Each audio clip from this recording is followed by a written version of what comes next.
Orion's Odyssey 4, Cryptic War. Written and created by John Robinson. Published in 2024. Read by AI. Chapter 1. Cyrusar. Kaida Takahashi stood at the view screen, watching the cerulean Voyager's approach to Cyrusar's spaceport, nestled amidst the dance of snowflakes in the planet's southern hemisphere's winter embrace. Below, the landing pad awaited, isolated in the heart of a wild grey sea. A chill passed through Kaida. Her last journey to Cyrusar had been under the bright guise of early summer, attending a conference on the Interstellar Migration Accord. Back then, guilt had shadowed her for abandoning her post in Earth's Space Marines, leading her to keep a distance from her parents. The thought of facing her father, Captain Hiroshi Takahashi, brought a deeper chill, for dishonor in their Japanese heritage was a haunting spectre. Her fingers, encased in metal, tapped a restless rhythm on the console.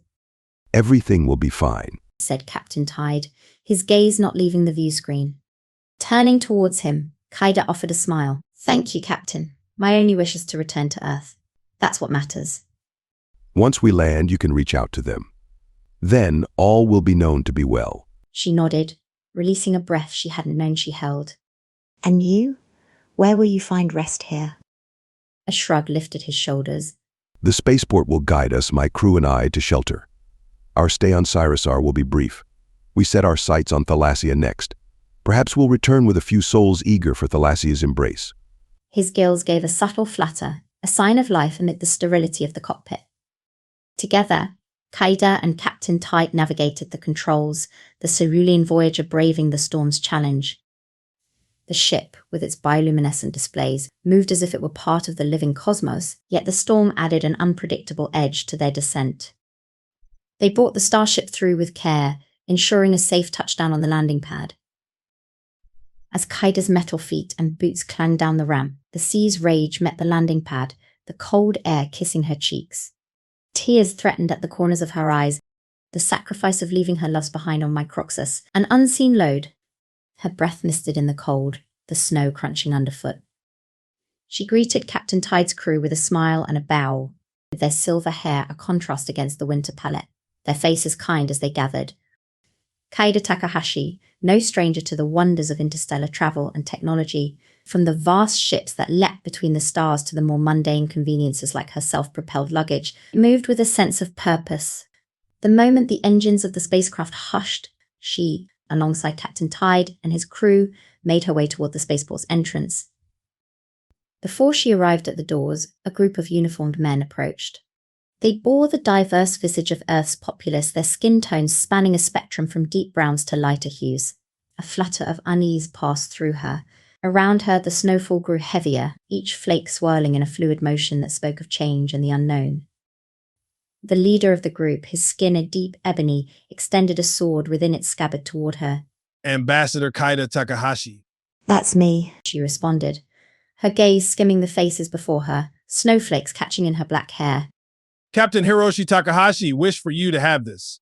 He offered the katana, his voice cutting through the wind with a clarity that felt like a vow of protection and responsibility. Her breath caught. "Why?" "He believed it should have been yours earlier." At that moment, time seemed to slow. The katana was more than a weapon, it was a lineage of honor, a responsibility, and the spirit of a warrior that ran deep in her family's veins. "Is my father well? "He eagerly awaits your return." And where am I to be escorted?" "To your accommodations." Another, with hair like spun gold, added. "We are here as your guardians." "Is this because I represent Earth? Did you journey here from our homeworld?" "Yes." The leader confirmed. "We are here under the orders of Earth's Space Marines." "To safeguard you throughout the discussions on the amendment of the Interstellar Migration Accord." The blonde man added. "In your role as Earth's representative, it's imperative you have protection." "An amendment, you say?" "Yes, Ambassador."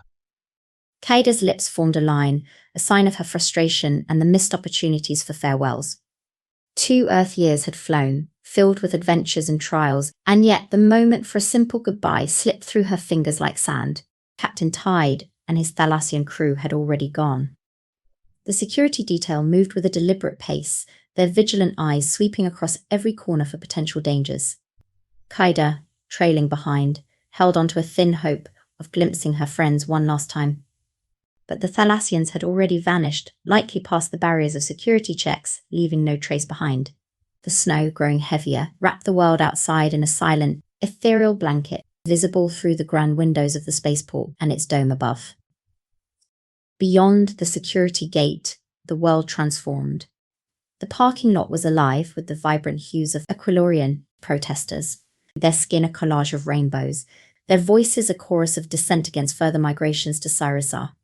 Heat emanated in visible waves from their bodies. As they bellowed from within their self-heating, protective air shields, they surged forward. Upon recognizing her, their chants a combination of hope and desperation. The security team enveloped Kaida, escorting her to the sanctuary of a hover disk. The protesters' pleas washed over her as she was swiftly guided inside. The hover disk's door closed, and the outside world became a muffled echo of protests and chants, a distant storm of words and emotions. Inside the hover disk, the hum of engines filled the space. The steady pulse carried them upwards, leaving the ground and its conflicts behind. Kaida and her guardians sat in a circle. The world outside a shifting landscape of snow-covered valleys and crystalline structures, their lights casting hues of life against the white expanse. As mountains rose to meet them, a voice broke the silence, its seriousness emphasizing the words spoken. Ambassador Takahashi, there's been a development. It began, unfolding a narrative of political shifts and challenges that awaited her. The Accord, once a policy of cooperation and peace, now faced an uncertain future, its foundations questioned by unseen forces driven by galactic politics. Kaida's gaze hardened at the news, the memories of negotiations, of fragile alliances forged in the crucible of diplomacy surfacing with a sharp clarity. The thought of reopening those hard-won agreements, of introducing new variables into the already delicate balance, sparked a fire within. A political maneuver was the concise explanation, a notion that encompassed the significance of unspoken challenges and the intricate web of motivations that drove the galactic interplay of powers. Opening the Accord means we might have to rethink our whole approach to diplomacy, She voiced, her concerned words barely audible over the hum of the Hummerdisk's engines. The man with blue eyes leaned forward, his voice cutting through the low rumble. There's been quite the uproar over this.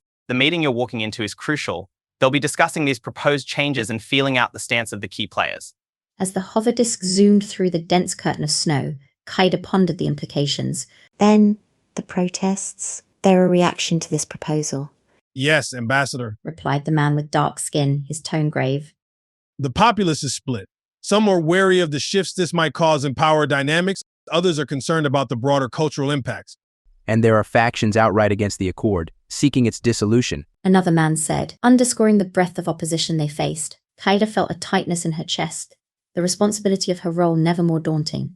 She had hoped for stability, for the interstellar migration Accord to serve as a lasting foundation for peace among the planets it encompassed. Earth, Mars, Delta 7, and the others. Yet the reality was more complicated, with the presence of military regimes and criminal organizations hanging over those in need of aid. As the hover disk made its smooth descent towards the mountain's embrace, the hotel, a masterpiece of design melded into the peaks, awaited. The disk settled gently on a helipad, encased in an untouched expanse of snow. Stepping out, Kaida was enveloped by the crisp mountain air, the panoramic beauty of the peaks a silent greeting. The hotel itself stood as if sculpted from the mountain, its crystalline structures catching the sunlight, dispersing beams across the snow like scattered diamonds. At the entrance, transparent sliding doors whispered open, revealing the lobby's minimalist grandeur. Remarkable, Kaida murmured, her eyes tracing the sleek lines of the furnishings, the expansive windows offering a continuous spectacle of the majestic, snow-draped mountains. The decor celebrated the essence of water, a nod to Sirius's watery domains with ambient lighting and a fountain feature. Her security detail, vigilant yet unobtrusive, guided her towards the elevators. Our suite is adjacent to yours, number 202. One agent, his features hinting at Middle Eastern origins, informed her as they ascended. If you need anything, a shout or a buzz on the intercom will suffice. Margot and Margot will assist you within the suite. Kaida paused, a hint of curiosity in her tone. Bots, you mean? Yes, top-tier, serious models. Are you comfortable with that? That's fine. She confirmed, a note of acceptance in her voice. Upon entering her suite, the robots awaited. Miss Takahashi, welcome. I am Margot, Announced one, its cuboid face lighting up in a welcoming violet. Hello, Margot. Could you prepare a cup of coffee for me? Kaida asked, easing into the comfort of her suite. Of course. Which world's coffee would you prefer? Margot's inquiry was punctuated by a flash of violet. Do you have Telosian coffee? Yes, Miss Takahashi. From any particular region? Any is fine. She replied, a smile touching her lips. How do you take your coffee? Margot inquired. Black and sweet. Kaida replied, shedding the weight of her boots and jacket, the latter finding its place on a peg.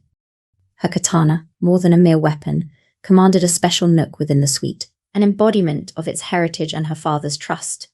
Which sweetener would you prefer? Margot's inquiry followed. Any is fine. Kaida answered with a nonchalance born of weariness. Would Cyrus's sugar suffice? Yes, 2 teaspoons, please. Understood. It will be ready shortly.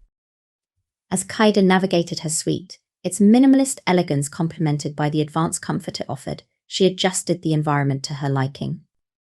It wasn't long before she found herself in conversation with the other robot. Hello, she greeted. And you are? Good afternoon, Ambassador Kaida. The robot responded, eyes gleaming a calm blue. I am Margot. May I inform you about the schedule for the summit on the Interstellar Migration Amendment? Yes, that would be helpful. Kaida said. The summit commences in 5 hours. Margot informed. And its location? Conveniently attached to this hotel. Kaida pondered her next query, mindful of the occasion's formalities. What attire is expected of me? A dress traditional to Cyrusar. Do I have one? Measurement is the first step. Margot noted, signalling Kaida to follow for this purpose. Their exploration through the suite brought them to a cupboard equipped for just such a task. As the doors slid open, revealing a fusion of technology and choice fabrics, Kaida stood as a statue for the scanner's beams. Please hold still, Margot instructed, a scan beginning, capturing Kaida's dimensions. The scan's completion birthed a display of fabrics and designs, among which Margot selected a fabric of dark blue silk, projecting a dress that embodied honesty, knowledge, and reliability. This is your dress, Margot declared, presenting the virtual model. Do you approve of the colour? It's perfect. Kaida affirmed. Those are qualities I hold dear, and the colour is stunning. With efficiency, the robotic arms crafted the dress, the silk cascading into form. Kaida, reaching out, felt the fabric's promise under her touch. Thank you, Margot. It's beautiful. Would you like to try it on now, Ambassador? Kaida glanced at the time, a reminder of the hours she had left. No, there's time yet. You now have 4 hours and 50 minutes remaining. Margot updated Kaida, whose thoughts were already turning towards preparation for the tasks ahead. I need to engage in some physical activity. Is there a military-grade VR training facility here where I can test my enhancements? Kaida queried, feeling the need to push her limits. There's a facility 10 miles away, nestled in the mountains. We can arrange transport. Margot replied. Excellent. I'll head there after finishing my coffee. A plan formed in Kaida's mind. Please, this way, Ambassador. Margot gestured, leading the way to the living area where Kaida could enjoy her beverage while contemplating the snow-draped landscape beyond the glass. Once the coffee had been savoured, Margot suggested, Ambassador Takahashi, we could perform a comprehensive scan of your cybernetic appendages to ensure they're functioning at peak efficiency. That sounds prudent. Proceed. Kaida agreed, understanding the importance of ensuring her readiness for any challenge. The robots efficiently conducted the scan, a process during which Kaida considered the complexities of her upcoming diplomatic endeavours and her role as a technologically enhanced individual. All systems are operational, Ambassador Kaida Takahashi. Shall we proceed to the training session? Margot inquired, confirming the success of their diagnostics. Yes, I'll wear this jumpsuit. A shower can wait until after the training, Kaida said. Within the confines of the VR training facility, Kaida found herself alone in the vast hall, save for the presence of her security detail and the robots, all of whom employed protective measures against the potential hazards of the session. The holographic environment tested her limits, challenging her with simulations that demanded everything her cybernetic body could give. Despite the focus on her training, her team's presence provided a silent reassurance of security. As the simulation escalated to a scenario mimicking a spaceship invasion, the line between virtual and reality blurred with the introduction of physical laser fire. Chaos ensued as the virtual debris and energy discharges filled the air, the arena a storm of light and sound, testing the resilience of everyone present. Kaida, amid the chaos, aimed to identify the origin of the assault, her readiness hindered by the lack of a personal air shield, a gap in her preparatory measures. Amidst the barrage, a protective circle formed around her, the security team and robots combining their efforts to shield her from the onslaught. A moment of stillness occurred, an abrupt pause in the chaos, only for the situation to deteriorate as the air shields faltered, their stability compromised by the relentless attack. Kaida gasped at the sight of a fallen team member, his journey abruptly ended. The halt of plasma fire brought a deceptive calm, the aftermath a scene of disarray and urgency. Oh no, he's escaped. The realization voiced by one among them. With your permission, we'll pursue, Margot stated, determination clear in her tone. Granted. Kaida responded, her command immediate. As the robots transformed, sprouting wings to take to the skies, Kaida was left to contend with her vulnerabilities despite the sophistication of her enhancements.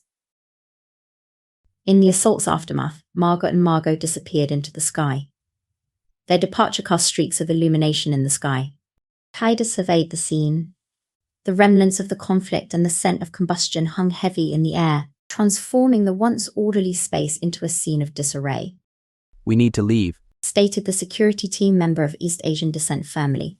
The attacker might double back, compromising our location. Kaida's cybernetically enhanced vision swept across the room. We should move, she concurred, her voice carrying the weight of command. A secure location is our priority, the team member with dark skin emphasized. Evacuation routes are being confirmed, the East Asian member updated them. Soon after, the robotic duo re-entered the space, their arrival silent but swift, assessing the extent of the disruption. As the team set about crafting a plan for escape, Kaida's thoughts were elsewhere, pondering the source of such a breach in a facility prized for its security. The disorder mirrored the broader political unrest that gripped Cyrusar.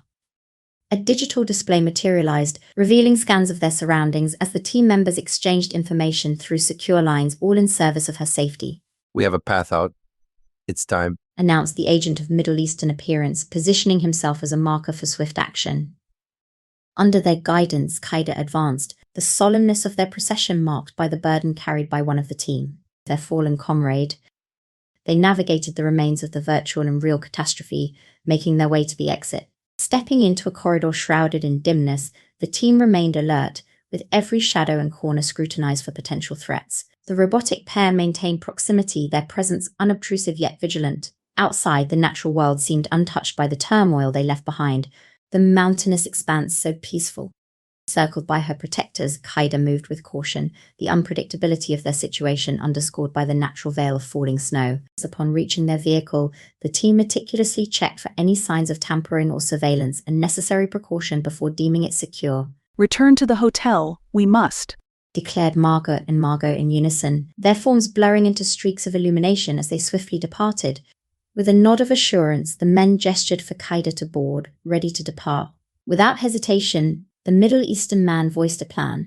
Our next step is to head to the spaceport, ensuring your safe passage back to Earth. Kaida held up a hand. First, there's something at the hotel I must retrieve. The blonde man's forehead puckered. Ambassador Takahashi, we're pressed for time. Our priority is your safety. Her response was firm. It's my katana. I won't be long, but it's essential I have it with me. As their vehicle lifted into the sky, Kaida cast a lingering look towards the now silent training grounds, its earlier chaos replaced by an unsettling calm. We need to uncover who's behind this attack. Rest assured, Ambassador, we will investigate thoroughly. One of the agents promised, their commitment to her security unquestioned. Upon landing, the East Asian man acknowledged the somber task that awaited them. And Derek? He asked, nodding towards the dead agent sprawled on the grass floor. The Middle Eastern man, his expression weary, responded, He returns to Earth with us. There's a cryogenic sleep tank aboard the Nebula Nomad for him, added the black agent, practical in the face of grief. As their vehicle settled on the snow, the air around them thick with the weight of urgency, the team's senses remained alert, their eyes scanning for any hint of further peril. The hotel's entrance, marked by sliding panels of glass, parted silently, granting them passage. Inside, the normalcy of the hotel's routine enveloped them. Kaida, flanked by her guardians, moved with purpose through the lobby, their passage unnoticed by the guests lost in their own worlds. The journey to her suite was silent, the corridors empty. Within her private sanctuary, she retrieved her katana and belongings. Descending the stairs once more, Kaida considered the necessity of withdrawal from the summit, her voice breaking the silence. I'd better cancel my appearance. An agent, quick to adapt, offered a solution. No need. We can call through, he said, his words barely clearing the space between them before violence erupted. The calm of the lobby was shattered, the air torn by gunfire. Plasma fire and the jarring tempo of a machine gun tore through the peace, panic spreading like wildfire among the guests. The team, a shield in the chaos, encircled Kaida. Through the acrid smoke of burned objects they moved, the urgency clear in their shout. Move, we need to get out of here. Kaida followed closely as they headed through the uproar. The hotel, once a haven, now a battlefield, echoed with the sound of conflict, the air charged with fear and desperation. The emergency exit loomed before them. Yet, as they neared, the space before them wavered, revealing assailants cloaked in stealth. Covert invaders. Kaida's alert was instantaneous, her systems activating in defense. The encounter was immediate, the air filled with the clash of metal and the hiss of energy weapons. Kaida, ever resourceful, seized a fire extinguisher, its contents revealing their foes. Her cybernetic enhancements responded with deadly effectiveness, her form a whirlwind of retribution.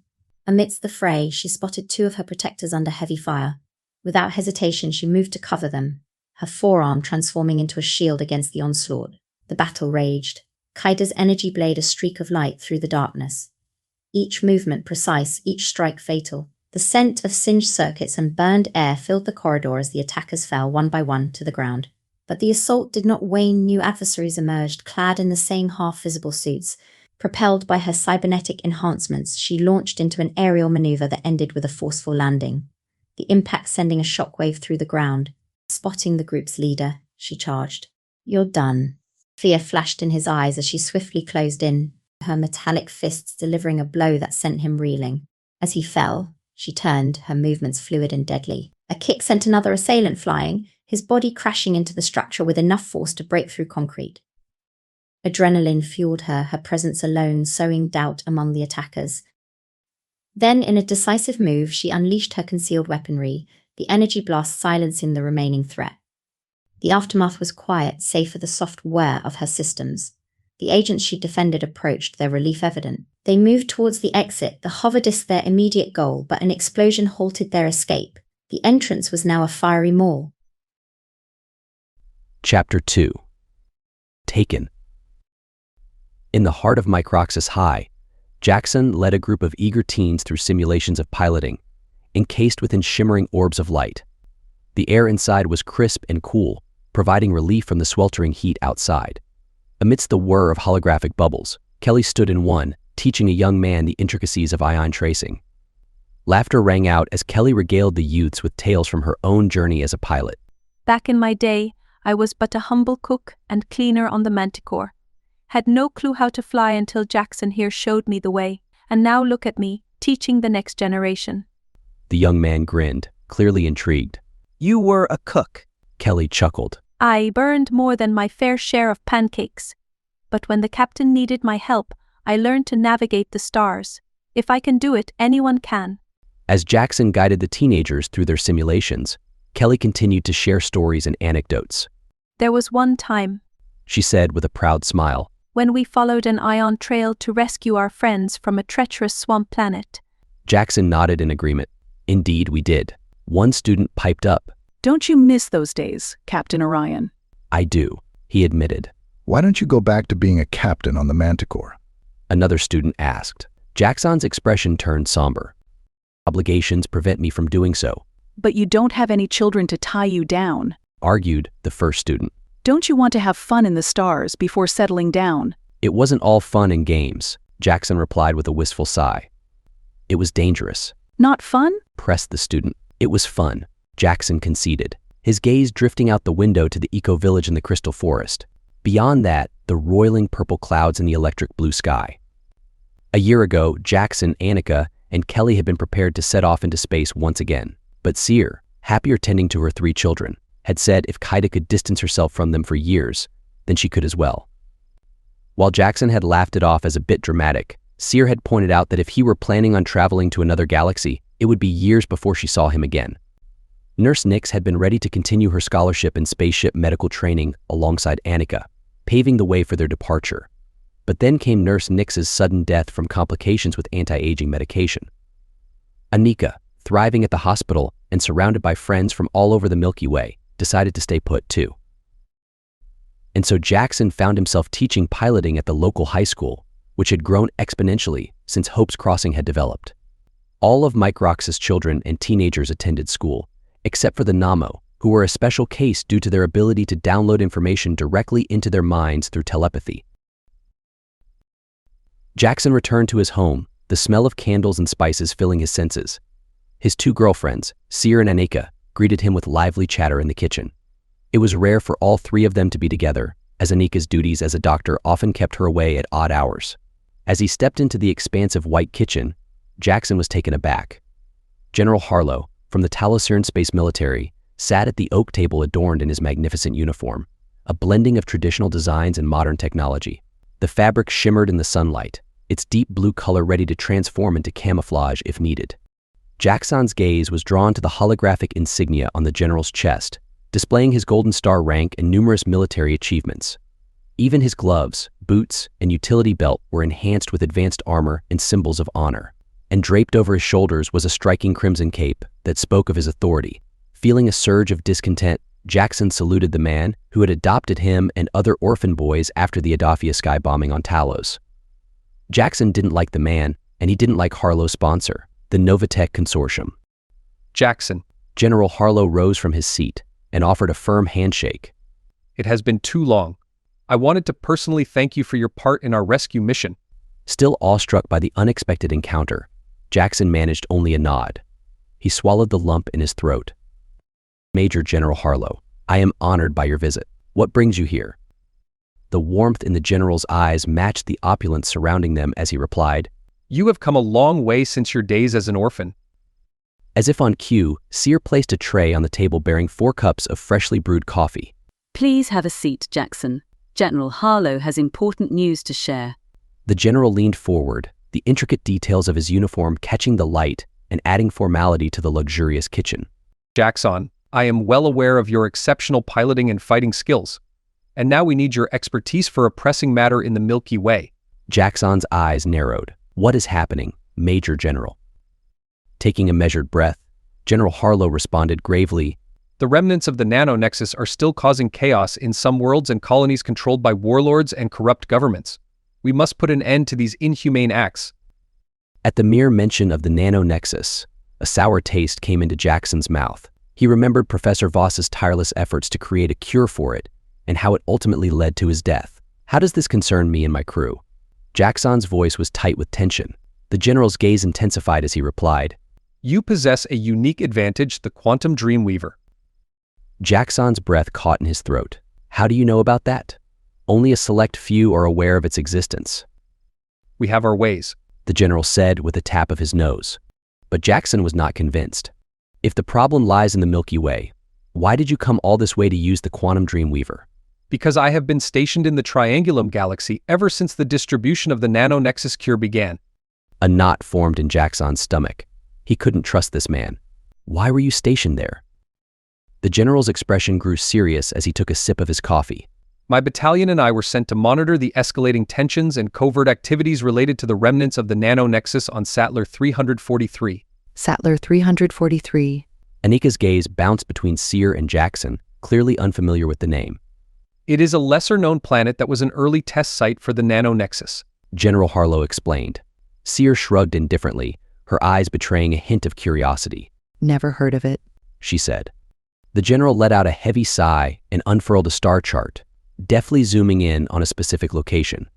Only 10 light years away, he remarked, his tone somber. Jaxon shifted uncomfortably in his seat, stealing a glance at Seer for support. Our mission was to deliver the cure and overthrow the tyrannical rulers, the general continued, his eyes flickering with a tinge of pride. But our job didn't end there. We received intelligence that the Nano-Nexus was being used once again, this time by militant factions and warlords. In the Milky Way? Jaxon questioned, his brows furrowing in concern. Yes, the general confirmed with a nod. Corrigan himself had established Sattler 343 as a testing ground for the Nano-Nexus. and now it seems that power has fallen into the wrong hands. Anika spoke up, her voice laced with worry. Have you put an end to their plans? A smirk crossed the general's face as he puffed out his chest. Of course. Talosian officers have maintained order and stability ever since. But why come here, to Microxus? Seer asked, her tone measured. Harlow raised an eyebrow in amusement. You see, dear, we needed covert operatives on the ground, and your unique talents make you perfect for the job? Jaxon couldn't help but feel a sense of unease creeping over him. So, will you take me back to the Milky Way then? Harlow pressed. Jaxon swallowed hard before answering. Considering you already know about the quantum Dreamweaver, I suppose I have no choice. Harlow's lips curved into a satisfied smile. Excellent. But it will have to be a secret. Seer interjected, her voice serious. No one else can know about the Dreamweaver. Jaxon couldn't shake off the feeling that there was more to this mission than they were being told. He nervously rubbed his hands on his trousers. The forces behind these issues may also have a connection to the recent assassination attempts on Ambassador Kaida Takahashi, Harlow revealed, his eyes piercing. The heat left Jaxon's face. Seer reached out and grasped his forearm. An assassination attempt, Anika exclaimed, her eyes widening in shock. Yes. Harlow confirmed with a frown. Didn't you watch the news today? The news. Anika repeated, her confusion clear. What happened? Jaxon asked, struggling to keep his voice steady. Harlow's expression turned grave. The Summit on Interstellar Migration Amendment was bombed by a terrorist organization, and Ambassador Takahashi was inexplicably absent. Seer gasped, her hand flying to her mouth in disbelief. Bombed? But why? The amendment is highly controversial and has sparked violent protests across the galaxy, Harlow explained. If it passes, it could change everything. Jaxon demanded, "Where is Kaida? We must find her, and quickly." Major General Harlow paced anxiously, his eyes darting between Jaxon and the others in the room. Can your quantum Dreamweaver help us locate her? Jaxon shook his head grimly. No, we need the coordinates for that. So if we assist you in finding Kaida, Anika said, we may also uncover clues about those who seek her. Harlow's eyebrows rose at Anika's shrewdness. Indeed, and we will need your skills, Jaxon, if we are to succeed in this mission. The Talosian Space Military will grant you command of your own battalion and provide you with a base to operate from. Jaxon was taken aback by the offer. You want me to lead an entire brigade? Yes. Harlow confirmed. Anika spoke up confidently. I will join as well. I am a skilled fighter and have experience infiltrating enemy territories. Harlow nodded approvingly. Very well, Dr. Patel. But be warned, this mission will be dangerous and fraught with peril. We will have medical personnel on board should Jaxon agree to our terms. Jaxon looked over at Anika, silently conveying his trust in her abilities, before turning back to Harlow. I will only go if Anika is by my side. Harlow clasped his hands together eagerly. Excellent. Time is of the essence. Lives are at stake, and the quantum Dreamweaver may hold the key to victory. Jaxon nodded resolutely. I will gather my crew. The frozen winds of terror sank to tore at Zoe's cloak as she stepped outside Logan's family farm, her hand clutching at her swollen belly. The world was coated in a pristine layer of snow, but for Zoe's, all that mattered was the life stirring within her. Logan, she called out, her voice hoarse from her contractions. I'm in labor. A sharp pain shot through her lower abdomen, each contraction more intense than the last. She knew this feeling was the herald of new life, but it did little to quell the overwhelming discomfort that radiated through her body. With each wave of pain, Zoe stumbled and staggered, leaning against the barn for support. Her breaths came in short gasps, punctuated by soft moans and grunts. She closed her eyes and focused on her own breathing, trying to block out the world around her. But then she heard Logan's footsteps crunching through the snow, and he helped her to make her way back to their farmhouse. In the warmth, Zoe's pain only intensified as the smell of brewing tea and the crackling of the fireplace did nothing to ease her suffering. Logan rushed to her side, concern etched across his face. Shall we go to the hospital? Zoe nodded, sweat beading on her forehead. We must leave for the hospital now. The journey to the hospital was rife with apprehension, as Logan deftly navigated the treacherous roads while Zoe focused on controlling her labor pains. The world outside seemed to blur into an indistinguishable haze of snow and ice, their only beacon being the imminent arrival of their daughter. At the hospital, the medical staff moved with prompt proficiency, providing some solace amidst Zoe's excruciating labor. A decision was made for a C-section under local anesthetic, and Zoe was quickly prepared for surgery. In the operating room, Zoe lay still as her lower body was numbed by the anesthetic. Her lungs struggled to draw in breaths as she awaited the arrival of her child. Beside her stood Logan, disguised in a surgical gown and mask, clutching her hand tightly. Suddenly, a piercing cry shattered through the air, jolting Zoe back to reality. Tears brimmed in her eyes as she gazed upon her newborn daughter for the first time, held up and over the surgical screen. Logan's hand squeezed hers even tighter, his own eyes glistening with emotion behind his mask. Say hello to Star, the doctor said, appearing on Zoe's side of the screen and placing the tiny bundle in her arms. Overwhelmed with love and protectiveness, Zoe immediately offered her breast to her sleepy baby. Outside, the winter landscape remained unchanged. But for Zoe, everything had changed. She was no longer just a scientist or a member of a starship crew or a wife. She was now a mother, and with that came a new journey. In the peaceful village of Raihad, nestled in Terra Sancta, life continued with its familiar and comforting rhythm. Zoe, wrapped snugly in a thick coat to ward off the winter chill, strolled through her family's farm with Star snuggled against her chest. The baby was cocooned in a soft blanket, peering out at the world with curious amber eyes from her carrier. With each breath they took, little puffs of mist escaped into the cold air. Stopping by a dormant tree, Zoe gently pointed out the delicate buds that promised to bloom come spring. Her finger traced the contours of the buds against the backdrop of the clear winter sky as she showed them to Star. Suddenly, a deafening roar shattered the tranquil scene. Panicked, Zoe looked up and felt her heart skip a beat. An unmarked spacecraft descended rapidly towards their farm. Before she could react, a ragtag group of mercenaries spilled out of the ship. They were an odd mix of alien races. Burly humans with scars crisscrossing their faces, lithe and menacing figures whose skin sparkled like stars, and even a massive reptilian being with glittering scales for skin. The latter stepped forward, his yellow eyes fixed hungrily on Zoe's. As the mercenary leader issued his command with a guttural hiss, Zoe's heart clenched with fear. She clutched her child tightly, instinctively shielding her from harm. But the mercenaries closed in on Zoe and Star with weapons drawn and grim expressions etched onto their faces. Desperation took hold as Zoe begged for mercy, pleading for her and her child's safety. A formidable woman, adorned with cybernetic enhancements and inked skin, stepped forward with a raspy voice that echoed through a mechanical larynx. Surrender peacefully, and no harm will come to you. Torn between protecting her child and fleeing for their lives, Zoe hesitated. But before she could make a decision, she was seized by two mercenaries and torn away from Star. The agony of being separated from her child was unbearable. Together, Zoe and Star were forced onto a small vessel reeking of oil and sweat, surrounded by other captives from different worlds, all huddled together in fear. As the ship ascended towards its unknown destination, a numbness washed over Zoe. The mercenaries moved among the captives like cold machines, always ready to strike, their eyes devoid of any emotion. The journey was long and treacherous. The ship buzzed with activity as the mercenaries came and went in whispered conversations. Zoe tried to gather information about their capture and destination, but the mercenaries remained tight-lipped. Eventually the ship docked at a larger vessel. It was a slave ship that would become their prison. Zoe and the other captives were guided into a large holding area lined with cells. A kind older woman gave Zoe her baby back, and they clung to each other, both filled with despair. What did these merciless mercenaries want with them? Where were they being taken? As days turned into weeks, life on the slave ship became an agonizing routine. The captives were given meager rations of food and water, allowed brief breaks from their cells under constant guard. But Zoe used these moments to observe and gather information. She connected with other captives and pieced together stories of abductions and raids, slowly understanding the vast network of mercenaries, slave traders, and syndicate leaders that controlled their fates. But the burning question remained unanswered. Why her? Why Star? The fear of the unknown loomed over Zoe, consuming her every moment, and as the slave ship traveled through the vastness of space, fear hung over the captives like a shadow. They were mere pawns in a game they did not comprehend, their lives in jeopardy.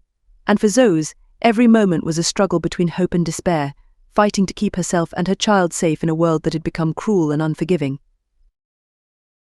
Chapter 3. Superpowers. Sia let out a contented sigh as she tucked her 3 precious children into their shared bed. The trio, 13 by Earth's measure, still retained the youthful innocence of 4-year-olds thanks to Thalassian genetics. Their wide, expressive eyes sparkled with eager anticipation as their mother prepared to weave a bedtime tale. Mother, please tell us a story. Delta pleaded with a twinkle in their hermaphroditic eyes. Delta was the most imaginative and dreamy of the 3. Yeah, a story about a princess. added Marina, her long silver hair shimmering over one shoulder. Sia laughed affectionately, ruffling River's short curls. Very well, my little water sprites. I shall tell you a special tale of a Thalassian princess who knew love as deep as the ocean. The children snuggled closer, captivated by their mother's enchanting narrative. Once upon a time, in the depths of Thalassia, there lived a princess named Delora. She was the daughter of the Ocean King and reveled in exploring the intricate coral gardens and dancing with the playful sea creatures. Delta, Marina, and River listened intently, hanging on every word. But one day, fate brought forth a brave Martian explorer named Michael. He had journeyed to the depths in search of new frontiers, and it was amidst the swirling currents that he met Delora. Their eyes locked, and it was love at first sight.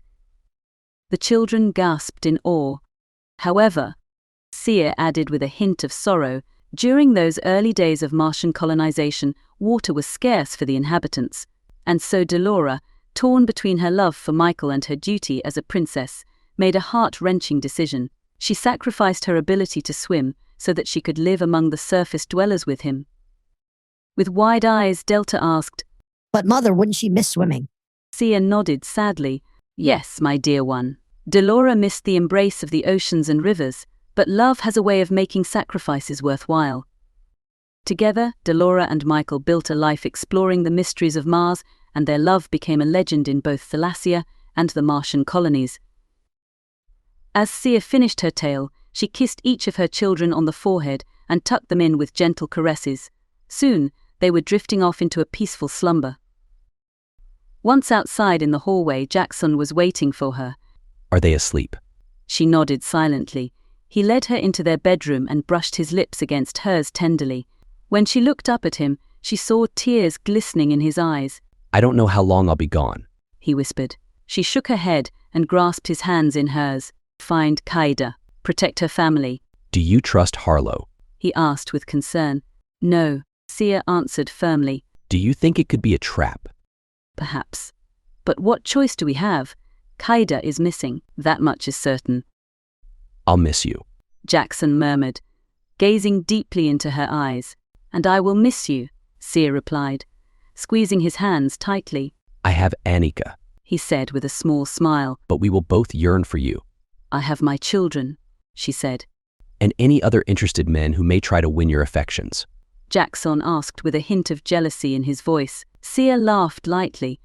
Have I ever been unfaithful to you? Jaxon shook his head, biting his lower lip anxiously. No. The full moon cast its soft glow upon Annika as she departed the hospital, her senses greeted by the warm night air and the delicate scent of blooming crystal flowers. The hum of medical machinery faded into the background as she mounted her hover scooter, the moon dominating a quarter of the sky above Hope's Crossing. As she glided through the herb gardens and along the moonlit pathways, Annika felt a twinge of sadness at the thought of leaving this peaceful place behind. But thoughts of her mission with Jaxon to find their missing girlfriend, Kaida, pushed away any feelings of melancholy. Annika was determined to stay by Jaxon's side, no matter what challenges they faced. Arriving at their mansion, Annika was surprised to find a heated argument unfolding in the living room. Mafdati paced back and forth while arguing with Seer and Jaxon. The other members of the Quantum Dreamweaver crew were there too, including Sierra, Lyra, Cindy and the 6 Anubac pilots, who were barking in support of one side or the other. Enough, Annika shouted, silencing everyone in the room. Turning to Mafdati, she demanded an explanation for all this chaos. Mafdati's green eyes held a desperate look as she revealed that Major General Harlow was planning to take their most powerful weapon, the Quantum Dreamweaver, but it wasn't for the greater good. He had ulterior motives. After some deliberation and input from Jaxon and Seer, Annika made her decision. We'll take our chances, she declared, knowing that their loyal crew would have their back if anything went wrong on their mission to save, not just Kaida but also, potentially, the entire galaxy from harm. But Seer refused to join them. Despite this setback, Annika knew they could count on the support of their dedicated Anubac pilots and their determination to see justice served. The group huddled in the living room with a muted encryption orb around its perimeter, reminiscing on how they delivered the Chronomeld Stone and interstellar synergy node to the celestial architects. As they spoke, tensions rose and alliances shifted. Seer, harboring resentment towards Cindy for her past fling with Jaxon, remained on edge, while Jaxon's heartache from his lost love, Kaida, threatened to consume him. Despite this, they were all united in their mission. After much discussion and planning, it was decided that they would leave the next day at the behest of Major General Harlow. As they went over their respective superpowers and abilities in private, Mafdeti got upset about their lack of telepathy. But as Cindy pointed out, they were not cyborgs like their sister who had been connected to a hive mind. As they joked and played around with illusions, there was an underlying tension and unease among the group. Could they trust Major General Harlow? What had happened to Kaida? Can your illusions fire projectiles? Mafdeti inquired, looking Cindy up and down. I do not know. I have never attempted it. The blonde's gaze drifted to the entrance of the kitchen as she summoned a towering space marine and commanded it to fire its plasma weapon.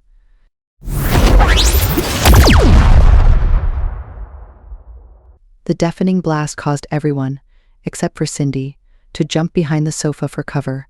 But to their surprise, the plasma did not burn. Thank the gods, Mafdeti silenced the area with the encryption orb, panted Anika. The last thing we need is Major General Harlow and his space marines interrogating us about unexpected gunfire. Cindy bounced with excitement, clutching her hands to her chest. Jaxon can project his spirit to find Kaida. I can. Indeed, Anika suddenly grew still. Cindy's right? What must I do? Cindy's expression turned from bright to stern. You cannot tell us you have not mastered this before. Jaxon stood amidst the various displays of supernatural abilities, his eyes closed in concentration. I shall attempt astral projection once more, but I've never been lucky with it before. After 2 minutes, he opened his eyes. It seems I still can't achieve it. With a mischievous grin, Cindy urged, Come now, Captain Orion. Release your mind and imagine reaching out to her. Jaxon tried again, but nothing happened. Perhaps I need more practice. He raked fingers through his hair. Meanwhile, Mafdeti extended her hands and conjured a small whirlwind that twirled gracefully in the corner of the room, responding to her subtle commands. Her mastery over the elements was on full display. Not one to be left out, Cindy resumed practicing her illusions and conjured a majestic bird with shimmering multicolored feathers that flew through the room. Mafdeti declared, Together, our powers make a formidable team. Look at me. Dirk's fur melted away, revealing beige skin with a hint of blue. Then he transformed into a replica of Jaxon. Jaxon stared in amazement before bursting into laughter. That is freakish. And what of me? Benjo moved to a larger space near the floor-to-ceiling window at the end of the room. There, he transformed into a magnificent blue baby dragon. Seer's questioning voice cut through the tense atmosphere. Can you breathe fire? With a small plume of smoke escaping his mouth, Benjo barked in response. As he shifted back into his biped form, his bark was translated into the interstellar Milky Way language of Cosmolingua. I cannot use my electronic interpreter while shape-shifting. A female voice spoke up. But I can. All eyes turned to where Homie the Husky had stood just moments before.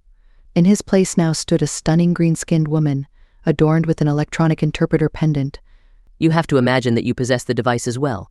Jaxon attempted to use his astral projection once again, his figure shimmering faintly.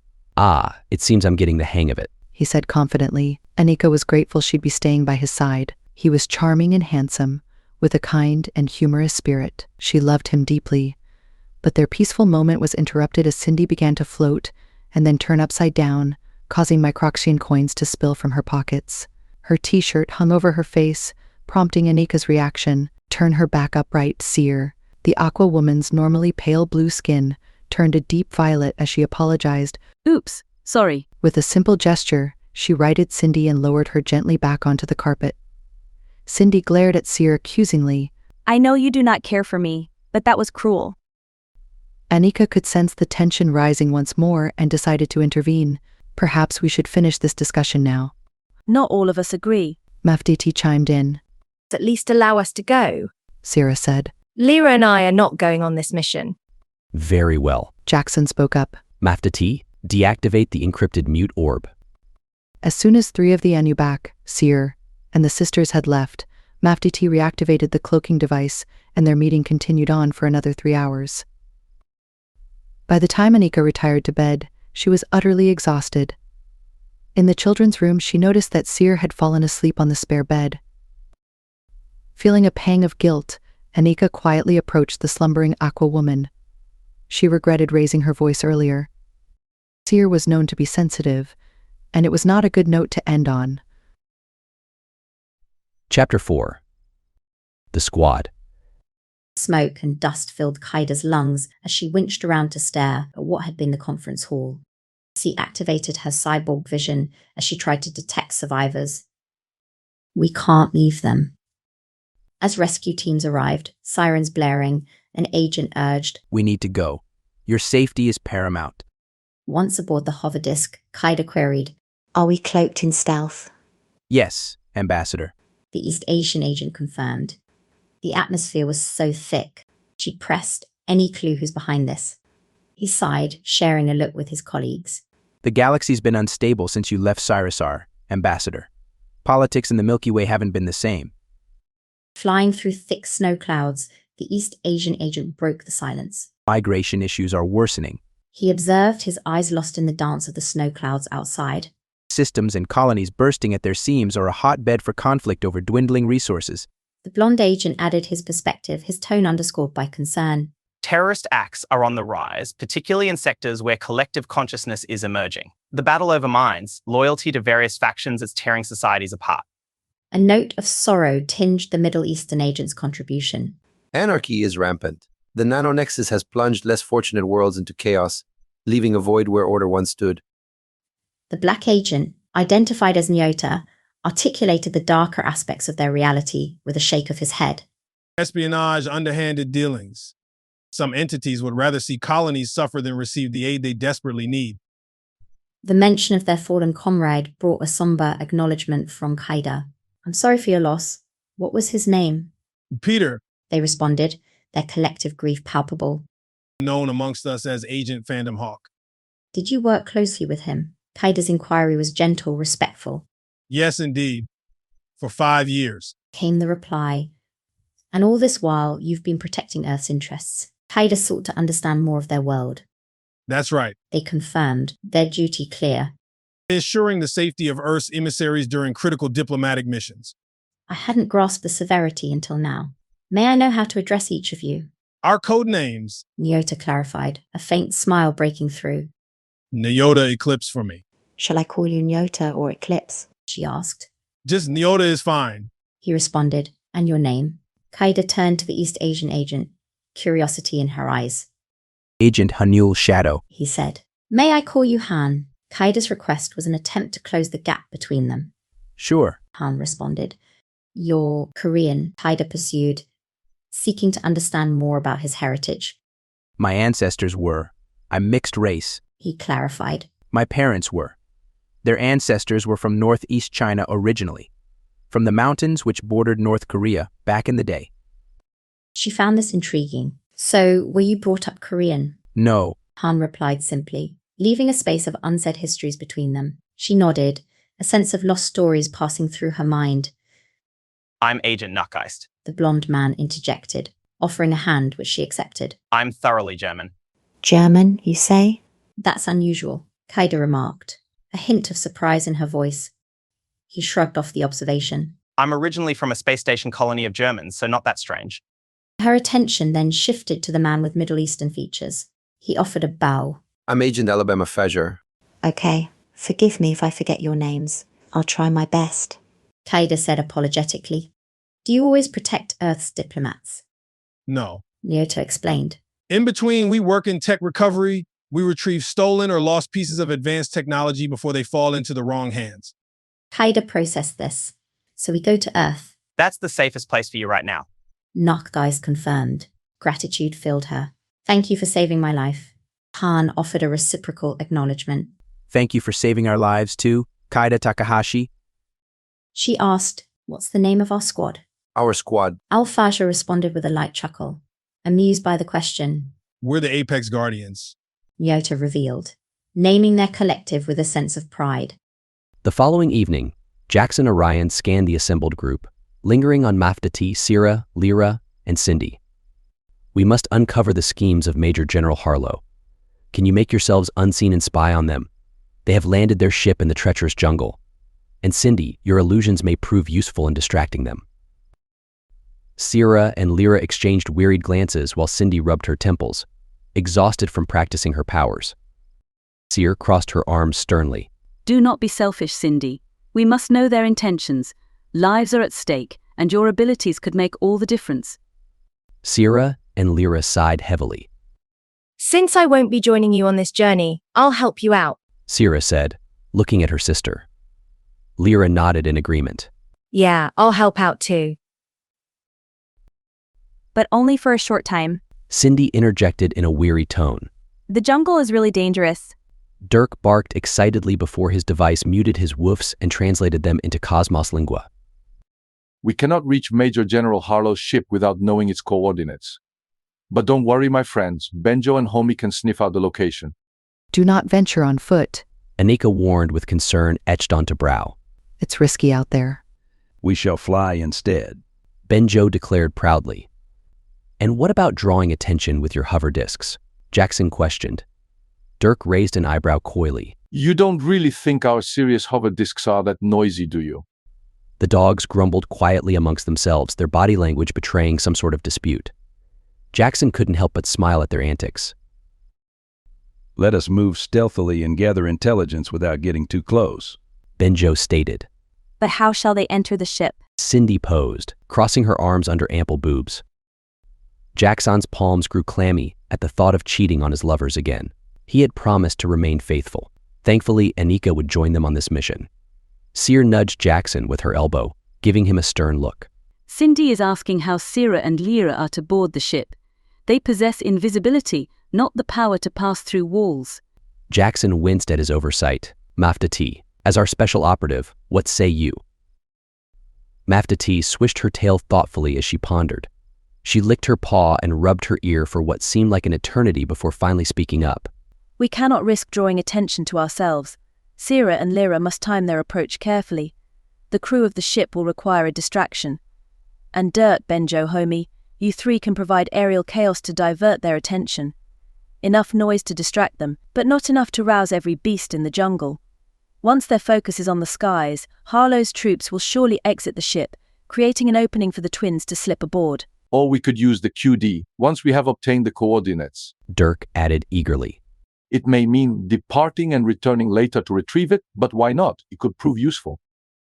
Mafta T studied the Dalmatian's visage with a critical eye. It may prove difficult to fit in the hangar, she remarked. And do you know the size of this ship? Benjo inquired. She shrugged.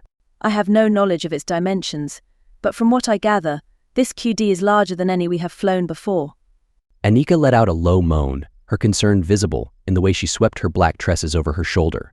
Harlow is keeping secrets from us. I do not trust him. We must remain vigilant and beware of any secret Talosian technology, Seer interjected, her voice filled with caution. Their space marines are the best. Amongst the best, Jaxon corrected. He leaned against the wall, his arms crossed as he contemplated the situation. We need a more detailed plan. Mafta T, use your elemental powers. Cindy, employ your illusion abilities. And Ubak, utilize your shape-shifting talents. The 5 of you can create a diversion to aid our mission. Dirk let out a sly chuckle. Perhaps we can even take on the form of those 3-headed snakes that poor Mark encountered. Be cautious not to attract the real creatures, Seer warned, rolling her bottom lip anxiously. Our main aim is to save Kaida. But she is your beloved as well, Cindy pointed out to Seer. Why are you not joining us on this quest? Seer's face turned a dark shade of blue as she bristled at the remark. You would not understand, lacking children of your own. Jaxon raised his hands in a placating gesture. Enough, ladies. We cannot afford to waste time arguing amongst ourselves. Once inside, Sierra and Lyra will need to move swiftly and undetected to gather intel on the ship's layout. The sisters nodded determinedly, their focus returning. Jaxon straightened up, his voice commanding. Now then, let's stop wasting time. We have a small window of opportunity and cannot afford any mistakes. Chapter 5. Spies in the Wilds. In the moonlit gardens, Mafta T, with her feline grace, led the way to a neighboring house owned by archaeologist Dr. Vanis. With a gentle tap on the door, Mafta T roused the sleep-addled doctor from her slumber. As she opened the door in her nightdress, Dr. Vanis was met with the imposing figures of Jaxon and Mafta T. What brings you here at this ungodly hour, Maftati? She asked, shielding her eyes from the light. In response, Maftati's cat-like eyes glinted in the hallway's illumination. We require your expertise, Dr. Vanis. We're in pursuit of a hidden spaceship in the nearby jungle, and we need your Ecovision Gnosis 3 drones. Dr. Vanis rubbed her temples in frustration. Do you realize what time it is? And chasing spaceships in the jungle? Have you all gone mad? But Maftati's unwavering gaze held firm. It is a matter of utmost urgency, Doctor. Lives are at stake. Reluctantly, Dr. Vanis agreed to aid them, but not without a warning. If anything happens to my precious drones, you'll be replacing them without delay. Maftati thanked her and led the team back to Jaxon's mansion, where she briefed them on their plan. We will use the drones to scan for any anomalies that may indicate Major General Harlow's ship. Once located, we will follow in our QD. Dirk interjected with concern. What about my hover disk? It has superior detection equipment compared to those tiny drones. Maftati shook her head. Our serious stealth is no match for the Telosian technology we are up against. We must rely on the QD, these drones, and our wits. The Anubak pilots exchanged uneasy looks but ultimately agreed to trust Maftati's plan. After programming the drones in the garden, the Catwoman murmured, "Let us hope this works." The team, led by Jaxon, approached the looming pyramid. Its towering stone structure dominated the landscape, dwarfing the nearby mansions and eco-villages. At the entrance stood armored Anubak guards, their fierce presence a display of strength and loyalty. Jaxon stepped forward, making a series of hand signals known only to the Anubak. The lead guard, a massive figure adorned with a distinct headdress, gave a nod of recognition. In the ancient tongue of Cosmos Lingua, shared by different species, Jaxon spoke. "We seek shelter for the night within your pyramid. Will this be granted?" The lead guard surveyed the group with a stern expression before exchanging a few words with his comrades. Finally, he nodded once more, granting permission. Jaxon gave a slight bow in gratitude. "Thank you for your hospitality." With a gesture from the guards, the team could enter the pyramid.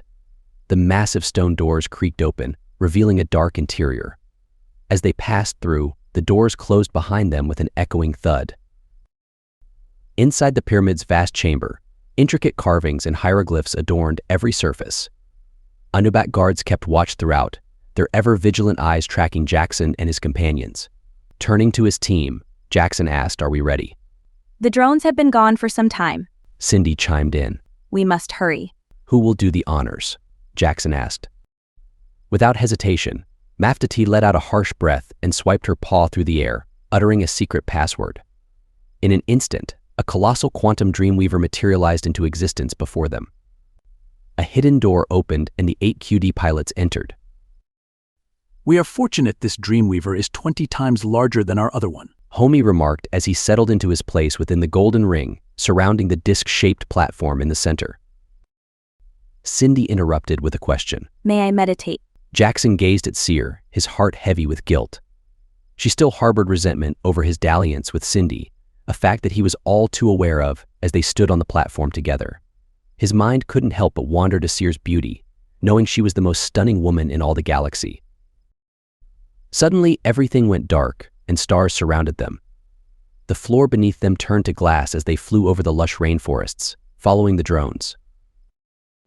Maftati could barely contain her excitement as she revealed the findings of their sonar scans from the Ecovision Gnosis 3 drones.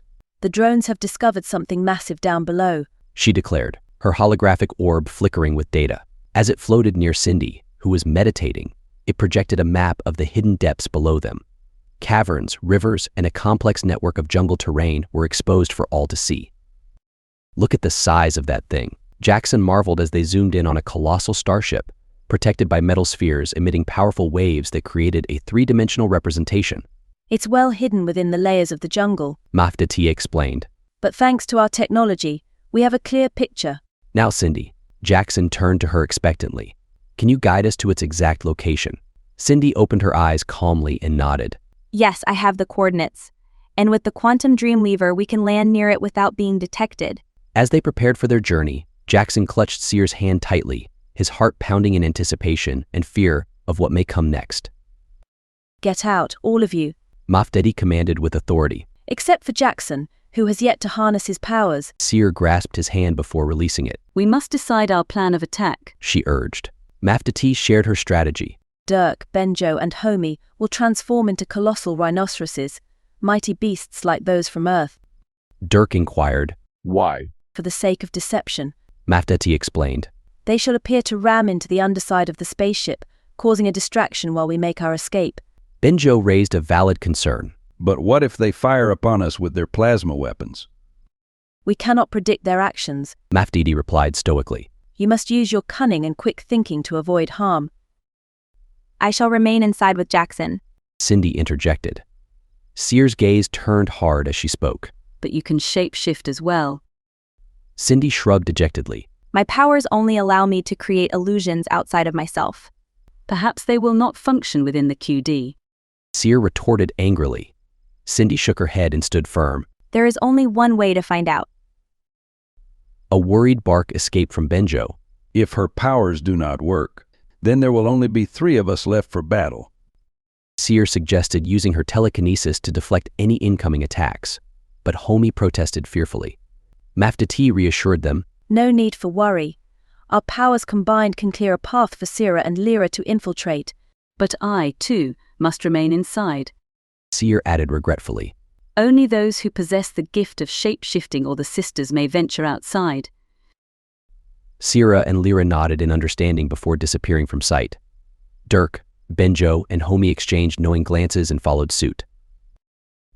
Jaxon witnessed the unfolding of events from within the QD, a sense of unease creeping over him as he prayed for their powers to work within its confines.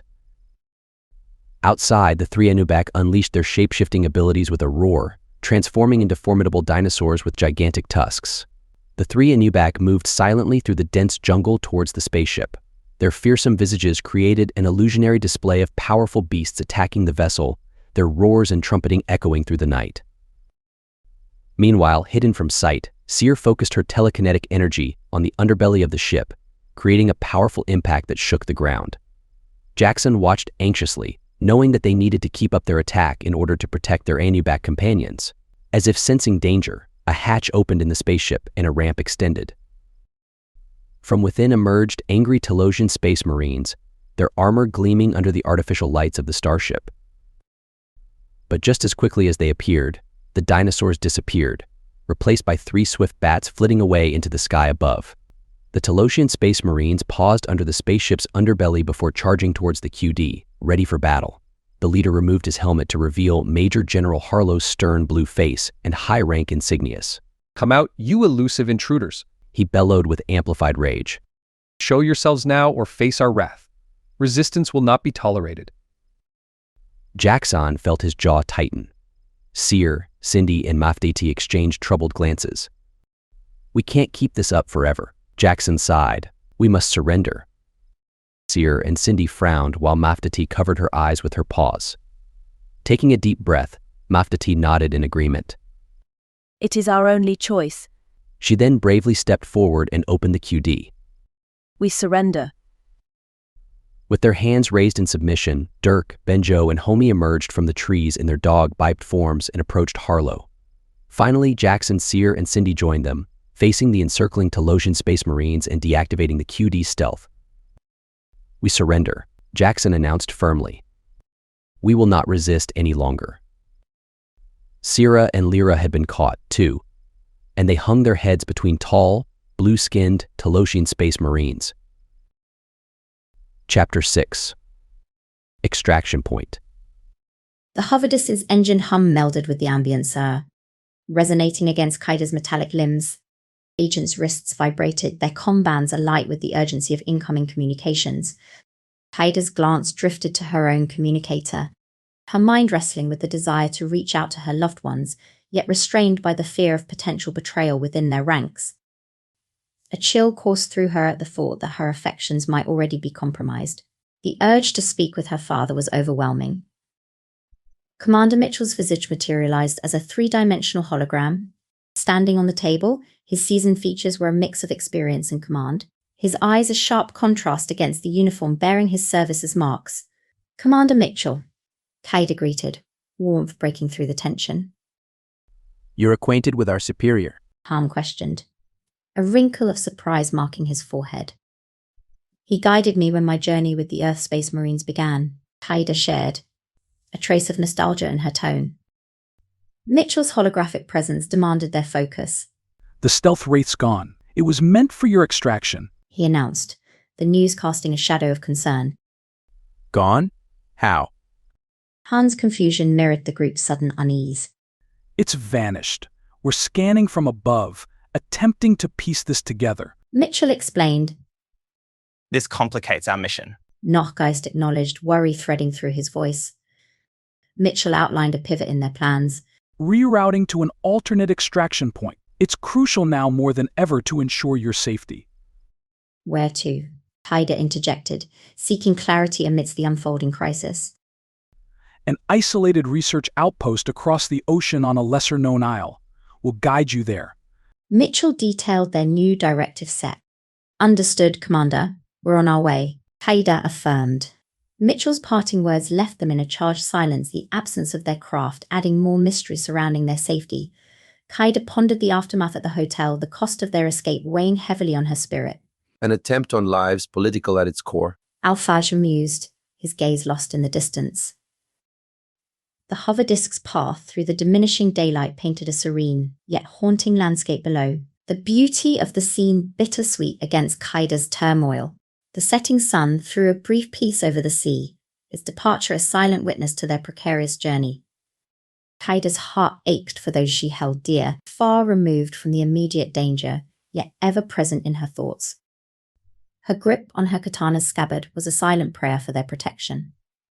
Below, the spaceport's chaos unfolded, with firebombs and plasma rays between protesters and other forces. The Cerulean Voyager, Kaida exclaimed, the sight stirring her concern. Was that your vessel? Yota inquired. Yes, but we never exchanged contacts. You whisked me away before the opportunity arose. Kaida lamented, the missed connection now a regret. Alphage offered a glimmer of hope. Fortunately, we have the captain's details. Yet now is not the time for risks. Kaida's heart pounded with anxiety. I hope his starship hasn't suffered harm. Her hands clasped together in a silent plea. Han, engaging with the hover disk's technology, navigated through the holographic display with practiced ease. We've pinpointed the secondary extraction site. Prepare yourselves, our path takes us across the ocean to an isolated isle. As the team braced themselves, the hover disk embarked on its journey, tracing a line across the icy sea's expanse. Kaida's gaze, accompanied by the gentle trace of her metallic fingers along the seat's edge, reflected her mixed emotions. Eagerness for what lay ahead, tinged with concern for her distant loved ones. The sea below, bathed in the dying light of day, unfolded in a vast expanse, captivating Kaida through the canopy's clarity. Nordgeist, his attention fixed on the controls, announced their impending arrival. The island nears. Prepare for our descent. With a finesse born of countless missions, the hover disk made contact with the ground, its presence marked by the crunch of snow underfoot. The moment to proceed had arrived. Unfastening their restraints, the team readied themselves for the unknown challenges of the desolate research facility. Vigilance is key, Han reminded them, as the exit welcomed them to the frostbitten wilderness. Stepping into the embrace of the cold, the squad advanced, the facility's silhouette a stark reminder of their mission's gravity. Kaida, her resolve mirrored in the grip on her katana, breathed in the crisp air, steeling herself for what lay ahead. As they ventured into the depths of the research facility, the eerie quiet was punctuated by distant murmurs, guiding Kaida and the agents through dark passages towards an open hangar. The figures that met them were draped in shadows, their sudden attention fixed on the intruders. Kaida's sharp eyes caught the emblem of Delta 7, a mark she knew all too well. A figure emerged from the group, his smile crooked with confidence. Hey, Ambassador Kaida Takahashi. Your hard work has made us successful here. He teased, standing confidently. This world restricts criminals like you, Han said, hardening his stance. Your presence here is not sanctioned. Laughter echoed off the hangar walls, the Delta 7 members' arrogance on full display. Restrictions. We owe our success to the doors the Ambassador opened for us. Kaida's frustration grew. Her involvement in the Accord was now a bitter irony. This exploitation was never our goal, she countered, her voice firm despite the churn of emotions. To us, words like intentions and accords are mere tools for survival. And survive, we have. the leader retorted, dismissive of her ideals. A female accomplice interjected, "The ship is yours if you want it." Han didn't hesitate. Secure this area. We're taking the ship. The air charged as the agents prepared to disarm the gang, their actions swift and decisive. Once subdued, the gang reluctantly yielded access to the spacecraft, the key now in Kaida's possession. "Can you pilot a Telosian craft?" queried a scarred figure. "I can," Kaida affirmed, taking the helm of the sleek vessel named the Shadow Phoenix. Nyota marveled at the control panel. A Telosian ship. Never imagined we'd pilot one.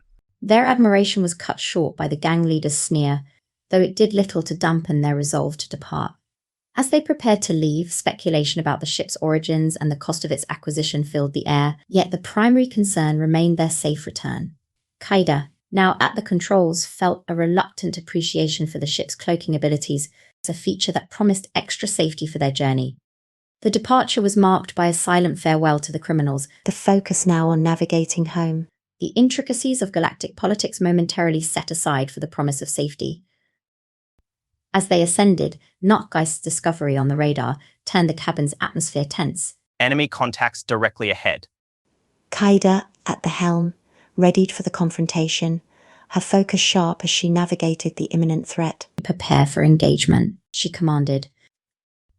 The vessel's agility was tested as it dodged the first wave of attacks, its movements a validation of Telosian engineering. But the enemy was persistent, their intentions threatening as they advanced. Nyota monitored the ship's defenses, his updates a steady rhythm amid the chaos. "Shields at a critical threshold," he informed, marking the escalating danger. Kaida's response was swift, deploying tactical diversions that bought them a moment's advantage. Seizing this, she maneuvered the Shadow Phoenix with a pilot's intuition, her counterattack a fierce display of light and destruction in the void. As the enemy faltered under her onslaught, Kaida's steadfastness never faltered, her actions precise and graceful, born from years of experience. The silence of space was punctuated by the defeat of their adversaries, the spectacle of their demise a brief flare in the infinite dark. The battle's climax left the crew in a temporary lull, the thrill of survival mingling with the relief of victory. With the hyperdrive engaged, the Shadow Phoenix and its occupants streaked across the cosmos, the stars themselves stretching to accommodate their speed. In this fleeting peace, Kaida allowed herself a moment of rest, the burden of control momentarily lifted. Chapter 7. Our Ran Rebel. In the arid expanse of Bardikar, amidst sprawling date farms, Robin Hood rolled gracefully through the orchards. The brim of a wide hat partially concealed their horse-shaped face, protecting them from the harsh desert sun. Surrounded by the bountiful date trees, Robin Hood paused and focused on a series of holographic images projected before them. The images flickered with scenes from across the Milky Way, politicians and tycoons donating generously to charities, and our Ran kings and queens opening their palaces to the impoverished. A swell of pride filled the Ran's heart as they watched these scenes. Robin's efforts, once deemed radical and extreme, were now bearing fruit, reshaping the galaxy into a place of greater equality and compassion. The sight of once cold, unapproachable royals embracing the needy within their halls was proof of the change Robin had ignited. Chewing on a sweet date, their elongated mouth savored the succulent flavor. A beep from their comm band interrupted Robin Hood. They flicked the tiny image of Major Mitchell into the air and let the pink-faced earthling hologram stretch up from the ground. Still, Robin Hood was taller, with their long spine and long head, and perched on top of their tall Kai tin ball. Mitchell's voice sizzled. "Robin Hood, we have news. Kaida Takahashi is heading to the Citadel of Unity. We're preparing to extract the memory chip as planned." "Excellent," they responded, their voice interpreting their whinnies through the cybernetic voice box in their throat. "This is a step forward. Keep me updated, Mitchell." Ending the call, Robin Hood gazed out at the horizon and golden sun. Once a child of the slums, they now lived in a magnificent mansion, a bowl of their journey from poverty to power. Yet, despite their wealth, their heart remained with those still struggling in the galaxy. Turning their attention back to the farm, Robin Hood signaled to their staff, a group of dedicated individuals who had been with them since Robin's early days of strife. "Prepare a feast tonight. We have much to celebrate. Tell my family. Let us enjoy the fruits of our labor together." Robin Hood rolled into the main kitchen of their mansion, where the kitchen staff sprung into action. The aroma of spiced dishes and fresh bread wafted through the air. The hermaphrodite watched with a contented gaze. As the evening approached, Robin Hood's mansion buzzed with activity. Robin Hood's family came down from their annexes of the mansion they shared. The atmosphere was alight with joy and the comforting sounds of a family united. Robin's parents, once weary from the struggles of slum life, now radiated happiness and pride. Robin's siblings, who had shared such humble beginnings, chatted animatedly about their new lives and how they made money and were their own bosses, all unaware that he had brought on this uprising of the poor. Robin Hood, seated at the head of the long table, watched with a fond gaze as their siblings' children, the younger generation of Robin's family, eagerly devoured the feast laid out before them. Their innocent laughter and playful banter brought a smile to their face, a contrast to the grim memories of their childhood in the slums outside King Arkaka's palace. "Look at them," Robin neighed to their siblings. "They will never know the hunger and hardship we endured. They will grow up in a world where they are not defined by their birth, but by their potential." A sibling, Liana's voice, echoed with the same neighing tones. "It's so strange how the poor suddenly are loved. It's not just on Bardikar, but across the galaxy." Robin Hood's sibling, Jaran, let out a hearty laugh. With a knife and fork in one pair of hands, Jaran ate. Yet the hermaphrodite had good hand and eye coordination, as they also held a glass of wine and napkin in the other pair, while cutting a child's meat with the third pair. These parents are certainly busy, Robin thought, reflecting on the fact they only used 2 pairs of hands at the most when they ate. "Remember the days we scavenged for scraps outside the palace gates?" Jaran said. "Now those very gates are open to shelter the needy." Unique neighs filled the dining hall with unity and accomplishment. The feast was a lively affair, filled with laughter, stories, and reflections. As the night wore on, Robin took a moment to step onto the balcony, looking out over the sprawling date farms that symbolized Robin's transformation. The cool night breeze carried the sounds of joy and merriment from within, and Robin allowed himself a moment of satisfaction. In Robin's mind, the vision of a galaxy where no being would suffer from poverty or injustice remained clear. The extraction of Kaida Takahashi's memory chip was another step toward that goal, a necessary action. If the Crypt tribe could create black holes, its enemies would have no power. After returning to the feast, the mood around the dining table had shifted with the sudden buzz of Parent A's comm band. Everyone's attention turned towards Parent A as they checked the incoming alert, their expression morphing from relaxed contentment to serious concern.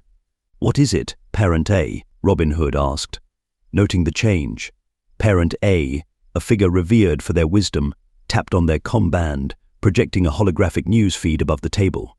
The hologram displayed a news presenter with a grave expression. "We interrupt this broadcast with breaking news," the anchor announced. "Planet Bardikar is under attack by forces led by Lord Chiron of the Chiron system. This unprovoked assault has plunged the region into chaos." The room fell silent as the family watched the footage of warships descending upon Bardikar, laser fire lighting up the sky. Images of terrified citizens and ravaged landscapes painted a terrible picture of the unfolding tragedy. Robin clenched and unclenched 6 fists, almost hyperventilating. Robin's family expressed their shock and concern, voicing their fears for the safety of their planet and its inhabitants. "How could this happen? Bardikar has always been a peaceful world," Liana exclaimed. The 3 hearts in Robin's chest palpated frantically. Their family was unaware of their secret role in redistributing wealth. They were ignorant about Robin's Crypt tribe or Robin's involvement with the Nano Nexus. "Excuse me," Robin stood abruptly. "I need to step out for a moment." As Robin left the dining hall under the pretense of a bathroom break, they hurried to their private study. The study, a room lined with bookshelves and artifacts from their travels, concealed the entrance to their secret control center. Robin pressed a hidden switch behind a bookcase, revealing a concealed door. Upon entering, the nerve center of their operations greeted them. Robin's secret control center buzzed with activity, screens displaying various data streams and surveillance feeds. Robin Hood quickly accessed their secure channels, contacting head office on Aetheris in the Quanta Reach system. Robin gasped to control their breath. No, this isn't happening. Their 30 fingers tapped and twisted inside the holographic interface, activating a secure communication line to the Crypt tribe's nucleus secret headquarters. The screen flickered, connecting them to Fikax, the chief intelligence coordinator of the Crypt tribe and a member of the reptilian Ganthorian species. "Fikax, we need to act now," Robin said in an emotion-choked voice. "Lord Chiron's forces are attacking Bardakar. I want you to release the kings and queens from our control. Let them regain their consciousnesses so they can defend their realms." Fikax's forked tongue flickered slightly as he spoke. Robin Hood, that's easier said than done. Zalorian operatives stole the decoder crystal that we need to do such a job within minutes. A jolt of shock struck Robin's core, and their head lurched back. Stolen? How did the Zalorians even find our headquarters? We don't know. Fikax's voice betrayed frustration. We raided a Zalorian ship, hoping to recover the crystal, but we found nothing. They knew what they were taking, Robin. It's a significant setback. Robin Hood's 6 hands clenched into fists, pale blue knuckles turning white. This is a disaster. Without that crystal, our control over the kings and queens is limited. We can't let Lord Chiron seize control of Bardakar. Fikax nodded solemnly. We're doing everything we can. I've dispatched our best agents to track down the crystal, but it will take time. In the meantime, coders will try to find some kind of back door without it, but if they find one and give back control, it could be too late. Switching the nanotechnological viruses back on would take time. Time is a luxury we don't have, Fikax. Bardakar is under siege, and we need to respond swiftly. Fikax's scaly skin shimmered slightly as he processed the information. I'll prioritize this, Robin, but you need to prepare for the worst. Lord Chiron is not one to be underestimated. Robin's gaze fixed on the screen. I'm aware of Lord Chiron's capabilities, but we have our resources and strategies. Fikax inclined his head. I'll keep you updated on our progress. Stay strong, Robin. Bardakar needs you now more than ever. Wait, Robin said. Send someone to save my family in case we're attacked. Right away. As the communication ended, Robin Hood stood alone in the control center. The attack on Bardakar was not just a threat to their home, but a challenge to the very foundations of Robin's mission. Returning to their family, Robin Hood carried the weight of the galaxy on their shoulders. Robin maneuvered into the banquet area, urgency in their glide. Immediate departure is essential. Allies from afar are en route for our protection, they declared, a mix of command and concern in their tone. Parent B's perplexity showed, their face marked by curiosity and apprehension. What is your acquaintance with these beings from beyond our world? And what's their reason for assistance? Robin Hood paused, the depth of their clandestine life bearing down. My journeys have introduced me to many. They are our friends. Believe in me, they implored. The family's anxiety was obvious. Liana's voice quivered as she voiced her distress. Yet we've only just found solace here. Must we abandon our dwelling? Robin's reply was stark, a somber reminder of their situation. Destruction from above is a possibility. Parent B, demanding further explanation, posed another query, skepticism evident in their stance. Which allies venture here for us? They questioned, their multiple arms showcasing their skepticism. Confronted with the doubt and concern mirrored in their family's gaze, Robin faced a pivotal moment. The truth of their existence, their impact on the cosmos's balance, could no longer remain veiled. The time has come for honesty, our comfort and prosperity. The story about my employment as an AI designer was fabricated. The disclosure left the space in hushed shock, each member grappling with the breadth of implications. Parent A, voice frail, sought confirmation. You assured us of legitimate employment. From where did our fortune truly derive? Bracing themselves, Robin Hood unveiled their concealed identity. Directing the redistribution of resources throughout the cosmos has been my doing. Draining the affluent to assist the less fortunate. My endeavors have diminished the defenses of monarchies, leaving an opening for Lord Chiron's aggression. The ripple of astonishment through the family was palpable, disbelief and ire soon filling the void. You've endangered us for your ideals. Parent B challenged, their voice mingling fear and indignation. The cries of the younger offspring reverberated, amplifying the hall's tension. Jaran's frustration erupted, their chair clattering in dissent. Conflict has been invited to our threshold.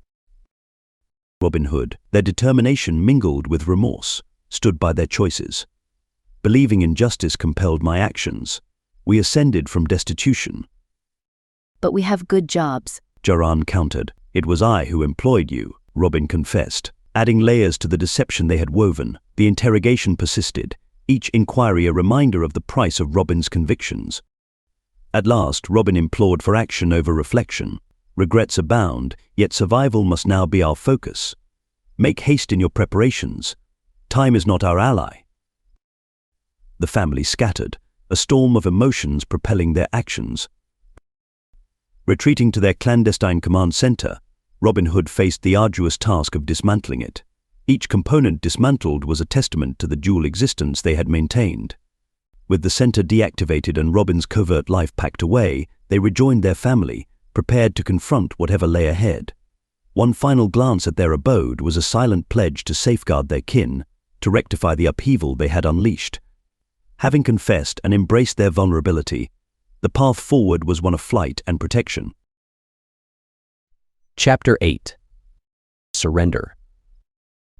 The oppressive jungle canopy loomed above Jaxon and his team, encircling them like a cage. They stood in the shadow of Major General Harlow and his Talosian space marines, who watched them with cold, calculating eyes.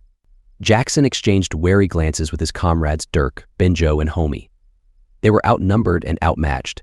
Harlow's piercing stare cut through the darkness of the towering crystal trees. Impressive abilities you possess, he remarked, his voice laced with intrigue. Do they come from this quantum Dreamweaver? Jaxon remained silent, resolute in his decision to keep their powers a secret. But Harlow was not deterred. You are now under Talosian custody, he declared. However, I am a fair man. I believe in cooperation. If you agree to share your powers and knowledge with us, I can guarantee your freedom. Seer stepped forward with a defiant gleam in her eye. We will never betray ourselves or our powers to you, she declared boldly. Harlow's expression did not falter. You may see it as betrayal, or you may see it as a mutually beneficial arrangement. Talos can provide resources, protection, and an opportunity to use your abilities for the greater good. Jaxon studied Harlow's face for any signs of deceit. But the offer was tempting. Their freedom in exchange for revealing their true potential and the secrets of the realm of the celestial architects. It was a dangerous game that could change everything. Mafdidi's fur bristled as she spoke up. I have seen your greater good, Harlow. She spat. And we will have no part in it. You know nothing of our cause, Harlow retorted, his stern gaze resting on her black cat face. But Mafdidi was unfazed. Oh, but I do, she purred, a sly smile pulling at her lips. I have been monitoring your movements in the Triangulum galaxy. Information travels in many ways, Major General. A flash of anger crossed Harlow's face before he barked orders to his guards. Seize her. As the Space Marines moved to capture Mafdidi, the jungle seemed to hold its breath. Do not mistake our silence for weakness. Mafdidi spoke calmly as the guards closed in on her. We have our principles, and we will not compromise them for your twisted sense of order. But the fate of Jaxon and his team remained uncertain as the forest echoed with the rustling of leaves and the distant cries of unseen creatures. Harlow's cold gaze swept over Jaxon, disappointment etched into every line of his face. I raised you as a son, Jaxon Orion, he said bitterly. And yet here you stand, willing to throw away everything I've taught you. Jaxon's jaw clenched as he met Harlow's steely glare. You raised me as a fighter, not a son. You brainwashed, or at least tried to brainwash us. You taught all of us orphans to fight, to never back down in the face of oppression. And I will not compromise that for any false promises of liberty. A tense moment passed between the two before Harlow spoke again, his fists trembling with anger. Brainwashing? Is that what you believe? He paused, taking a deep breath before nodding with grim acceptance. Very well then. If that is your decision, take them into custody. As the Space Marines moved forward to surround Jaxon and his team, a sudden interruption echoed through the jungle. It was a distant call of some unknown creature. The guards hesitated, their attention diverted by the strange sound. Amidst this distraction, the jungle seemed to come alive with unseen forces. The underbrush rustled, the trees tinkled, and the wildlife added their voices to the mysterious chorus. Seizing this opportunity, Mafdidi swiftly maneuvered out of the grasp of the guards, leaving the Space Marines momentarily disoriented by the unexpected disturbance. Harlow's expression darkened as his authority was undermined by this unforeseen turn of events. But he quickly regained control, waving his hand to signal his soldiers to regroup. And just like that, the strange disturbance in the jungle subsided, leaving behind an eerie calm. The guards, now more vigilant than ever, closed in once again on Jaxon and his team. But amidst all of this, the quantum Dreamweaver flickered and then disappeared. Sierra and Lyra vanished, too, causing the Space Marines to glance about, paranoid. In front of Harlow materialized a figure of a woman. Her gentle yet commanding voice echoed through the illusion as she spoke directly to her son. Keith, my son, this path you tread is one of darkness. These people are innocent, and your actions bring only pain and suffering. Cease this course, for it is not the path I raised you to follow. For a brief moment, Harlow's hardened expression wavered as he heard the heartfelt pleas of not just his own mother, but also those of other Space Marines' mothers who appeared as ghostly figures around them. But just as quickly, skepticism overtook him, and he dismissed it all as a trick. Impressive, but let me remind you of something. I planted a series of explosive devices around your colony. If you don't comply, I'll have them activated. A heavy silence hung in the air as Harlow's threat settled in, causing even Jaxon's team, with all their superpowers, to hesitate in fear. Please. Seer begged from her spot beside Jaxon. Let me return to my children. They've already lost their aunt and need their mother. Jaxon shivered at her words, but he knew that they couldn't give in to Harlow's demands and endanger countless others. Please. Seer pleaded once again. Jaxon's gaze met Harlow's unwavering stare before turning back to Seer and nodding his head solemnly. If you let her go back to her children, he said firmly to Harlow, then I will tell you everything I know and aid you in your mission. Sierra and Lyra appeared. We want to stay here too, Lyra said. We were only helping out. It doesn't mean we want to leave Microxus. With Seer, Sierra, and Lyra dropped off at Hope's Crossing, Jaxon, Harlow, and the rest of the crew sat in the Quantum Dreamweaver. Where do we go? Jaxon asked. Talos, of course, Harlow replied. But I won't reveal the location of our secret military base. We'll land on the roof of the Novit Consortium instead. Jaxon tensed at the mention of Novitech, but he forced himself to relax and breathe deeply once more. In a flash of light, the inside of the QD darkened before brightening again, revealing the familiar blue sky above the concrete roof of the Novitech Consortium. As they exited the Quantum Dreamweaver, Jaxon's heart raced as he was flanked by Harlow's stern-faced Space Marines. With a tap on his comm band, Harlow murmured into it while raising his eyes to the vast expanse of sky above. A deep, rumbling hum filled the air, its vibrations shaking Jaxon to his core. Suddenly, a massive spaceship descended from above, casting a looming shadow that engulfed the Quantum Dreamweaver. Secure that vessel, Harlow commanded, prompting his Marines to take control of Jaxon and his comrades' craft. The Marines rushed towards the QD but were met with an unexpected resistance. Though they strained and exerted all their might, the craft remained firmly in place.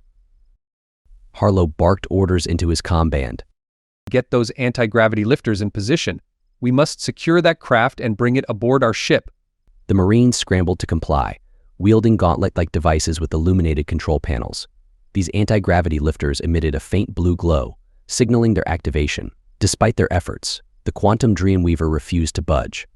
Harlow's frustration grew as he yelled into his comm band. Increase the power. We need that craft aboard now. The Marines adjusted the controls, increasing the intensity of the anti-gravitational field. Harlow scowled, his impatience turning to anger. What sorcery is this? Why won't it move? One of the Marines spoke up, bewildered. Sir, it's as if it's anchored to the ground. No matter how much power we use, it won't budge. Harlow glared at the spacecraft before turning his gaze to Jaxon. Orion, use whatever powers you possess to move your damn ship into our hangar. Now. Jaxon's heart was torn with conflict as he struggled to fulfill his promise of revealing the secrets of his superpowers. The weight of responsibility and the fear of losing control crashed upon him as he focused his mind on the Quantum Dreamweaver. With a heavy sigh, he willed the craft to lift off the ground. The Marines rushed forward to secure the Quantum Dreamweaver, their imposing figures guiding Jaxon and his companions, Mafta T, Cindy, Annika, Dirk, Benjo, and Homie, towards the open doors of the hangar. Homie let out a low growl, but Benjo silenced him with a sharp elbow and a gentle woof. Silence in your Anubak tongue. A Space Marine barked as they were forcefully ushered up the ramp. With a hiss, the doors of the spaceship opened to reveal the foreboding interior of the hangar. The Space Marines pushed them into a cramped, steel-walled room with flickering overhead lights and uncomfortable flip-down seats.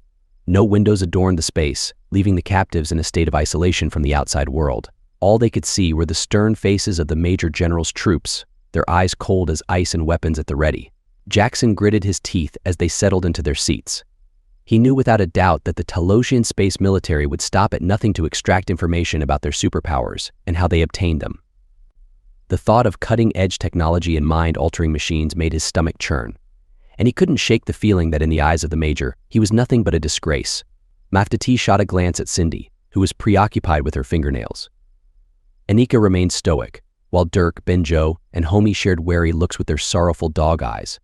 Suddenly, one of the Space Marines stamped on the metal floor, causing everyone to jump. "Listen up," he barked. "No sudden moves and no attempts to use your superpowers. You try anything funny, and your precious colony, Hope's Crossing, will be reduced to ashes. Understood?" Jaxon's stomach squirmed at the mention of their home being destroyed. Would Keith Harlow really go through with such a heinous act? As they lifted off in the spaceship, Jaxon could feel the rumble and vibrations beneath his feet. He could tell that the tachyon thrust had not been activated. They were still cruising within the Talosian atmosphere, and when they descended, it was clear they had landed at some kind of secret military base. Jaxon could sense the shared anxiety among his crew, and he knew that the stakes were higher than ever before. But he had no idea what horrors lay ahead at this mysterious base, whether it was hidden underground, under a body of water, or high above sea level. With a shove from Harlow's troops, Jaxon and his comrades stumbled down the ramp. Their eyes darted around the spacious and immaculately organized hangar, taking in the advanced spacecraft and hover disks that filled the space. The machinery hummed with activity, its vibrations reverberating through the air. Blue-skinned Zoraxians in Talosian uniforms bustled about, tending to their tasks with purpose. Jaxon couldn't help but marvel at the technology before him, realizing they had entered a world of secrecy and hidden agendas. In one corner of the hangar, rows of android soldiers hung from metal bars in a neat and orderly fashion. Their metallic bodies gleamed under the bright lights, their immobile forms exuding an aura of power and precision. Jaxon's feet rooted themselves firmly on the ground as he looked at them with unease. He hated bots. Kaida was half bot, but at least she had a human heart. But Major General Harlow's next words made Jaxon wonder if the old man was capable of telepathy. Rubbing his lips with his hand, Harlow spoke in a grave tone. "If you wish to aid us in rescuing Ambassador Kaida Takahashi, then yes, we will mobilize our silver crew." Maftati voiced her doubts. "Can we trust them?" Harlow gave a sharp look. "You all have trust issues, don't you?" Jaxon stepped forward, feeling compelled to speak his mind. "Can you blame us? It was distrust that led me to leave my position in the Talosian Space Force." He immediately regretted his words as Harlow's face turned a deep shade of blue. "Be careful with your words, Jaxon," Harlow warned. "You may be in my custody, but your girlfriend's life is on the line." Cindy attempted to smooth things over. "Please excuse Jaxon. We will do all that we can to cooperate with you, but we'll need a full explanation of the mission. We won't risk innocent lives for this." Jaxon took deep breaths, trying to steady himself as he looked away from the android soldiers and towards Anika. But his eyes were drawn to the Space Marines beside her, their gazes fixed on her body. He felt his blood boil as they ogled his buxom girlfriend, clad in her tight catsuit that accentuated her curves and matched her dark indigo skin. Clenching his fists, he followed Harlow as the old man led them towards a small, high-security door at the edge of the hangar. General Major Harlow and his entourage of 6 Space Marines escorted Jaxon and his companions into a high-tech mission control room. A massive holographic display loomed in the center, projecting a detailed map of the galaxy filled with blinking indicators for ongoing missions and crucial points of interest. Jaxon's gaze settled upon 3 formidable Zoraxian women, each with a unique shade of blue skin. He noted that aside from the androids and his own crew from Microxus, all others in the room were Zoraxian Talosians. Such was to be expected, as only the Zoraxians were native to Talos, though it was a diverse planet in its own right. However, the same could not be said for the Talos Space military base, which appeared to lack diversity. Though he recognized the woman with the highest rank among them, Jaxon could not recall where they had previously met. She strode with an air of unquestionable authority, her uniform adorned with traditional symbols and distinguished badges. Her nanofiber armor sported a partial camouflage effect tinged in shades of blue, while a holographic insignia on her chest proudly displayed a silver star, marking her position of high rank. The shoulder epaulets were meticulously arranged to showcase her military achievements, and even her gloves and boots were covered in micro-layered armor plating, serving both function and form. Emphasizing her slim waist and unwavering dedication to the cause, a utility belt adorned with symbols of honor and duty hung at her side. And completing the outfit was a flowing crimson cape billowing behind her like a symbol of her command. Jaxon could tell she was a major. Standing tall by her side were two other female officers dressed in uniforms slightly lower in rank, but no less imposing.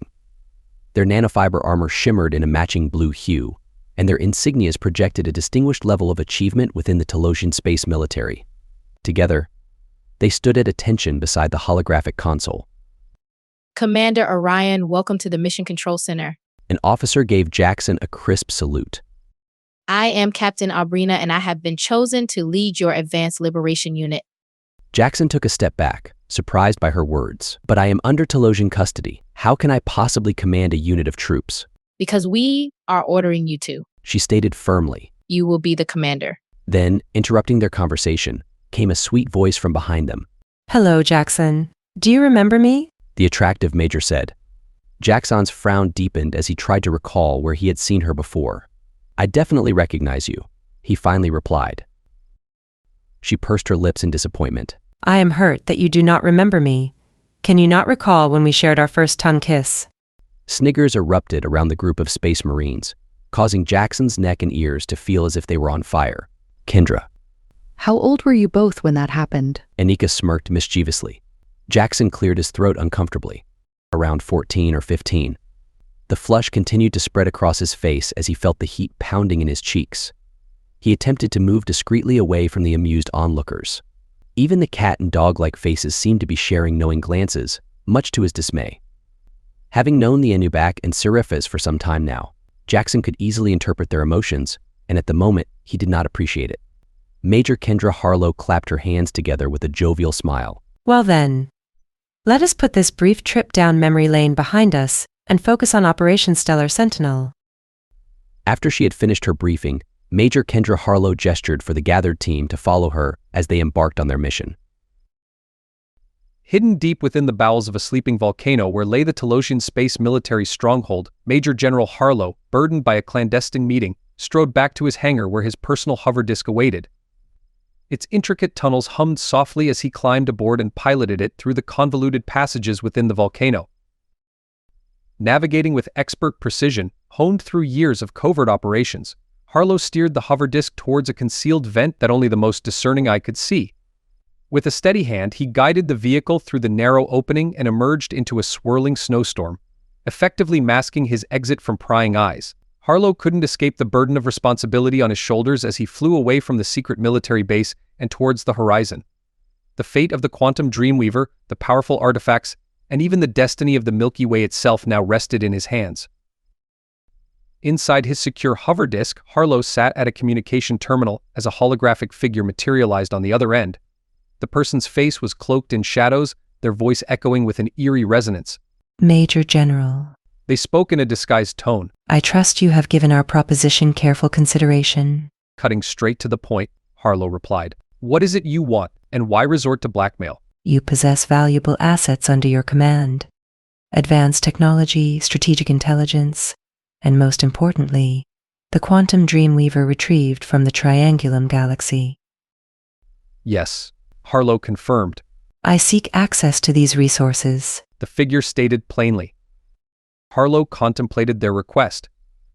I want your cooperation, access codes, security protocols, inside information. You will be my eyes and ears within the Telosian space military, and in return, we guarantee the safety of your daughter and wife. A bead of sweat formed on Harlow's forehead as he weighed his options. And what about the Dreamweaver, the Eye of the Ancients, and the Chronomeld Stone? Are those also part of your agenda? The person's tone turned more sinister.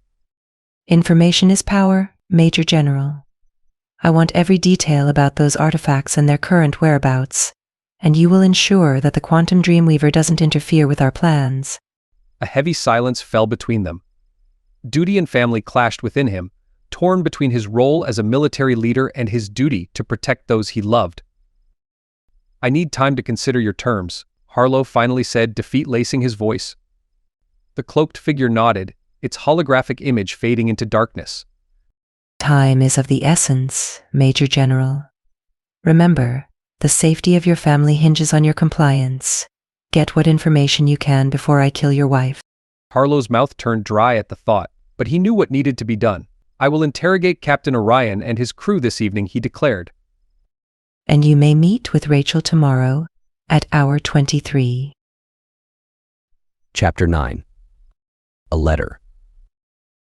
Kaida sat upon the captain's seat of Shadow Phoenix, her gaze fixated on the star-strewn abyss of warp speed travel. Her metal fingers tapped out a steady rhythm upon the armrest, tension radiating from her form.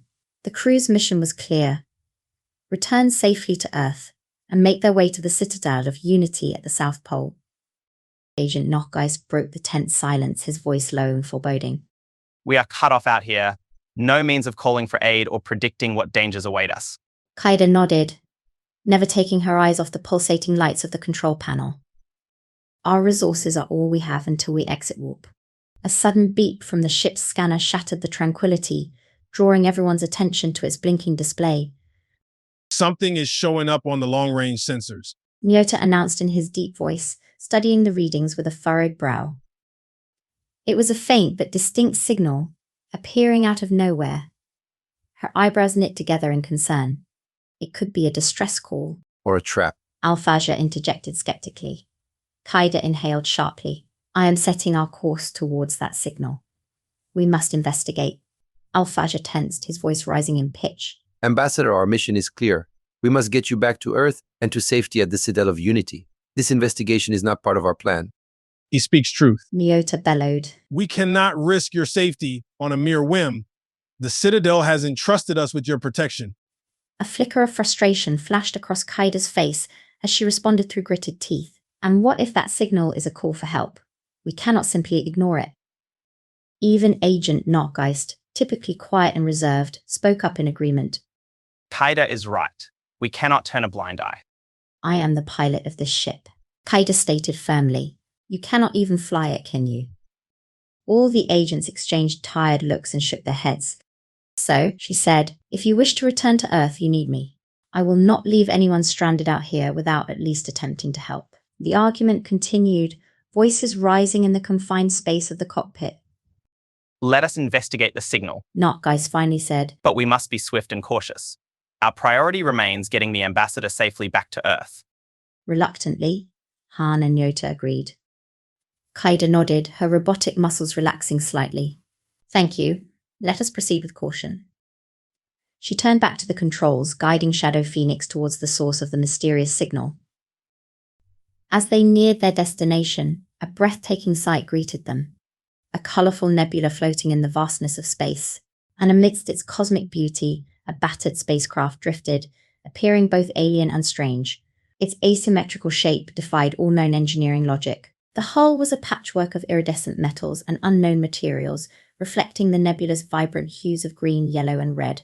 The ship seemed almost organic, with smooth lines and contours that suggested natural growth rather than construction. Protruding from its surface were crystalline structures pulsating with an inner light, indicating their purpose as sensors or communication arrays. The vessel was imposing yet graceful. Kaida clasped her metal hands together over her heart. We must board it. Han exchanged a worried glance with Nyota as they took in Kaida's command. But what if it is booby-trapped? Nyota nodded solemnly as his bulging eyes surveyed the vessel once more. Or what if it harbors some deadly contagion? Agent Nyota is right. Al-Fajr chimed in as he stroked his goatee thoughtfully. We do not know what awaits us inside or what fate befell its crew. Nyota's gaze returned to Kaida. We are entering uncharted territory here. If anything were to happen to us, or worse, to you. A weary sigh escaped Han's lips. And if this vessel is being watched, we may just be walking into a trap. My mind's made up. Kaida stood and approached the docking controls, her fingers expertly manipulating the intricate process of attaching their Shadow Phoenix to the unknown ship. To her surprise, the task proved more daunting than expected. The alien vessel's docking port was like nothing she had ever seen before. A confounding maze of foreign symbols. Her stomach knotted as she worked to align their craft with the mysterious port. Need a hand? Al-Fajr inquired. Indeed, Came Han's wry reply. I thought Talosian ships were equipped with adaptive materials that could interface with any docking mechanism. Tension laced Kaida's voice. This architecture is like nothing we've encountered before. Nyota focused on scanning the console's holographic interface. Perhaps there is a protocol for activating the morphing capabilities manually. After several tense moments, the holographic display flickered and revealed a complex array of unfamiliar commands. With careful precision, Nyota initiated the morphing protocol. The ship shimmered as its form subtly altered to match the foreign port. A soft thud echoed through the cabin as the two crafts connected. Docking successful. Kaida let out a breath she hadn't realized she was holding and led her team towards the airlock. But Ambassador, Han interjected. We have no knowledge of the atmospheric conditions inside. It could be toxic or lacking in breathable air. Worry creased Nyota's brow. And we must consider varying levels of pressure that could result in deadly decompression sickness. Without hesitation, Kaida issued her command.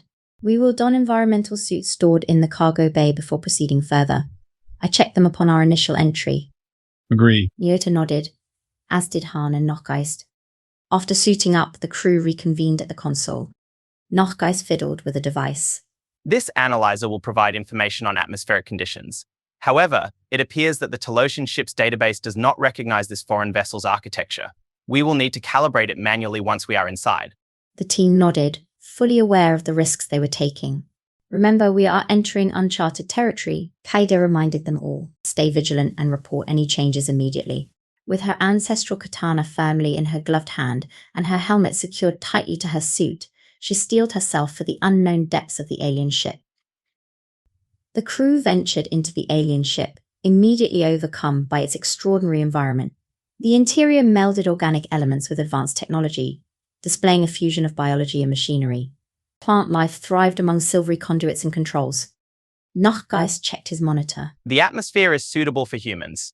Adequate oxygen levels, no harmful gases. Kaida nodded thoughtfully. In that case, let us remove our suits. Agreed. Ilfaja said. Without the bulk, we will be more agile and better equipped to use our weapons. Han unfastened his suit. A wise move. We must remain quick and responsive in case of further threats. Nyota removed his helmet.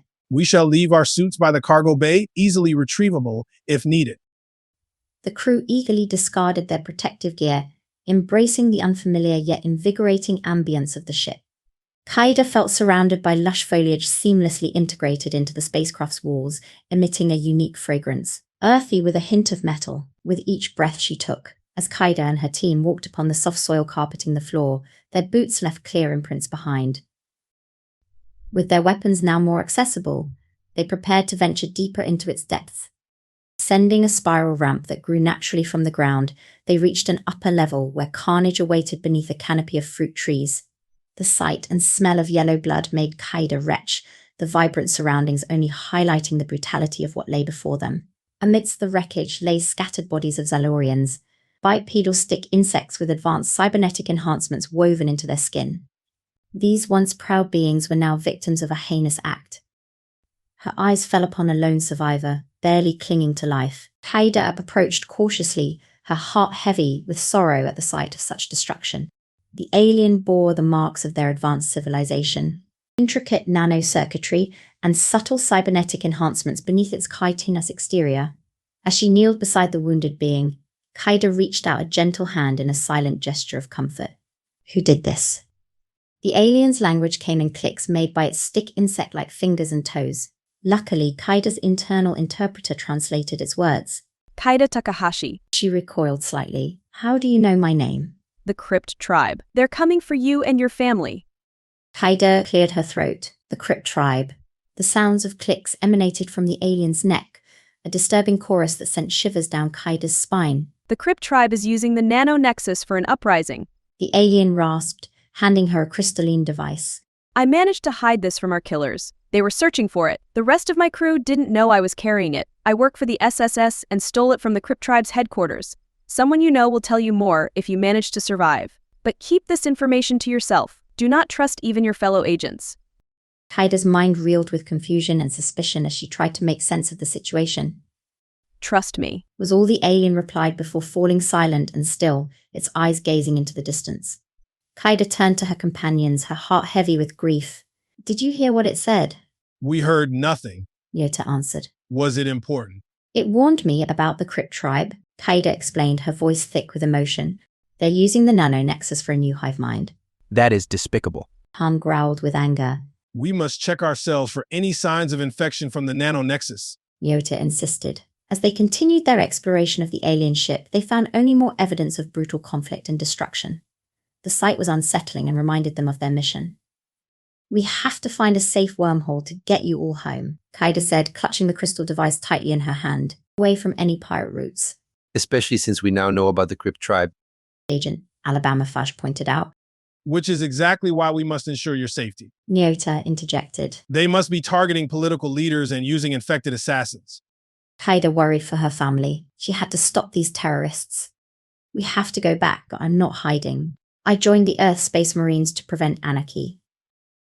The Shadow Phoenix detached from the alien vessel, and before they could enter hyperdrive, Agent Alabama Faja established a comm line with Commander Mitchell. The cabin fell silent as he reported their findings, and Kaida watched the hologram of her superior closely, his expression growing more serious with each detail. The Crypt tribe. Mitchell's voice was filled with disdain. You were supposed to return directly, Ambassador Takahashi. Kaida met his gaze unwaveringly. We couldn't ignore a potential distress signal, Commander.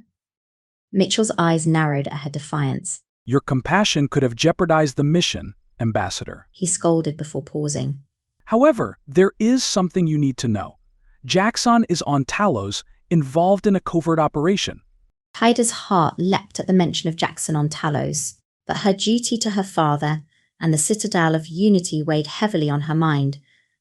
She knew she must return to Earth, but the thought of seeing Jaxon after all this time tugged at her. I must speak with him, she declared firmly. But her advisor reminded her of the strict military protocols at the secret base. She sighed, knowing it would have to wait until she arrived on Earth. As the call ended, Kaida's thoughts were in disarray. Ambassador, may we see your Japanese sword? Han asked, trying to lighten the mood. Kaida obliged, taking off the scabbard and revealing the beautifully crafted katana. As they admired its intricate design and sharp blade, a piece of paper fluttered onto the metal floor. It was written in Japanese. Her heart clenched as she recognized his handwriting on the paper. She frantically scanned the transcript once more, each word like a hammer to her already wounded heart. The revelation struck her with such force that she felt as though she had been physically assaulted, her breath catching in her throat. Oh no, Han exclaimed. I understand it. But I thought you were Korean. Agent Nockgeist interjected. I have a cybernetic eye translator. Han explained cryptically. And what does it say? Agent Nockgeist pressed. Han's piercing gaze travelled between her and the other agents before finally settling on her. Shall I tell them, or will you? You, she demanded. Han's gaze turned steely as he stared at her, and then back at the agents' faces. It says, Dearest Kaida, my hand is forced to write this missive, for Commander Mitchell holds a grip over me that I cannot break. He has blackmailed me into betraying you or suffer grave repercussions. Forgive me, my dear daughter, for failing to protect you. But I have faith in your resilience in overcoming this trial. And no matter the outcome, a father's love will always burn bright for you. Yours forever, Dad. Kaida's head lowered and her fists clenched tightly. Her sharp voice cut through the tense silence, demanding to know what they knew of the situation. Nyota swore they didn't know anything. She struggled to find the right words, but before she could, a cold blade pressed against her throat. The chilling voice of Agent Nockgeist echoed in her ear. Sorry, Ambassador. Orders are orders. Chaos erupted in the cabin as Nyota, Han, and Alphaj drew their weapons in defense. But it was too late. Betrayal had already seeped into their midst. Nockgeist remained unmoved, his eyes hard and unyielding. Kaida realized she was trapped, forced to wait for a moment of weakness from the traitor before she could strike back. Chapter 10. Citadel of Unity. The Shadow Phoenix sliced through Earth's atmosphere, making its descent towards the anomaly of the tropical South Pole, its journey marked by an elegance that belied the tension within. Kaida Takahashi, her focus ensnared by the view screen, felt the cold kiss of Agent Nockgeist's blade at her throat. Below, the floating metropolis of Astroverde revealed itself, a marvel wrought in silver, gold, and the shimmer of diamonds adrift in the endless blue of the ocean. It was surrounded by man-made islands, bastions of verdant paradise encircling the technological wonder. As the Citadel of Unity loomed beneath the urban splendor, they skimmed the ocean's surface.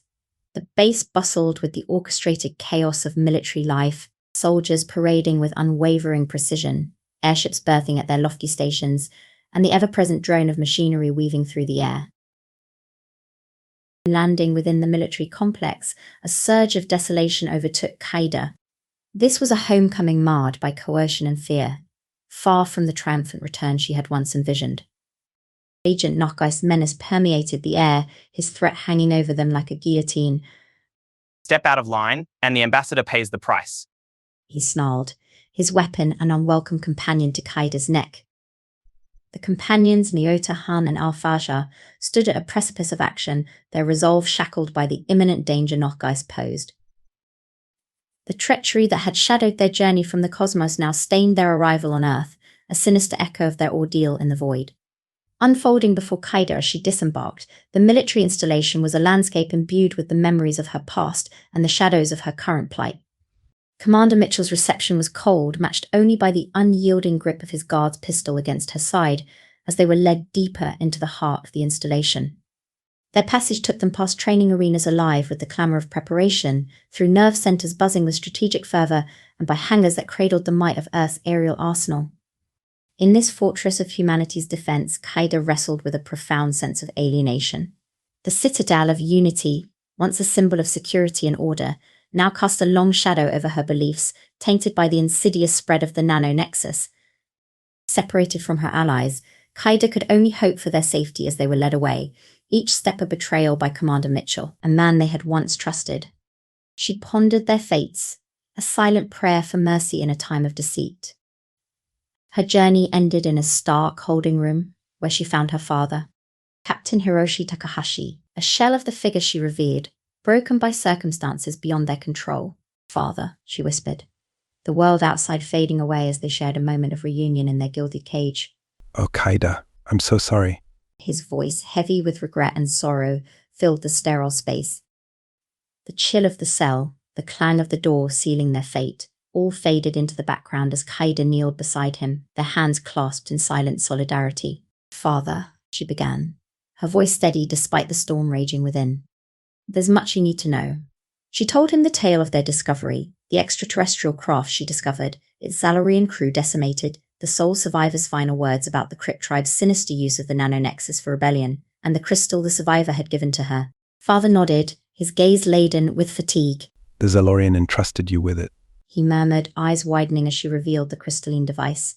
"Yes, it's a star map that holds the secrets to safe passages through the cosmos, overlooked by Agent Nockeist in his oversight." "Kaida, this revelation holds tremendous weight. The resurgence of the nano-nexus, with its capability to sway minds and dictate actions, presents a dire threat. I fear it's in the Citadel's command," he shared, a grim realization dawning. "Commander Mitchell's erratic behavior, his uncharacteristic directives, his accusation of espionage against me, and the ultimatum regarding your mother if we attempt any form of dissent or escape." "And Emiko?" she queried, a pang of guilt for the distance that had grown between them. "Emiko's achievements as a civil engineer on Talos were beyond your reach, distanced by the vast expanse of the Triangulum galaxy," he explained. Kaida's apology, an admission of her perceived failure to uphold family honor, was met with an unwavering affirmation of her path, her father absolving her of any shame she thought she had brought upon them. Their exchange of apologies and interruptions peeled back layers of unspoken pride and stubbornness, hallmark traits of their heritage and military discipline. The embrace they shared, a rare moment of tenderness, broke through years of built-up barriers as proof of Kaida's humanity, untouched by her cybernetic augmentations. Father's conjecture that Commander Mitchell and Agent Nockeist might be under the nano-nexus's influence fueled a strong determination within Kaida. "The first move is to break free, to rally our friends. We're powerless from within these walls," she declared, determination stealing her voice. The threat to her mother, however, cast a shadow over their plans, a chilling reminder of the stakes involved. "We must proceed with caution, O Tosin. There has to be a channel to the outside world, someone within the Citadel we can trust." Kaida contemplated, her strategic mind weaving through possibilities. Her father's suggestion hinted at the potential freedom of her companions, the agents who had accompanied her to Earth. Kaida surveyed their cell. Every corner was scrutinized for a flaw in their captor's security, a means to slip through the Citadel's defenses and turn the tide against the shadows that sought to engulf them. Father's gaze, etched with lines of concern, followed Kaida as she surveyed their prison. Exercise caution, Kaida. We're up against daunting opponents. I understand, Father. Yet succumbing to dread serves us little. We must contemplate the safety of Mother, the well-being of Earth, and the cessation of the Crypt tribe alongside this resurgence of the nano-nexus. Their strategy, whispered between the cold walls of confinement, was a fusion of Kaida's vast experiences across the stars and her innate drive to shield her loved ones and home planet. It was a plan birthed from desperation, yet underscored by necessity. The discovery of a flaw in the cell's ventilation, an uncharacteristic lapse in the Citadel's defenses, ignited a ray of hope. That's our passage out. Acknowledging the risk, her father agreed with a heavy heart. Tread carefully, Kaida. Her cyborg strength proved pivotal as she silently disassembled the vent cover. Poised to navigate the narrow duct, an abrupt intrusion halted her escape. Commander Mitchell's entry, flanked by armed enforcers, shattered the tense silence. Escaping? Ambassador. His tone dripped with cold finality. The subsequent act unfolded in a breath. A guard's aim turned lethal toward her father. Kaida's reaction was instinctual, a desperate bid to intercept the bullet's path. Yet the effort fell short the shot fired, marking her father with a fatal wound. Overwhelmed by grief and anger, Kaida released her rage. Her combat skills, enhanced by her cybernetic parts, overwhelmed the confrontation. Each guard collapsed under her force, every move showcasing her expertise and the profound loss fueling her. The corridor evolved into an arena of contention marked by Kaida's pursuit of payback. Her every action combined skill with brute force, leaving none of her foes standing. In the midst of the turmoil, her eyes shone with an intensity born of sorrow and justice. She would honor her father's memory. In the aftermath, amidst the silence punctuated by her labored breathing, Kaida headed to the hangar. There, the Shadow Phoenix awaited, its Talosian engineering surpassing any earthly counterpart in both design and capability. She commandeered the craft with ease, her cyborg enhancements interfacing with its systems, propelling her away from the scene of her father's demise in the Citadel. As the spacecraft cleaved through the atmosphere, Kaida's focus shifted from the immediate escape to the broader implications of her father's loss. The pain of this realization bore down on her. It was a torrent of grief. Yet there was no space for mourning. Her mother was vulnerable, and that spurred Kaida onward. Concern for her allies' fates and the turmoil that had upended her world marred the journey to the North Pole, a quest for sanctuary and the next phase of her resistance. Below, the serene beauty of Earth's paradises belied the storm raging in Kaida's soul. The tranquility of her parents' beach house, nestled amidst the tropics, didn't know father was dead. She heaved a gasp containing her sobs. The mechanical echo of her footsteps marked her arrival up the steps to the veranda. The unspoken tragedy of her father's fate tainted the reunion with her mother, a moment of fleeting joy amidst the sorrow. Rinka's gratitude for a family restored clashed with the grim reality Kaida bore as a shield. Oka-san, we need to leave now.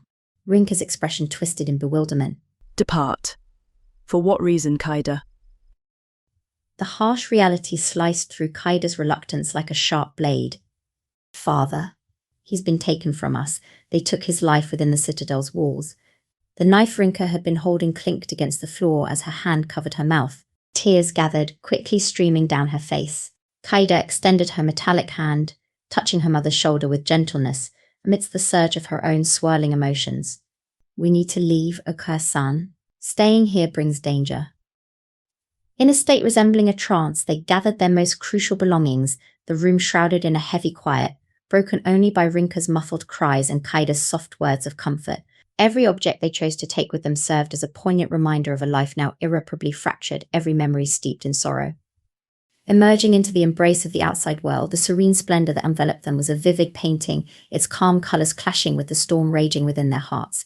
The lullaby of the sea and the choir of birds became a bitter medicine, emphasizing the chasm of grief within Kaida's soul untouched by the world's unchanging song. Despite the warmth that enveloped them, Kaida felt an icy chill.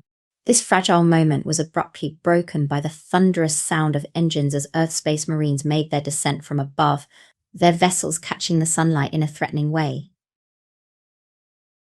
Chapter 11. The Crypt Tribe. The night at Robin Hood's mansion, once aglow with the laughter of kin and the cheer of festivity, had shifted into unease and alarm. Together, Robin and their family gathered tightly, the distant booms of explosions testing the stability of their tranquil abode. The heavens, once a silent witness adorned with constellations, now bore the aggressive streaks of combat spacecraft, their presence a thunderous shadow over the land. Parent A, hands pressed against their heart, wore an expression carved from deep concern. What's going on out there? Can we count on being safe? They voiced, the tremor in their words mirroring the tremors of their home.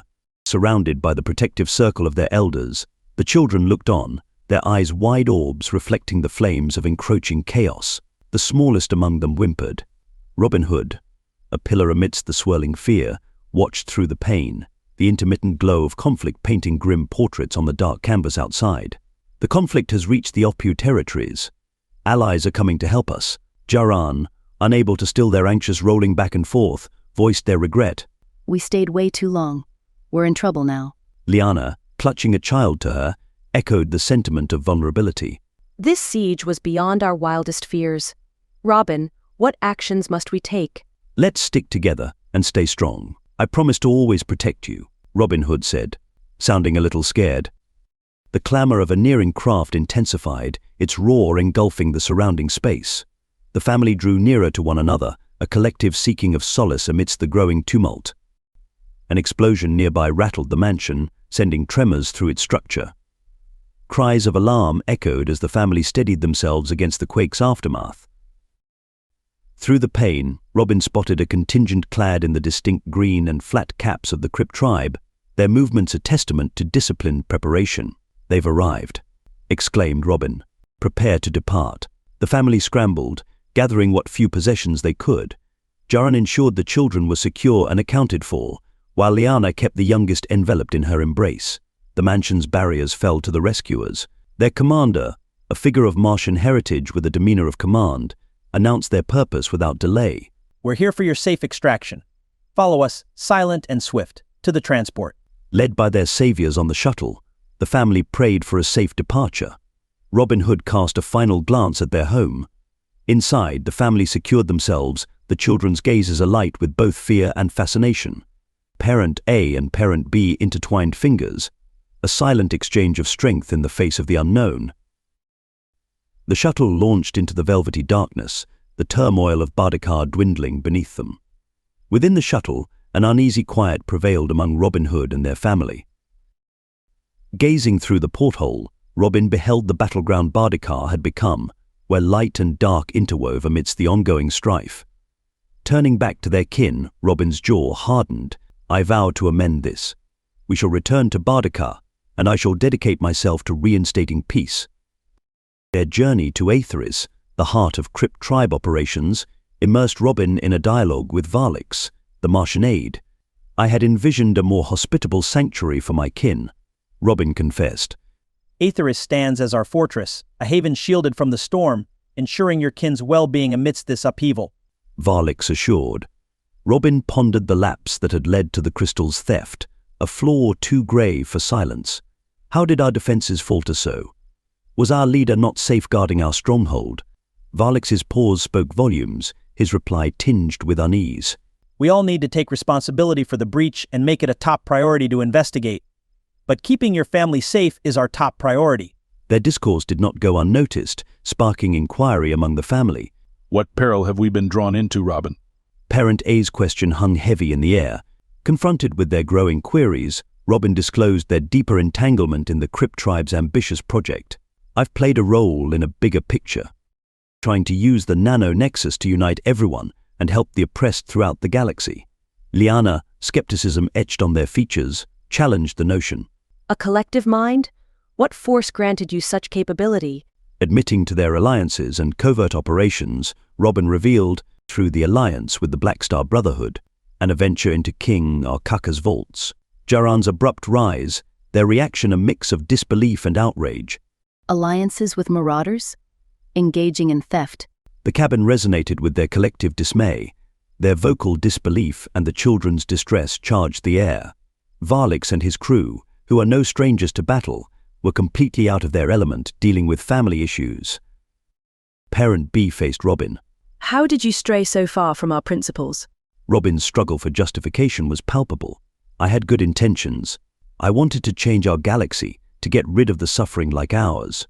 Wow, I really messed up big time.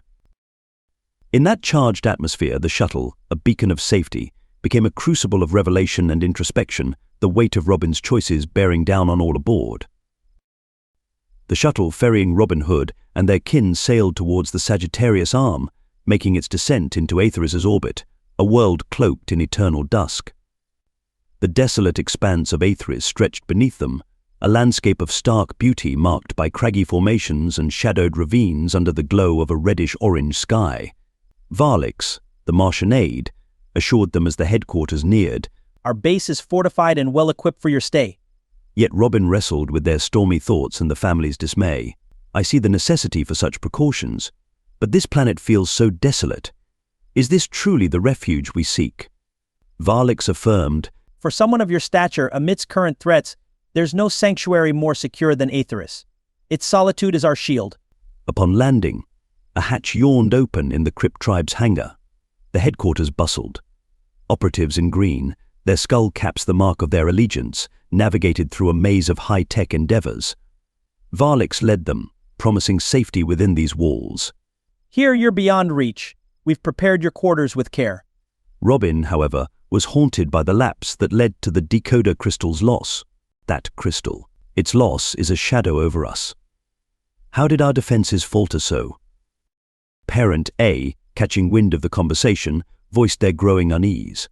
"This endeavor of yours, how did it permit such a vital element to escape our grasp?" Their query caught the ear of passers-by, their gazes alight with intrigue. Attempting to calm the waters, Varlix highlighted Robin's vital role. "Robin's efforts have been a cornerstone in our quest to rebalance the scales of galactic wealth." Parent B, the strain evident in their voice, countered, "But at such a steep price. Our home, our world, now teeters on the brink." With heavy hearts, they proceeded to their new home within the base, each step a reminder of the complex web of decisions that had brought them here and the uncertain path that lay ahead. Days had trickled by since Robin Hood and their family sought refuge within the Crypt tribe's stronghold on Aetheris. Gradually, amidst the upheaval that had torn them from their roots, they began to find a rhythm in their new alien home. An oasis amidst their upheaval presented itself in the form of the headquarters swimming facility, an unexpected indulgence on the stark planet. The pool's waters, kissed by the soft illumination from above, offered a respite, a momentary detachment from their lingering anxieties. Before immersing themselves, they detached their Kai-Tin spheres, setting them aside to allow their bodies the freedom to buoy on the water's embrace. It was in these moments of weightless drifting that Robin's solace was disrupted by the arrival of a Crypt tribe envoy. The figure, a Vortilith from the distant Vortilis, maneuvered to the pool's brink with its unique anatomy, a torso perched atop 4 slender appendages, each culminating in dexterous, multi-segmented digits. Adorned in a diaphanous suit designed for its breathing needs, its skin, a canvas of shifting red and black patterns, caught the light, creating a mesmerizing display. The being's helmet, equipped with a device to translate its thoughts, broke the silence. "Robin Hood, your presence is requested by the leaders of Project Celestial Convergence." With a resigned sigh, Robin acknowledged the summons, their brief interlude of peace coming to an end. They secured their Kai-Tin ball once more, the attachment clicking into place, and cast a reassuring glance towards their family, who watched with a mix of curiosity and concern. With a rumbling roll, Robin proceeded to the designated chamber, the weight of their responsibilities firmly back upon their shoulders, leaving behind the tranquil waters for the matters that awaited their attention. Within the chamber, a convergence of minds from across the galaxy unfolded as Robin Hood was greeted by Fikax and his distinguished companions. The air was charged with an unspoken urgency, the stakes elevated by recent upheavals. Fikax, embodying the cold precision of his reptilian lineage, acknowledged Robin with a gesture that bridged formality and necessity. Robin Hood, the tides we navigate have turned treacherous. The recent turmoil demands our full attention and strategy. General Vrax, a Zoraxian hailed for her tactical acumen, wasted no time in addressing the crux of their dilemma. The absence of the decoder crystal has exposed vulnerabilities within our ranks. It's imperative we recalibrate our approach and bolster our safeguards.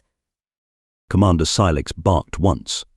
The Anubak from the Sirius Moons was a genius in the realm of digital warfare, and scrutinized her holographic displays. An AI interpretation of her muted woofs and growls rang out. Our informational fortresses stand weakened. Immediate action is required to seal these fissures against further incursions. The responsibility for countless lives pressed upon them. Robin clasped 3 pairs of hands. Our foremost task lies in safeguarding those under our wing. What measures can we enact at once to fortify our position? The assembly delved into a deep discourse, each leader presenting their expertise towards crafting a bulwark against the encroaching chaos, their collective resolve a beacon in the shadow of uncertainty. Fikax's gaze sharpened.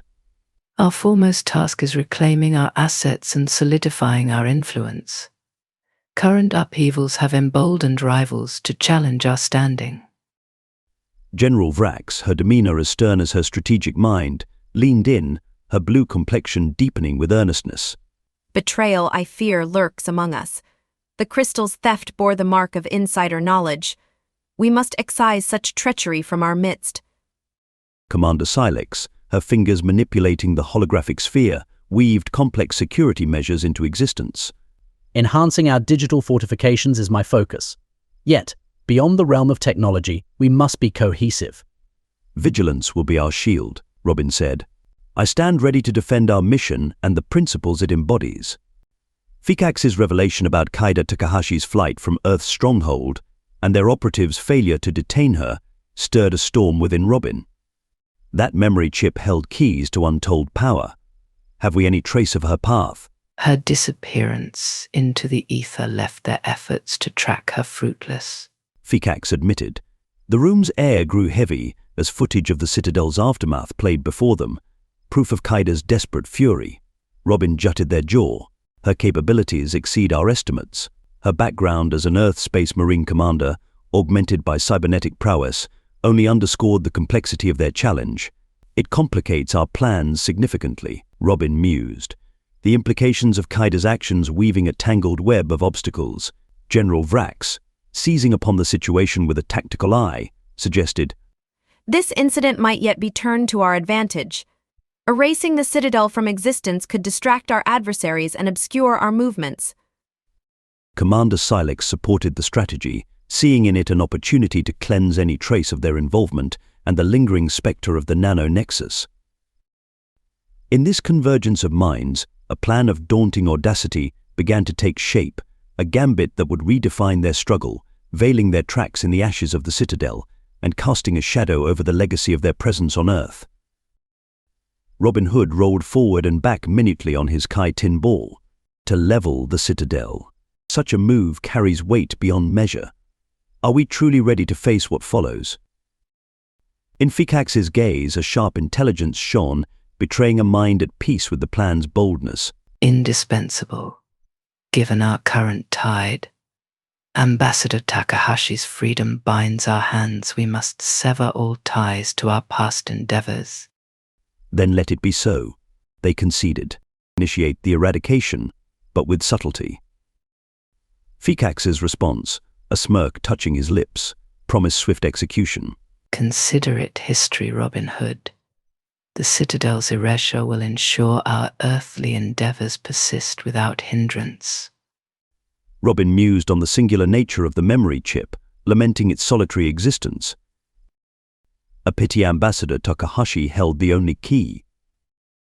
Fikax's mention of Raven Fortuna, the elusive founder of the Blind Syndicate and Damian Black's escape, added layers to their dilemma. The orchestrator behind the Blind Syndicate, Robin queried, seeking clarity amid the web of alliances and betrayals, and Orion, his medic. Robin pressed further.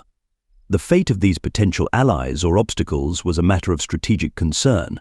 Their disappearance, possibly into the arms of the Telosian space military, tightened the noose of uncertainty around their plans. Who then remains within our reach to divulge the secrets of the Eye? Robin's frustration was palpable, the path to their goal muddied by the elusive nature of their targets. Fikax revealed that others linked to the Eye had been lost to alternate realities, their fates untethered from known space. Commander Silex's admission, the fruitless interrogation of the Blind Syndicate, underscored the complexity of their quest. We must then cast a wide net for Takashi, Orion, Black, Fortuna, and Patel. Robin concluded, a new directive emerging from the chaos. Fikax assured, We already have his starship scientist. She cradles a babe. Our vigilance is unwavering, Robin Hood. They shall not elude us for long. In this crucible of strategy and anticipation, Robin Hood's band reaffirmed their commitment to the shadowed path they walked, the quest for the eye, and the elusive threads of destiny they sought to grasp. Chapter 12. Infiltration. As Major General Harlow's daughter, Major Kendra Harlow led Jaxon and the rest of the group through corridors, the ever-present hum of unseen machinery added an almost electric buzz to the air. Finally, they arrived at a formidable set of double doors adorned with the emblem of the Talosian space military, a spacecraft glinting against a backdrop of stars, surrounded by intricate circuit-like patterns. The war room, which awaited them on the other side, was nothing short of grandiose. A vast chamber with a domed ceiling looming high above, it was already filled with numerous uniformed Zoraxians arranged in concentric circles. In the center stood a colossal spherical holographic display emitting a pulsating blue light, mirroring the smaller one seen back in the control room. The galaxy sprawled out before them in stunning detail, with blinking markers denoting ongoing missions and critical points of interest. It was a perfect blend of advanced technology and grave determination. Welcome to the War Room. Major Kendra Harlow's voice reverberated through the space, commanding attention. This is where we shall plan and coordinate Operation Stellar Sentinel. Please take your seats in the designated areas. My apologies for any wait you may have endured. She gestured towards various groups of specialists scattered throughout the room. We have our support and logistics team, strategists and analysts, security personnel and communication specialists. And let us not forget Captain Abrina and her elite unit. Ghost Ops.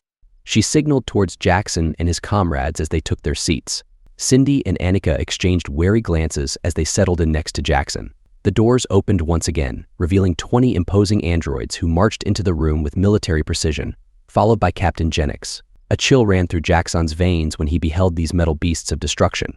It was little comfort that a fellow Talosian commanded them. Ah. Major Kendra Harlow's gaze shifted towards the newcomers. Just in time. Captain Genix will lead the Silver Crew for this mission.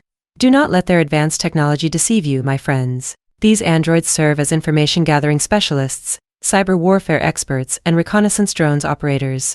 As the Silver Crew took their places among the other members of the team, Major Kendra Harlow strode to the holographic display. Now, pay close attention for this, she said, pointing to a section of the galaxy highlighted on the display. Is our primary target. With each member's name and image appearing on the holographic map as she spoke, Major Kendra Harlow introduced them one by one. Captain Abrina and her Advanced Liberation Unit will handle Black Ops missions with stealth and finesse. The display zoomed in on Captain Abrina and her unit. Jaxon flinched at the sight of his own image in his Manticore captain uniform, alongside those of Anibax, Mafta T, Cindy, and Anika. They all wore serious expressions, ready for whatever lay ahead. And now we come to Captain Genix and the Silver Crew. Major Kendra Harlow continued, gesturing towards them on the display. Their role is crucial in our strategy. She then turned to face the holographic representation of Jaxon once more. This time, it was a close-up view. The Major's piercing blue eyes seemed to bore into him as she spoke. Jaxon, you shall lead our Ghost Ops division in covert operations. Your skills are vital to the success of this mission. I have observed Annika and Mafdadi's success in Black Ops missions, and with your unique abilities, we have every confidence in your capabilities. Major Harlow's gaze returned to the holographic display, her own eyes reflecting the shimmering light of the detailed map of the galaxy. My fellow soldiers, make no mistake, this is no ordinary threat we face. The Crypt Tribe's Project Celestial Convergence is a sinister venture that must be stopped at all costs. They had a singular goal: to resurrect the hive mind of the Nano Nexus, using whatever means necessary. The cooperation they had already gained was significant, as they worked with warlords and corrupt governments across the Milky Way. This alliance was strategic in their pursuit of espionage and subversive activities, aimed at disrupting the balance of power and elevating impoverished nations to economic prominence. Jaxon scratched at his rough jaw, troubled by the inhumane methods they were willing to use in order to achieve their goals. The poor of the Milky Way billowed in the forefront of his mind, caught in the crosshairs of this perilous undertaking. But Major Kendra Harlow's voice remained firm as she continued, her eyes scanning over the gathered group. Their stronghold is on Aetheres, In the Quanta Reach system of the Sagittarius Arm, we must understand the full extent of their ambitions if we are to have any chance of stopping them. Silence hung heavy in the war room as her words sunk in. Jaxon could feel the tension rising, knowing what was at stake. He thought about his own safety and that of his loved ones, especially Annika. He feared for all his crew, knowing their loyalty to him could potentially put them in danger. And then there was Seer, who was furious with him for his past indiscretions. His guilt weighed heavily on his mind. This is where Operation Stellar Sentinel comes in, Kendra Harlow declared, her jaw set. Our mission is to safeguard the stability and prosperity of the Milky Way. Each one of you has a vital role to play in this effort. Together, we will confront and neutralize the threat posed by Project Celestial Convergence. Whispers and murmurs filled the room as Kendra took a sip of water, her eyes never leaving the group. And our primary target, she continued, is none other than the rebel leader of the Crypt tribe, and our Aaron who fancies himself a modern-day Robin Hood. I encourage those unfamiliar with this Earth legend to do some research on their comm bands after this meeting. Jaxon's heart skipped a beat as he exchanged a shocked look with Annika. He couldn't believe Damien had deceived him and worked with an Aaron mafia to kidnap Kaida for the Eye of the Ancients. And now, they were being asked to go up against this powerful figure. But there was no time to dwell on it now. Jaxon knew he had to focus on the task at hand and protect his loved ones at all costs. Sweat beaded on his forehead as he gave Annika a quick glance, grateful for her presence by his side. She seemed unaware of his gaze, but in that moment he loved her more than ever and vowed to keep her safe from harm. Kendra's icy gaze swept across the war room, her words cutting through the air like a sharpened sword. Do not be deceived by their empty promises, she warned. Robin Hood and his Crypt tribe are not fighting for justice or equality. They seek only power, manipulation, and chaos. The room was silent as Harlow paused, letting the weight of her words settle among the group. Jaxon shifted uncomfortably in his seat, his eyes darting around the room as he tried to avoid Kendra's piercing glare. Operation Stellar Sentinel is our response, Harlow continued, her voice unwavering. We aim to dismantle Project Celestial Convergence and eliminate any threat to the stability of the Milky Way. She gestured towards the holographic map, displaying the intricate network of alliances and connections that the Crypt tribe had forged across the galaxy. As questions buzzed through the room like a hive of bees, Harlow remained composed and authoritative. Our intelligence teams are working tirelessly to unravel the extent of their network, she explained. So far, we have uncovered disturbing collaborations with warlords, corrupt governments, and other entities scattered throughout the Milky Way. Jaxon leaned forward eagerly, his eye twitching with anticipation as he absorbed every detail. And what about their allies? He asked. Harlow's gaze focused on him, her voice lowering to a dangerous level. The Aaron Confederacy in the Silphora system has fallen under Robin Hood's sway, she revealed. Their unique abilities make them valuable assets for navigating political landscapes and covert maneuvers. A hologram of the towering Aaron figures appeared above the map, casting a foreboding shadow over the group. And let us not forget about Ares Haven, Harlow added grimly. The Martian colony has also succumbed to the Crypt tribe's influence. Jaxon's eyes bugged in shock as he surveyed the war room, taking in the grim and serious expressions of his comrades. The once mighty Mars, with its formidable military power, now faced an even greater threat than they had anticipated with Project Celestial Convergence. He shook his head in disbelief, but when he turned to look at Mafdati, her piercing cat-like gaze only confirmed the gravity of the situation. It seems they have infiltrated our political structures from within, spoke Major Kendra Harlow, sweeping her long black braid over her shoulder epaulette. Their operations now center around the Martian territories. Jaxon wondered about Raven Fortuna, a woman with a notorious criminal record who had surprisingly aided them in deactivating the Eye of the Ancients, saving parts of the Milky Way from destruction. She was a secret hero. His thoughts were interrupted as the holographic display shifted to highlight the Martian colonies and their connections, glowing ominously. Erebus, the harsh desert planet of Epsilon Eridani, has fallen under the manipulation of the Crypt tribe, announced Major Harlow solemnly. Erebus appeared on the map with subtle but significant connections, causing Annika to gasp audibly. She quickly covered her mouth and blushed violet cheeks, no doubt thinking of Damien, whose home planet was Erebus and whose family still resided there. The governing bodies of Erebus have been tempted by promises of power and support from the rebels, continued Major Harlow. And even the Ongu Collective, with their telepathic abilities, has been manipulated into aiding them. It is the Dorgothians who benefit most from this alliance as they continue to enslave much of the Ongu population. Visky's face flashed in Jaxon's mind, his late friend who had always wanted to free the On-Gu slaves. He couldn't imagine what Damien would say if he knew this was happening. Even the Malovian system's infamous prison planet has fallen under their sway, added Major Harlow, and the holographic representation of the prison joined the expanding network. And now, even the Arcturians have aligned themselves with Robin Hood's cause, adding an element of unpredictability to the Crypt tribe's actions. The bleeping presence of the Arcturians appeared on the map, their connections weaving into the complex web. Major Harlow stepped back, allowing the weight of their revelation to sink in for a moment before asking for questions. The gathering in the war chamber was tense, as the Talosian specialists and military strategists huddled together, discussing their plans to infiltrate the nucleus headquarters. Jaxon's thoughts raced as he wondered about the fate of his beloved, Kaida, and the other prisoners of war. His heart ached at the possibility that she may have already met her end. But their leader, Major Harlow, stood strong and resolute, her gaze reflecting the gravity of the situation. Her voice boomed through the chamber as she addressed the group.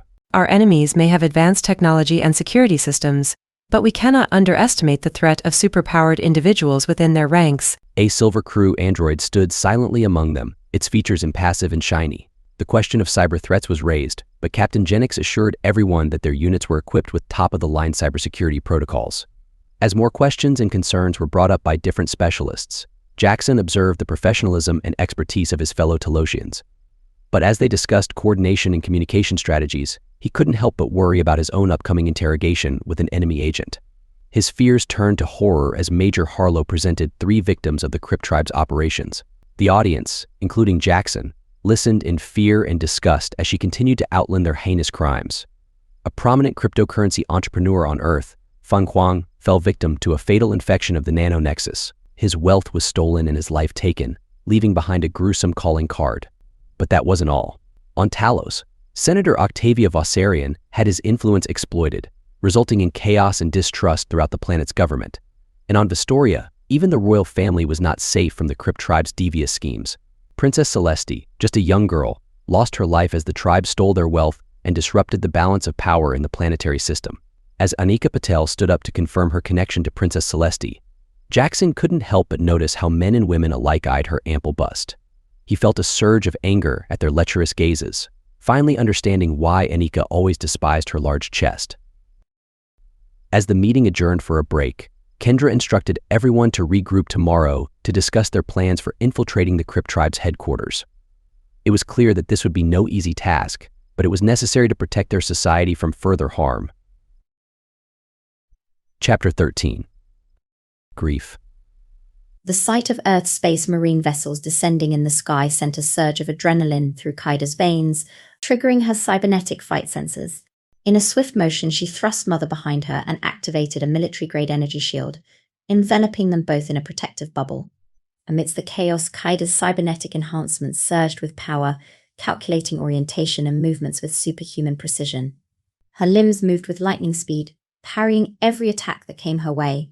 As the frustrated grunts and shouts of her adversaries echoed across the beach, Kaida's focus remained unbroken. She leapt into the air, soaring above her opponents as if gravity bent to her will. With bone-shattering force, she landed amongst them, unleashing a shockwave that caused the ground to quake. But while Kaida and her cyborg arm were a formidable force against their enemies, the same could not be said for their home.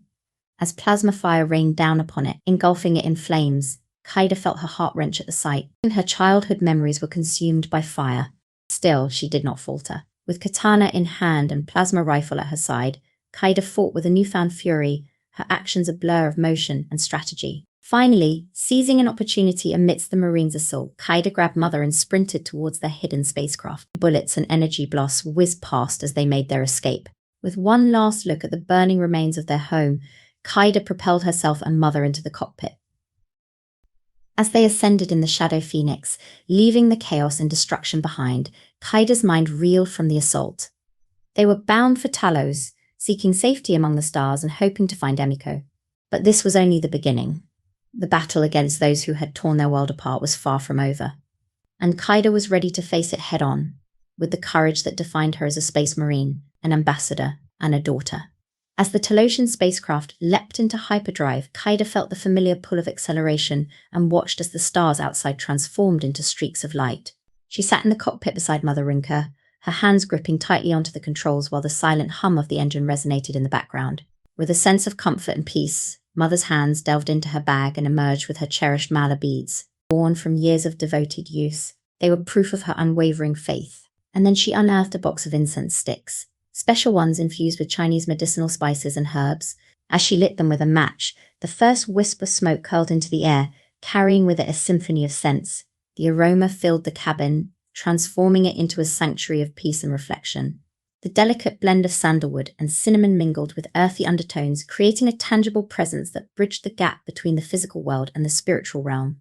Kaida watched as Mother carefully placed the incense in its holder and set it upon the metal floor. The smoke rose in gentle spirals, wrapping around them both and bringing a sense of calm amidst their turbulent journey. The chanting continued, filling the air with a heady mix of incense and prayer. The fragrant smoke curled around Kaida's metal arms and over her skull, sending shivers down her spine. She felt a connection to something greater, a link to the universal flow of compassion and wisdom. Despite the grief and uncertainty weighing on her heart, she found solace in the ritual. Mother's voice, heavy with sincerity and hope, echoed through the chamber as she chanted. Though the words were in Pali and Sanskrit, they were familiar to Kaida from her childhood memories. Each bead on Mother's rosary was touched with graceful fingers, her focus unyielding. This was more than just a prayer, it was an invocation, a desperate plea for protection and peace. May all beings be happy and secure, may their hearts be wholesome. Mother chanted, her voice ringing out with conviction. Kaida watched as Mother's prayer shifted to one of gratitude and remembrance for Father. May the merits of our prayers reach Hiroshi on his journey beyond. May he find peace and liberation. May his spirit be guided by the light of Buddha's wisdom. As the prayer concluded, stillness settled over them like a comforting blanket. Kaida could feel a protective embrace surrounding them, shielding them from the uncertainties of their journey. Mother opened her eyes, her rosary resting gently in her lap. She turned to Kaida, conveying understanding and empathy with just a single gaze. My child, she said softly. We are on a path that is uncertain, but we are together. Your father's spirit watches over us. We must be strong for him and for each other. Kaida nodded in agreement. Together they would navigate the stars and seek justice for Father's death, carrying his legacy in their hearts. Okay-san, Ra. Kaida began with a gentle tone. Emiko is studying engineering on Talos now, correct? Rinka nodded, a faint smile gracing her lips despite the sorrow in her eyes. Yes, she's always been fascinated by their technological advancements, always the curious one. Their conversation drifted to Kaida's own life choices, the path that had led her away from Earth's space military to become an ambassador. Why did you choose to leave the military, Kaida? Rinka asked gently, reaching out to squeeze her hand. Kaida sighed heavily, memories of a past battle weighing on her mind. I couldn't bear to turn away desperate immigrants anymore. Okur-san. I had to do something to help, to find a better way. Rinka's expression softened with empathy and sorrow. You have always had a big heart, my child. As their ship, the Shadow Phoenix, continued its journey through space, Kaida and her mother nestled in the cockpit and watched as the stars streaked by. Their conversation delved deeper into the tapestry of Kaida's life. Okay-san, Kaida said after a moment of silence, becoming an ambassador was not an easy decision for me. I can only imagine. Rinka replied softly. I remember when you first told me about that space battle where you were ordered to fire upon migrant ships. Innocents. Families. It must have been so difficult for you. Kaida could only nod in agreement, knowing that even now the guilt weighed heavy on her soul. The distant look in Kaida's eyes spoke of deep pain and sorrow. I needed a change to help those without anyone else to turn to, she said, her voice heavy with emotion. The nano-nexus is rising once again. A gasp escaped from Mother's lips. I believe they have modified it to be undetectable, but I have a crucial device that could reveal more about their plans for political espionage in the Milky Way. Kaida paused, knowing the danger of revealing such information. But it will require me to find a computer on Talos. Mother was understandably worried. That sounds incredibly risky. Do they know you possess this device? Not to my knowledge, Kaida replied, her voice tinged with apprehension. The conversation shifted to Mother's concerns about Kaida's sudden decision to go to Talos, interrupting the interstellar migration accord, which had been all over the news. How did you even know about Talos? Mother asked. Kaida told her about her first encounter with the Nommo women, who had directed her towards Annika, the doctor from Vestoria who was currently on Talos. The tall, charming woman we met? Mother asked in recognition. Yes, that's her, Kaida confirmed, swallowing hard as she kept the truth of their relationship hidden from her mother. They also spoke of the mastermind behind the nano-nexus. They said he abducted you when you arrived on Talos. Mother's face contorted with fury and distress. Kaida nodded solemnly. Yes, Corrigan did abduct me. And did he harm you? Mother asked, her voice shaking with unspoken worry. Kaida shook her head. No, I was unharmed. He took me to Microxus, a 2-year journey through space. I know, Mother said, her tone heavy. Thankfully, your father and I have connections in the military and secret service who were able to give us intel on what happened. What exactly happened on Microxus? Corrigan released me into the wilds, believing I was infected by the nano Nexus to see if I could survive on my own, Kaida explained, watching as tears of anger and sadness rolled down her mother's cheeks. I was alone in the jungle for a couple of months. It changed me. And Captain Orion, he rescued you? Mother asked, her voice trembling with emotion. Yes, he led a bold mission. He killed Corrigan and saved me, along with everyone else from that threat. Mother's eyes filled with gratitude as she reached out and placed a hand on Kaida's arm. And do you have a lover now? Kaida hesitated before answering. No, Oka-san. She couldn't reveal the truth about her polyamorous relationship with Annika, Seer, and Jaxon. What was life like on Microxus? Mother asked, changing the subject. It was transformative, Kaida replied. We built a colony called Hope's Crossing, which became a haven for many. The people of Sirius brought their technology and culture, creating a thriving community. Rinka nodded proudly. And why did you choose to come back? Kaida sighed, deciding not to mention the visions she had seen from the Nomos. I missed you and Oto-san. I regretted not keeping in touch and needed to reconnect with my family. Mother reached out and grasped Kaida's hand. We missed you too, my dear. Kaida's thoughts drifted to the horror she had witnessed on Sirius. There was an attempted assassination. My position puts me at risk. Rinka's brow furrowed with worry, and Kaida couldn't help but feel guilty for putting her family in danger. When I arrived on Sirius, I saw the entire political assembly in the mountains destroyed by terrorists, Kaida said, her gaze becoming distant as she relived the memories. Rinka clung to Kaida's metal arm and hugged it tight. That's terrible, Kaida. I remember seeing it on the news, but I never could have imagined you were there. It was a close call. Okay-san, Kaida admitted softly. Finally, Mother asked the most difficult question. How did you find out about your father's death? I was by his side at the Citadel of Unity. I witnessed. I saw him being killed in a brutal and senseless act. Rinka's voice trembled as she spoke, her face contorting with sorrow. She began to sob, and Kaida immediately pulled her into a comforting hug. While they talked, the Shadow Phoenix surged through space, steadily approaching their destination on Talos. The Shadow Phoenix lurked in the sky, shrouded in stealth, as it sliced through the wisps of clouds. Kaida and her mother peered out of the viewports, taking in the sprawling cityscape of Zyrona below. The aftermath of the Nano-Nexus crisis had brought about a rejuvenation of the city, with skyscrapers towering even higher and more elegant than before, their surfaces gleaming with solar-reflective materials. Between these grand structures lay patches of lush greenery, a stark contrast to the cold steel and glass. As Kaida skillfully piloted the Talosian craft, she couldn't shake off the weight of her fugitive status. She bypassed the official landing pads, wary of catching the attention of the Earth Space Marines. Instead, she aimed for a secluded area on the outskirts of the University District, where her sister Emiko was studying aerospace engineering. Their chosen spot was rarely frequented. A mixture of old maintenance buildings and overgrown foliage nestled in the shadows of towering trees. The spacecraft landed without a sound, its presence known only to Kaida and her mother. Quickly scanning their surroundings, Kaida turned to her mother. We must act swiftly and discreetly. Any sign of our whereabouts could spell trouble for us and Emiko. Exiting the spacecraft, they trekked through the forest and climbed up a series of steps on a steep hillside towards the university.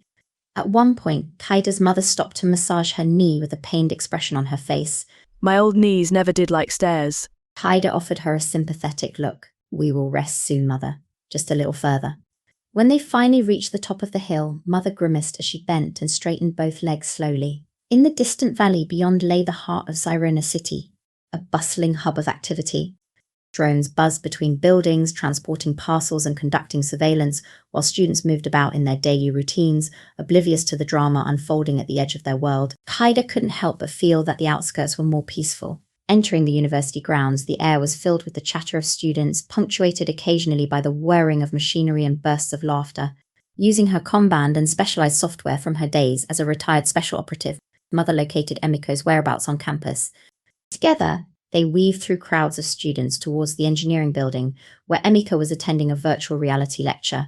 As they approached Emiko's lecture hall, They could see her fully immersed in the virtual world, surrounded by other students wearing holographic VR helmets, their hands moving about in the air as they interacted with holographic models of spacecraft and propulsion systems. Gently tapping on the glass panel, Kaida caught Emiko's attention. Her sister's eyes widened in surprise and joy as she removed her headset and rushed out to greet them. The lecture paused as Emiko embraced her mother and sister tightly, their reunion a small island of emotion amidst the constant flow of curious students. "We've come to take you with us." Kaida spoke first, her voice strained with emotion. "There is much that needs to be discussed, and we need to be together." Emiko hesitated, torn between the demands of her studies and the pressing matter at hand. "I cannot simply leave, Kaida, mother," she pleaded. "My exams are fast approaching, and my degree requires physical presence. It is not something I can do from a distance." A brief exchange of glances passed between them before Mother stepped forward with a softening expression. "Emiko, my dear," she said gently, taking her daughter's hands in hers. "there is something you must know. It concerns your father." "What about him?" With a heavy sigh, Mother delivered the news. "He was killed, Emiko, at the Citadel of Unity." Shock and disbelief washed over Emiko's face as she struggled to comprehend the words. "How? Why?" she stammered.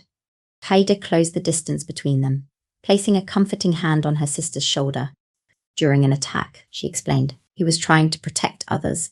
He died a hero, Emiko."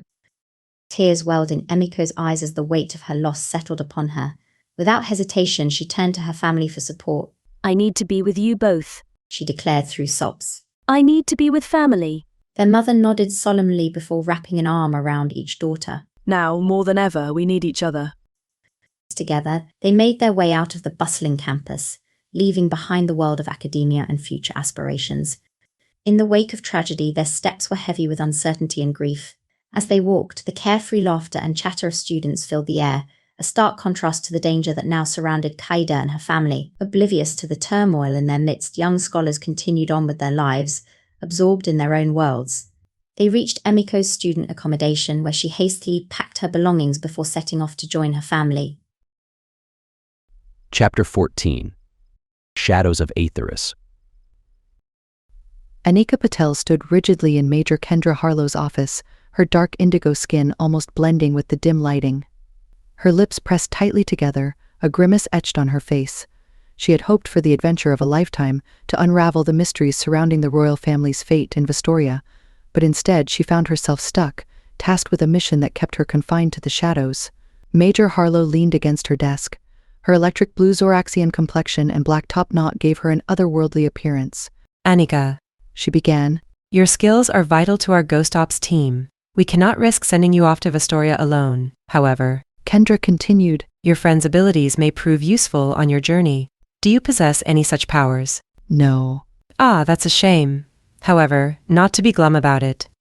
Your previous infiltration of Novatech Consortium proved invaluable in saving my parents, despite not knowing they were there." Anika shifted uncomfortably, guilt gnawing at her conscience. "I was trying to rescue my friend Damien," she explained. Kendra's expression softened for a moment before hardening again.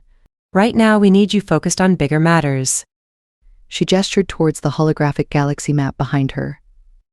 "We believe the Crypt Tribe's control center on Aetheris is the key to project celestial convergence."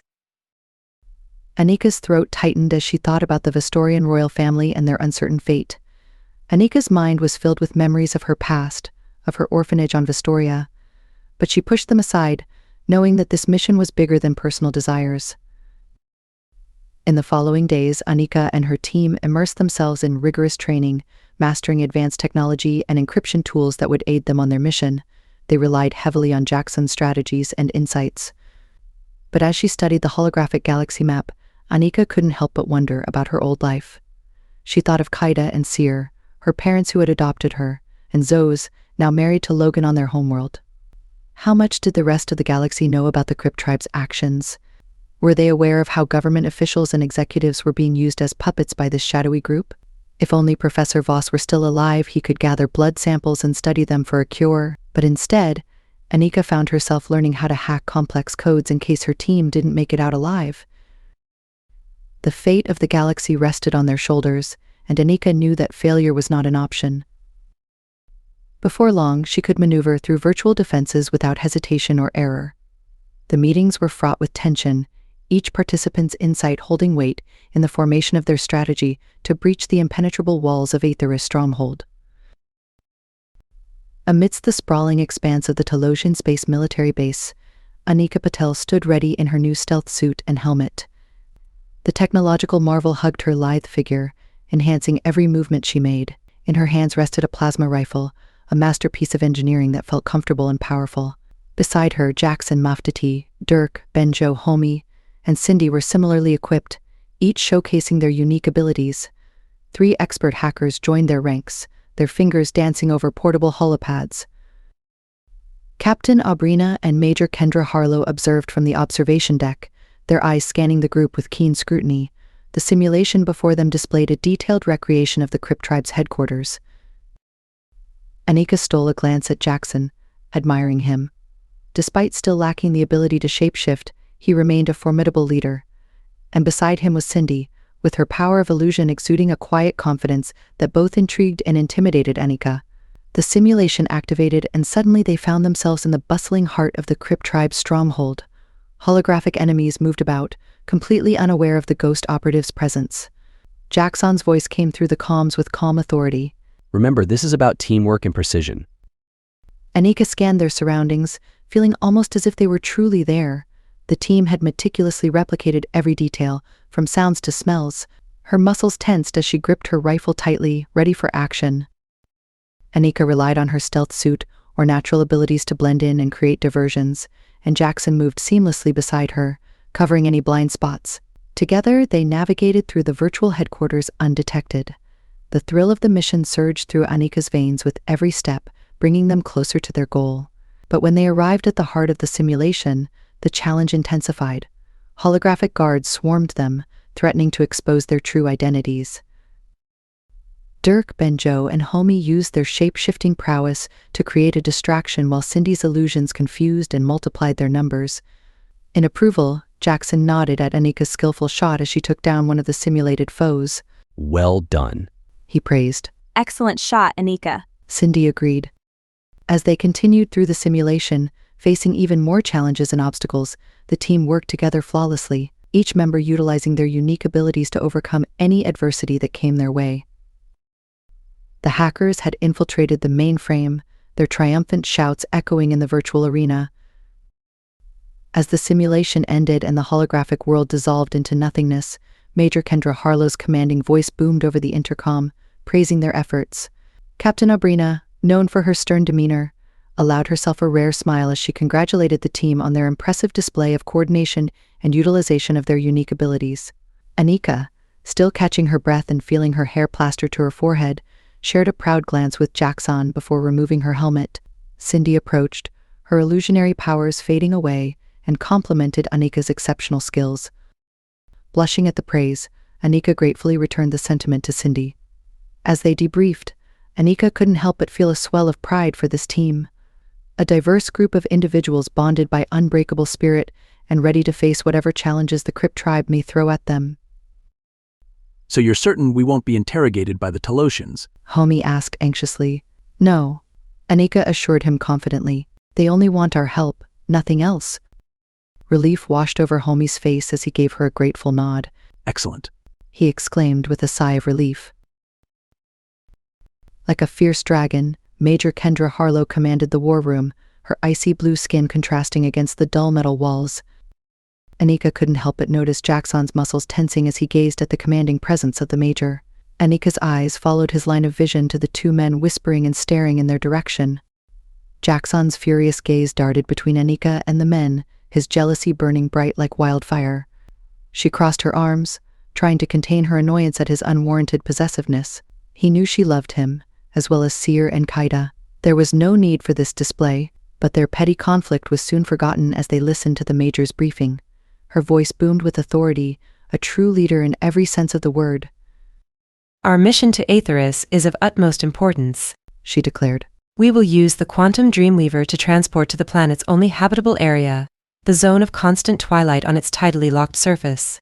Anika understood the strategic significance of this zone, knowing all too well the dangers of a tidally locked planet. the Silver Crew, Kendra continued, gesturing towards the 20 androids in their midst, will serve as our intelligence officers on the ground.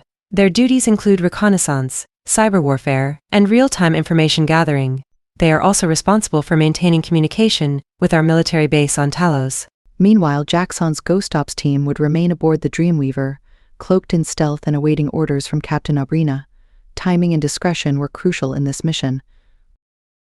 Lynx, one of Jaxon's team members known for his hacking skills and Zoraxian heritage, raised a question about supplies. We are fully prepared for an extended operation, Kendra assured him. The Dreamweaver is equipped with everything we need, including food, medical supplies, and other necessities. Dr. Patel here will also serve as our Black Op doctor and a ghost operative. Anika stood tall and proud at her designation, glancing at Jaxon, who was still shooting daggers at the two men. But their bickering was soon overshadowed by the Major's next words, which filled the room with uncertainty. Our knowledge about Aetheris is limited, she confessed, especially when it comes to its atmosphere, gravity, and overall habitability. This is largely due to the presence of deadly predators on the planet, creatures unlike anything we have encountered before. A hush fell over the room as Kendra continued. These beasts are enigmas to us. Previous expeditions have reported encounters with beings that defy our understanding of biology and physics. They seem impervious to conventional weapons and possess an incredible resilience against brute force. It has been suggested that they cannot be killed or destroyed by any known means. Murmurs erupted among the team members as they processed this daunting information. It seemed that their mission would be even more perilous than they had anticipated. The Crypt tribe's stronghold on the treacherous planet of Aetheris was a puzzle that confounded even the most seasoned explorers. For centuries, tales of monstrous creatures roaming its surface had kept it largely uncharted and feared. These predators were said to possess impenetrable scales and an ability to phase through matter and shadows, making them nearly impossible to contain or defeat. The weight of her words hung heavy in the air as she outlined their plan of action. It would be no easy feat, with dangers lurking at every turn and unknown forces at play.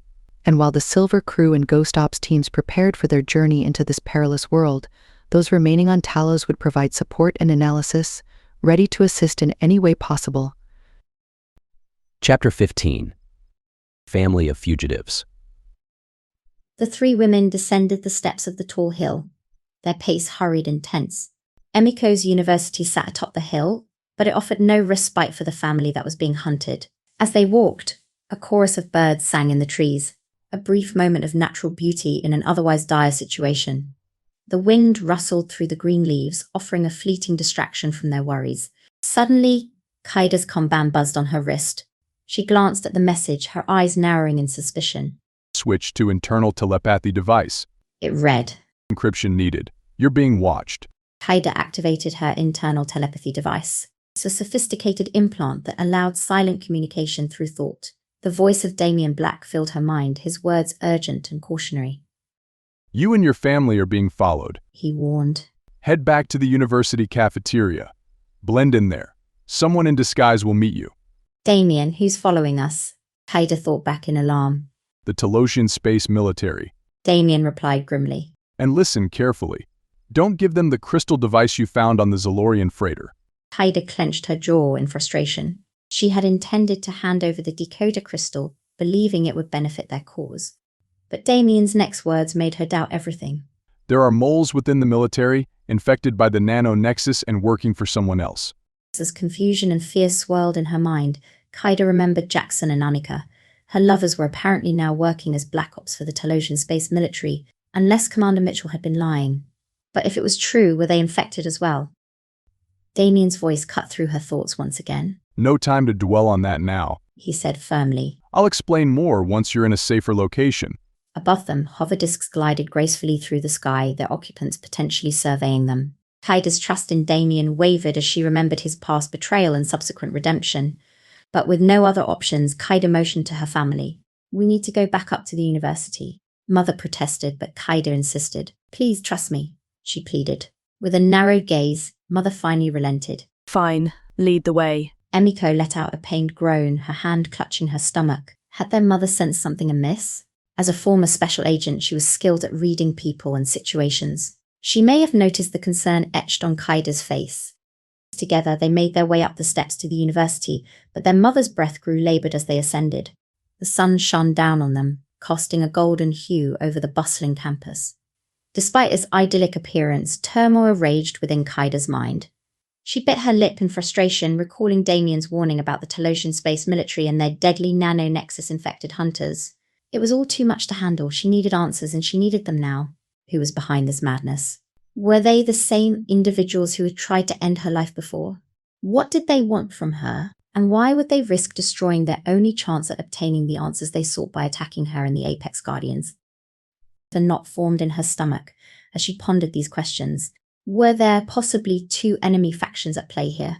As they reached the top of the steps and approached the bustling cafeteria, Kaida took a deep breath and tried to appear calm. The smell of freshly brewed coffee mingled with warm bread wafted through the air, but Kaida's mind was too consumed with worry to truly appreciate it.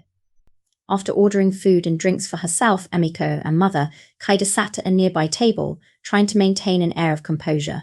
But underneath, her metal hands were clenched tightly in her lap. Just as Mother got up to use the restroom accompanied by Emiko, leaving Kaida alone at the table, a tall figure with striking blue skin and piercing eyes took the seat across from her. The sight of Raven Fortuna, the woman who had blackmailed Kaida and threatened her sister's life, sent a chill down Kaida's spine. The Martian woman was wearing a good disguise and had even managed to transform her ethnicity, but Kaida would never forget those eyes. Remaining guarded, Kaida watched as Raven leaned in closer. Listen carefully, Kaida. The Talosian space military is after you, and there are traitors lurking within its ranks. Kaida's grip on her coffee cup tightened at this news. But I have crucial information that could help us all. Raven shook her head slightly. The decoder crystal you possess is more important than you realize. There are those in high positions that cannot be trusted. A feeling of unease settled in Kaida's stomach. Who is behind all of this? Someone who also seeks the eye of the ancients and the quantum Dreamweaver that Jaxon holds. Raven replied gravely. You and your friends are key targets. Kaida's mind raced with possibilities. Had the Shadow Phoenix, their ship hidden outside the university, been discovered? Were they compromised? Raven continued, her tone urgent. Your life is in danger, Kaida. We need to get you and your family out of here immediately. But my katana is on the Shadow Phoenix. Kaida protested, and my mother's belongings, she left them on board when we were forced to flee. Raven's expression darkened with remorse. I'm sorry, but it's too risky to go back for them now. We will retrieve everything later if the ship still remains intact. Right now, our priority must be getting you to safety. Leaning in closer, Kaida pressed for more information. How did you get involved in all of this? How did you find us? But the hope for answers was short-lived as Mother and Emiko joined them at the table. Emiko's recognition of Raven only caused tension to rise between them, but Kaida intervened and revealed that Raven was now their ally. Before they could delve further into the matter, an explosion rocked the cafeteria as thick smoke filled the air and screams erupted all around them. Damien had set up a distraction to aid their escape, and they wasted no time following Raven out of the chaos. Outside, sirens blared in the distance, and panic reigned in the streets. But Raven led them to safety behind a university building where a stealth-cloaked hover-disk awaited them. With Damien at the controls, they sped away.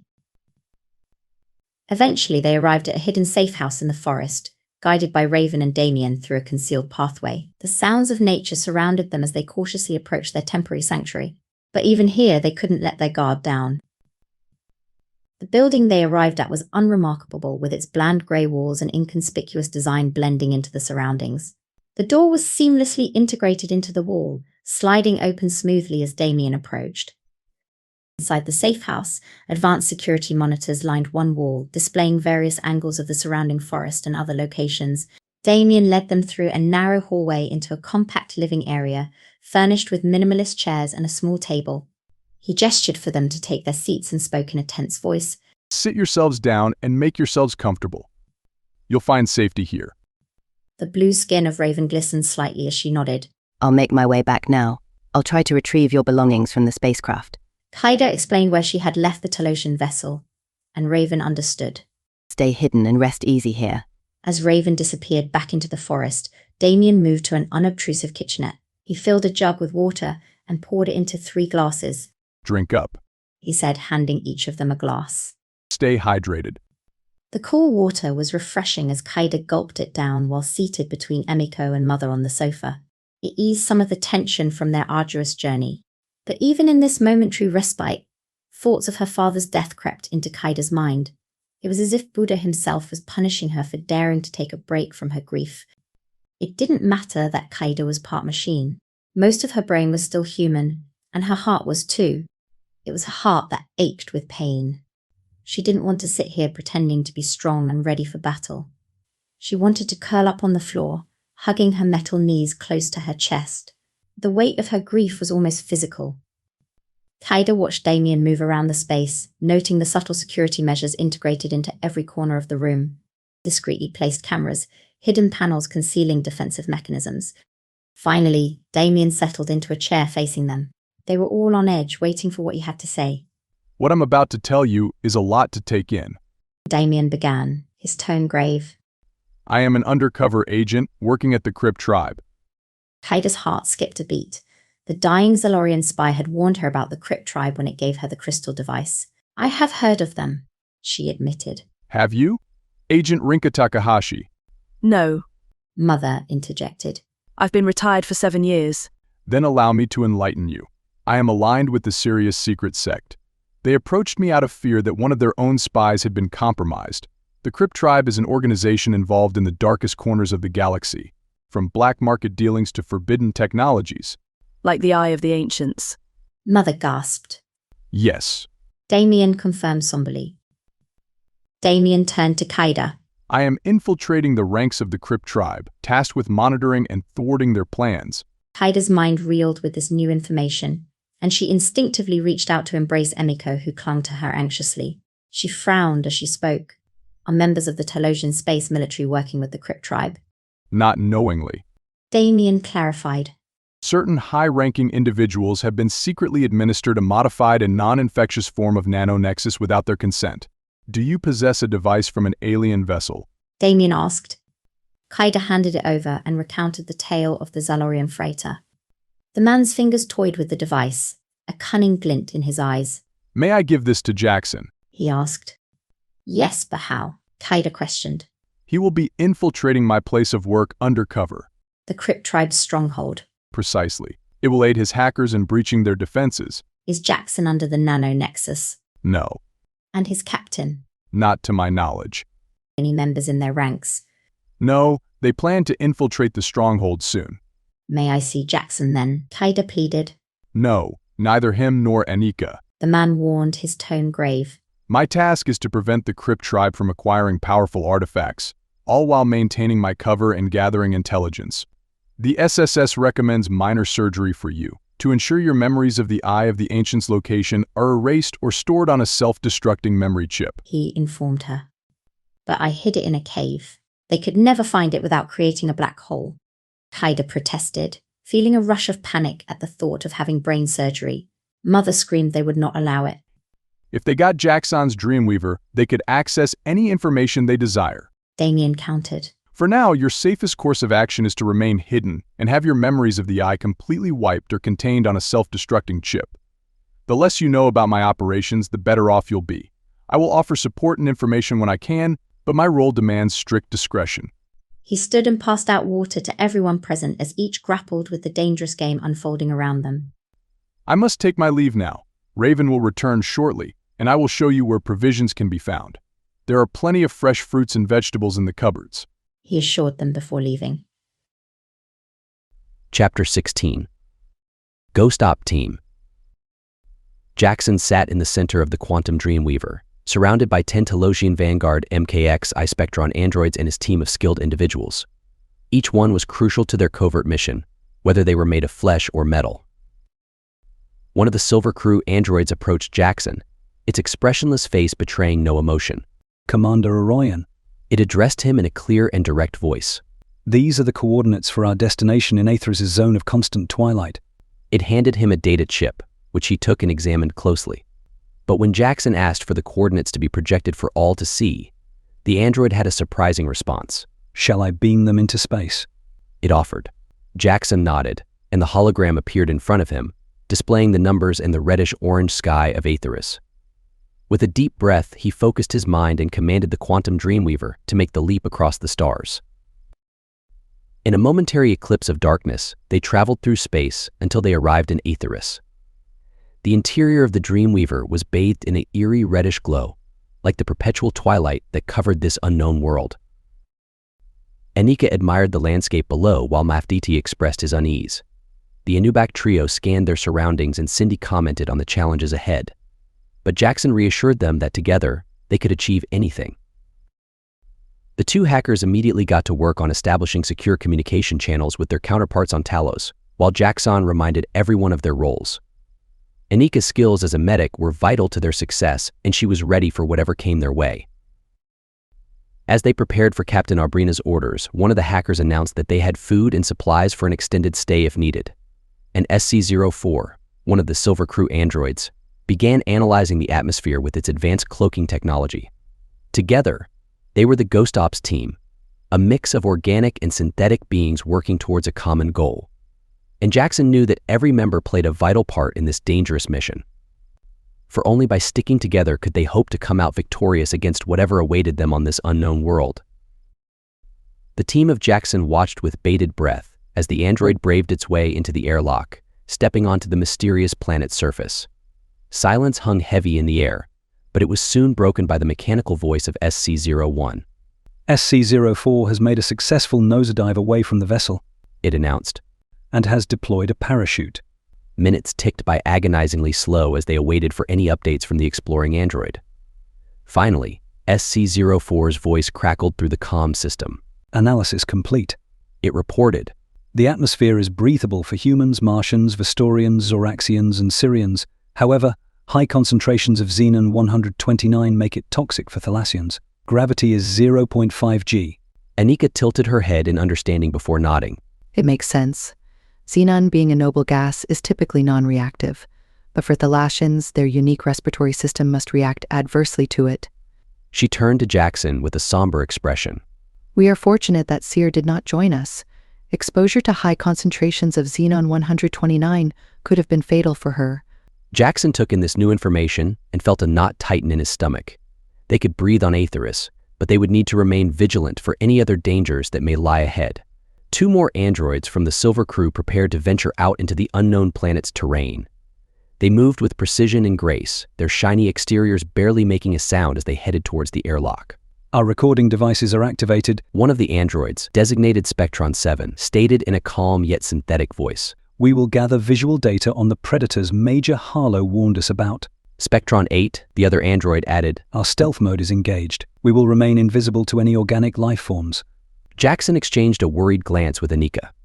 The Major's warning about the dangers of Aetheris lingered in his mind, conjuring up images of unknown and deadly creatures. As the androids descended out of the quantum Dreamweaver, Jaxon watched intently as the holographic display showed the reddish-orange sky of Aetheris. But it was the movement in the shadows that caught everyone's attention. Look at that, Cindy exclaimed, her eyes widening in shock. Emerging from the rocky crevices were creatures unlike anything they had ever seen before. Towering over 36 feet tall, these predators moved with an eerie grace. Their elongated bodies were covered in black scales when hidden in the shadows, but mirrored their surroundings when exposed to light. That explains why they move so slowly, Jaxon said. Multiple limbs, each ending in a combination of claws and tendrils, allowed them to effortlessly navigate through the rugged terrain. Spectron 7's voice echoed over the comm system. It seems these creatures are apex predators on this planet. Observe as they consume organic matter. The team watched in horror as the creatures lurked amongst smaller animals, their mouths unhinging at 180 degrees to reveal rows of needle-like teeth. In one swift motion, they devoured their prey whole, leaving nothing but scraps behind. Stealth may keep us invisible, Anika murmured. But what if they can sense us through vibrations or heat? Jaxon couldn't help but agree. These creatures were dangerous and unpredictable. Spectron 8's voice interrupted their thoughts. Our sensors indicate that these specters rely heavily on thermal detection. Our stealth technology may not be enough. Mafditi spoke up nervously. I thought the suits prevented heat from escaping. But what if they can still detect us? Jaxon knew that they needed to be extremely cautious and prepared for anything on this unfamiliar planet. The danger was very real, and these predators were a formidable foe. We must plan our movements with utmost caution, Jaxon warned, his voice laced with tension. Even though our technology is advanced, there is still a chance of being detected. The quantum Dreamweaver fell into a heavy silence as they contemplated this new information. The thought of being discovered by their enemies sent a chill down Jackson's spine. We will send the Silver Crew to search for the headquarters. Captain Genix's voice crackled through the intercom. Once your QD has their location, we can enter undetected. Falcon wiped the sweat from his brow, his nerves frayed. The footage on the screen showed cunning predators hunting in the shadows. We will continue to relay data back to the base and the QD. Spectron 7 confirmed. Very good. Captain Genix's voice boomed through the airlock. Spectron units, your mission is reconnaissance only. Do not engage with any local predators. Stealth is crucial. With a nod to each other, the Spectron units left the airlock, leaving Jaxon alone with his Ghost Ops team under the reddish-orange sky displayed on their screens. As soon as we have confirmation of their headquarters location, we will move in with the Quantum Dreamweaver. Captain Obrina's voice echoed through the intercom. But be vigilant. The fauna here possess thermal detection that could compromise our mission. Jaxon gripped his weapon tightly, knowing that everything hinged upon their successful infiltration of the Crypt Tribe's nucleus headquarters. We will be ready, he declared firmly. Furthermore, Genix added, the Spectron units will establish secure communication channels and monitor for any potential cyber threats. Operational security is paramount. A hush fell over the planning room as they absorbed the gravity of their mission. Anika gave Jaxon's hand a reassuring squeeze. Our task will not be easy, Jaxon said, meeting each of his Ghost Ops team's determined gazes. But we must succeed. For the sake of the Milky Way and all its inhabitants. The team nodded in silent agreement, steeling themselves for the perilous mission ahead. Chapter 17. Martians return. After Damien had departed, Kaida and her kin were left in the safety of their hideout. Raven re-entered the chamber, carrying with her the belongings they had left behind on their spacecraft. Kaida and Mother jumped to their feet and rushed towards the towering Martian woman who dwarfed them by 2 feet. Thank you kindly, said Mother as she took her suitcase from Raven's grasp. Kaida flinched. Her mother remained unaware of the true identity of this stranger. Raven's expression was apologetic. I managed to retrieve these items, but I am not adept at piloting earthly crafts. My expertise lies solely with Martian technology. A Martian, are you? Asked Mother. Yes, this guise is merely a disguise. Our craft remains hidden, however. Mother noted as she handed Kaida her katana and carefully set down the other belongings. Mother squinted at Raven. And who might you be? Another agent? Raven took a deep breath and met Mother's gaze head-on. I am Raven Fortuna, once the leader of the infamous Blind Syndicate on Mars. Enraged, Mother balled her fists and clenched her jaw. She pushed Raven away. You wretched woman. Mother, Kaida intervened, as she pulled her mother away from the former criminal. She is no longer who she once was. Raven swallowed hard and let out a heavy sigh. My past. It is filled with regrettable choices. You abducted my daughter, Emiko. You manipulated Kaida into furthering your own schemes. How can you expect forgiveness? Mother's voice rose to a shout. Kaida stood between the two women, placing a hand on her mother's arm, or Kar-san. I know it is difficult to believe, but Raven's actions ultimately led to saving countless lives. She found a way to stop the ether entangler from creating more black holes. With a slow and deliberate motion, Raven reached up and removed her blue mask, revealing her true dark brown skin underneath. She then methodically peeled off her blue skin gloves, exposing her scarred hands with a missing finger on each. Finally, she removed her wig, revealing her cropped black hair that lay close to her scalp, so different to the elaborate black ponytail she had been wearing. The transformation was jarring. As Raven's true appearance was revealed, the atmosphere in the room shifted subtly. Kaida noticed the weariness in her eyes. Tears shimmered in Raven's eyes as she spoke. I have committed unspeakable acts, things that can never be undone. But it was my realization of the devastation caused by the ether entangler that changed me. I saw how my thirst for power blinded me to the suffering I caused. I am trying to make amends, to do something good with what little time I have left. Mother studied Raven closely, her expression softening slightly, though one eyebrow still arched in skepticism. So you go from criminal mastermind to savior. That is a difficult concept to swallow. Raven nodded solemnly. I understand your skepticism. All I ask for is a chance to prove myself. My past will always be a part of me, but it does not define who I am now. An uneasy silence fell upon the room as they all processed Raven's confession. Mother remained guarded, but slowly eased her hard stance. We must focus on what lies ahead, Emiko said as she hugged her knees on the sofa. Indeed, agreed Kaida. We must trust one another if we are to survive this. I swear upon my honor to do whatever it takes to protect and aid you all, Raven declared as she made her way to the small kitchenette. Would you care for some green tea? Mother's stance softened as she crossed her arms tightly against her chest and followed Raven, her eyes still scrutinizing the tall woman. We are Japanese. We only drink high-quality green tea, grown and cultivated with care. The living room was quiet, save for the occasional clinking of china as Raven prepared tea. Kaida sat nervously on the edge of the couch, her mother sitting stiffly beside her. Emiko perched on the armrest, her eyes darting between Raven and their mother. I bought it from a Chinese supermarket in a Martian colony, Raven said, pouring hot water into the teapot. It's the only tea I drink. Chinese. Mother spat, her disapproval evident, but Raven seemed unfazed, reaching into a cupboard to retrieve a red tin with Chinese characters emblazoned on it. I love this tea, she declared proudly, ignoring their mother's disapproving gaze. Kaida watched as Mother inspected the label, her tone shifting from skepticism to admiration. This isn't green tea. It's a fermented red tea, a reputable brand. Raven shrugged nonchalantly. I only drink this and water. She poured the steeping leaves into each cup, filling the room with a rich aroma. As they sipped their tea, the tension in the room began to ease. But it was short-lived as Raven's demeanor changed, her voice trembling as she spoke. 3 months ago, my brother Nail kidnapped me, she revealed. He had been infected with the Nexus by the Crypt tribe.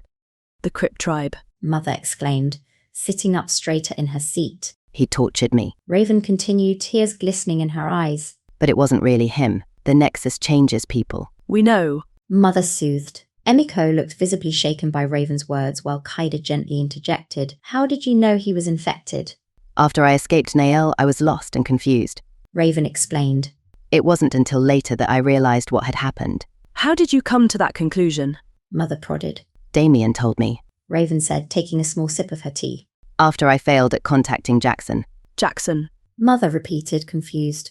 Captain Orion, Kaida clarified. His first name is Jaxon. Oh.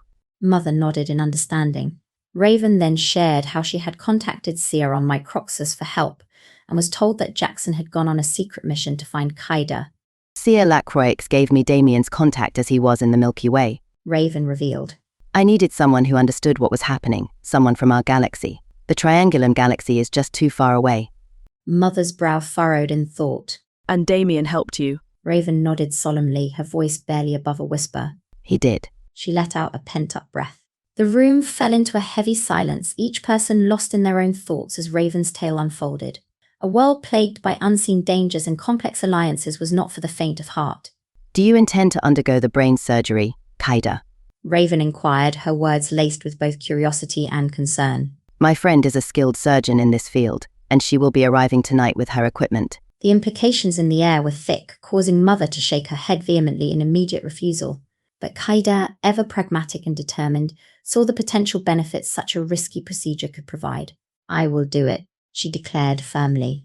If it gives us an edge in this battle against forces that do not play by the rules, then it is worth the risk. Emiko's worried gaze flickered between Kaida and Raven before finally settling on her dear friend's resolute expression. We face treacherous foes. Kaida continued, unwavering in her decision. We must use every advantage we can get. Raven nodded in understanding, silently acknowledging Kaida's bravery and commitment to their cause. I will make the necessary arrangements, she promised. And then you can fight alongside us, stronger and more secure. In the depth of night, when all was cloaked in darkness, Raven's companion arrived. Dr. Yen, renowned for her expertise in cybernetic surgeries. Her presence was like that of a ghost, slipping into their safe house with a case full of specialized tools. As Kaida lay on the operating table, shivers ran down her spine, despite the warmth of the room. She tried to push away thoughts of Jaxon and Annika, focusing instead on the mission at hand. The surgeon's calm demeanor and precise movements gave her some measure of comfort. Just relax. Dr. Yen instructed gently as she administered a local anesthetic. This procedure will enhance your security and protect your vital information. Mother and Emiko stood nearby, their faces etched with worry and love for Kaida. In a silent show of solidarity, they clasped her hands tightly. The world faded into muted colors as surgeon's tools approached, and Kaida's last conscious thought was a fervent prayer for the success of the operation. Kaida woke to a world that seemed sharper, more focused. As she sat up, her head pounded with a dull ache. Dr. Yen, a sly smile on her lips, was packing her tools. The surgery was a success. Your neural pathways are now shielded. Any attempt to extract information about the Eye of the Ancients will trigger a self-destruct sequence in the memory chip. Kaida reached up to touch her temple, feeling for the slight bump where the chip was implanted. Mother and Emiko rushed to her side, relief etched on their faces as they embraced. Mother was paranoid the safe house might not be so safe. They scoured every inch of the safe house for bugs and trackers, coming up empty until Mother found a seemingly inconspicuous ventilation shaft. Upon further investigation, they discovered a highly advanced surveillance device hidden within. It was clear that their safety was compromised and they needed to leave immediately. With haste, they packed their belongings and prepared to depart from the supposed haven. As they fled from the compromised safe house, Kaida and her comrades were swallowed by the dense forest, its darkness enveloping them like a deathly cloak. The ground beneath them was soft, laced with twigs that snapped under their hurried footsteps. The scent of damp soil filled Kaida's enhanced senses, a bitter reminder of the earth she had left behind. But there was no time for nostalgia as they followed Raven through the tangled underbrush, guided by the coordinates for their escape vehicle. Emiko's voice trembled as she whispered, "Where are we going?" "We must find a new hideout," Kaida replied with determination. "Somewhere off-grid where we can regroup and strategize our next move."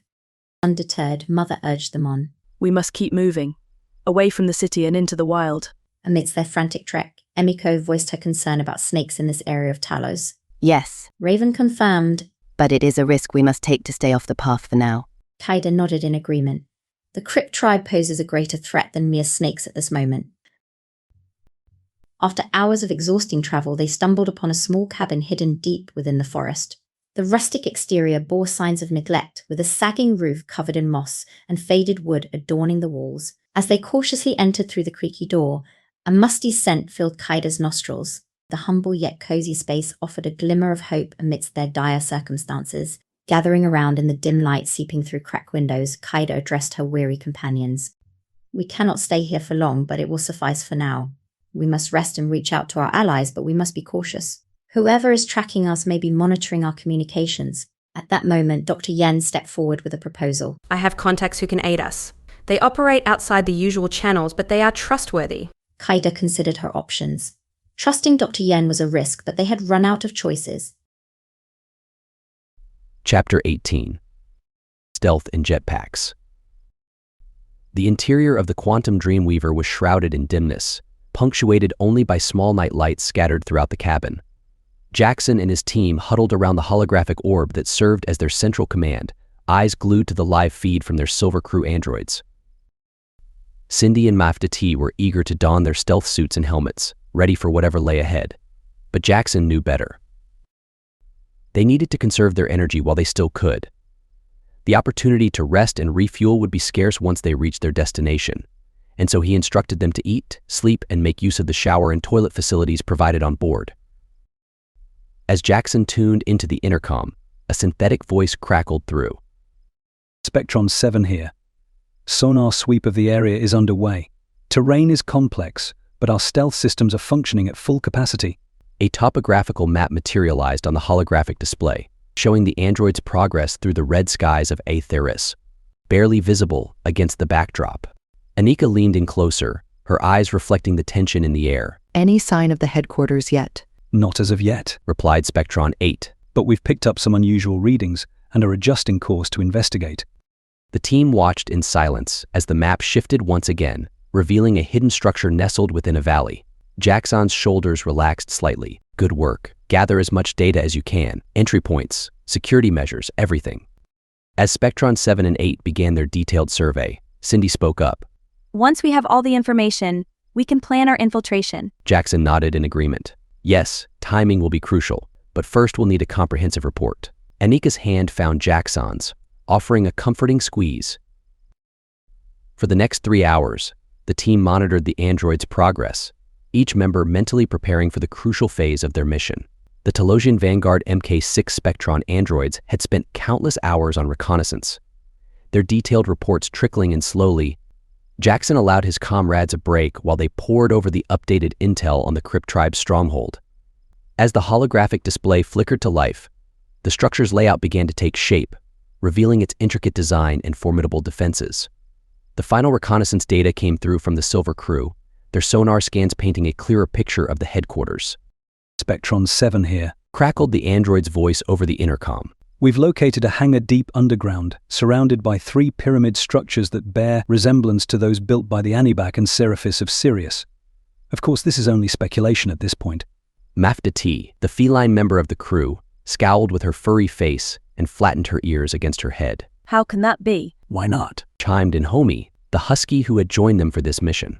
Our ancestors traveled far and wide and left behind many pyramids. As long as no one is suggesting that Sirius has any involvement in this abomination. Cindy interjected, flicking her pale blonde hair over one shoulder. We are not implying that, reassured Spectron 7. But our analysis suggests a strong correlation with construction techniques originating from Sirius. The precise brickwork and complex mortarless arrangements suggest a level of sophistication characteristic of Sirian engineering. Mafda T inspected her claws nervously. Sorry, just feeling tense about this operation. Forgive me. Jaxon raised an eyebrow. You all right? Of course, she replied, perking up her ears again. I'll only use my elemental manipulation when ordered. Easy now, Jaxon said, holding out his palms. I'm not saying you won't, just that you're used to doing things alone. How do you know that? Mafda T bristled, because when I met you, you were a lone spy. I still had to take orders. She begrudgingly admitted. All right then, Jaxon conceded. Glancing at the rest of the team, we've located a hangar within the complex that's large enough for our quantum Dreamweaver. That will be our point of entry. We can use the QD's stealth capabilities to teleport directly into the hangar and attach ourselves to the ceiling, just like we did on previous missions. Mafda T suggested through her oral interpreting device. The hackers all nodded in agreement. Anika studied the display intently. We should remain aboard the QD until we gather more intel on their patrols and internal security. The hangar may give us access to their central systems. Spectron 8 added. The hangar ceiling is heavily reinforced and has minimal surveillance. It would be an ideal hiding spot for us. Cindy nodded, her expression focused. And if we need to conceal our movements, I can create illusions to throw off any unwanted attention. As Mafda T, Dirk, Homie, and Benjo chattered amongst themselves with barks and meows, Jaxon issued a final warning. Just be careful with shape-shifting into a person. There may not be any Telosians present, and you'll likely need some form of identification. We shall conjure the necessary ID, Homie said, his voice low and gruff. Benjo the Beagle growled menacingly. No, too complicated. Captain Arbrina commanded us to shape-shift into common objects, and so we shall. Mafdadi's triangular ears pricked up. We all know our tasks. Captain Abrina's voice boomed through the chamber. Prepare yourselves, my warriors. The team donned their stealth suits, helmets, and magneto jetpacks as instructed. Jaxon, their leader, barked orders. Check your gear and ensure it is in silent mode. We must assess the situation before making any moves. Under his command, they checked their equipment and made sure their weapons were ready to strike. Once again, Captain Arbrina's voice resounded through the intercom. Ghost Ops, it is time to infiltrate our enemy's stronghold. Remember your training and remain undetected for Operation Stellar Sentinel success. Jaxon took a deep breath and positioned himself on the meditation platform. It is time to carry out our mission. We must take down the Crypt tribe from within. Anika's voice trembled as she gazed upon the blue-skinned nerds below. Are you prepared for this task, my fellow hackers? They both nodded, determination etched on their faces. With their plan in motion, Jaxon closed his eyes and calmed his mind. He imagined a hand resting on his head, easing all tension from his body. As their craft darkened and hovered over the hangar, the team began their surveillance in silence from above. Commander Orion, leading the Ghost Ops team on Aetheris, remained ever vigilant in the Quantum Dreamweaver, closely monitoring the unfolding mission. His helmet's display projected a vivid image of his team's movements, their silhouettes outlined in crimson against the three-dimensional map. Tension hung heavy in the QD, palpable as Jaxon kept a watchful eye on Anika and the two Earthling hackers. Both Linux and Falcon hailed from Asian ancestry. Linux's roots traced back to China, while Falcon's originated from Sri Lanka. Their navigation through the intricate maze of the Crypt tribe's nucleus was masterful, thanks to Anika's exceptional hacking skills. But suddenly, another portion of the map caught Jaxon's attention. Cindy, Mafda T, report, he bellowed through his helmet's comm, noticing their signals had halted at a juncture. We've encountered a blockade, Commander. Cindy's voice quivered in his ear. It appears to be an unforeseen security measure. It's obstructing our path. Jaxon swallowed hard, Maftati, can you utilize your elemental manipulation to bypass it? There was a momentary pause before Maftati replied. Right away, Commander. It's a complex system, but I believe I can manipulate the air currents to trigger the sensors and open the way. Jaxon observed as their signals resumed movement, Maftati harnessing her unique abilities. His gaze turned skyward. Excellent work. Keep me informed. Meanwhile, Annika and the hackers reached the control center, a vast room reverberating with the hum of servers and terminals. A massive mainframe towered over them, its web of cables sprawling like a digital jungle. The metallic surfaces gleamed under the soft blue radiance of overhead holographic displays that showcased analytics and feeds from the facility. Control stations manned by Crypt Tribe operatives encircled the mainframe. Equipped with holographic instruments, touch controls, and virtual reality inputs, they hinted at advanced cyber warfare capabilities. Transparent screens adorning the walls offered panoramic vistas of Aetheris and the facility's inner workings, emphasizing the control center's pivotal role in the Crypt Tribe's operations. Jaxon watched intently as Linux and Falcon attempted to breach the tribe's security system. The task proved to be a daunting one. Though he could only discern their scarlet forms against the backdrop, he imagined their expressions were strained behind their helmets and illuminated screens. Falcon's fingers paused over his keypad. Commander, we've encountered an unexpected coding anomaly. It's akin to a constantly altering encryption algorithm. Every time we believe we've cracked it, it alters once more. Linux added, It's adapting on the fly to our hacking efforts. Jaxon pressed his lips together as he assessed the situation. Continue your attempts, but exercise caution. We cannot afford to trigger any alarms. As the hackers redoubled their endeavors, Jaxon maintained a watchful eye over the team's progress. The holographic orb displayed a comprehensive view of the facility. A guard clad in heavy armor patrolled the perimeter of the circular room. What in the stars, Commander? Annika exclaimed. Is that who I think it is? Annika turned to face Damien. Jaxon bit down on his cheek as he observed through the camera in Annika's helmet. Damien approached her. I know you're there, Annika. I have Telosian allies within. Jaxon listened intently, every fiber in his body taut and ready to react if the situation turned dire. Damien lowered his weapon, smoothly sliding it into the holster along his spine. He then retrieved a compact data tablet from his pocket. With a quick gesture, he activated the device, causing it to expand and reveal its true form. We can't speak freely, he whispered, cautious of any potential eavesdroppers. Watch as I type my message. His deft fingers danced across the screen. Kaida sent me. This contains a code that will break into the Crypt Tribe's system with ease. I'm undercover here as a mercenary. I saw Kaida on Talos. She thought this could aid you all in your fight. Jaxon's eyes widened at the unexpected twist. Damien's note hinted at Kaida's survival, her involvement, and her own battle against the Crypt Tribe. The crystal decoder device must be inserted into the computer in your QD. Even placing it near a computer will activate it. Take it back to your commander. It may reveal a mole in the Talos space military.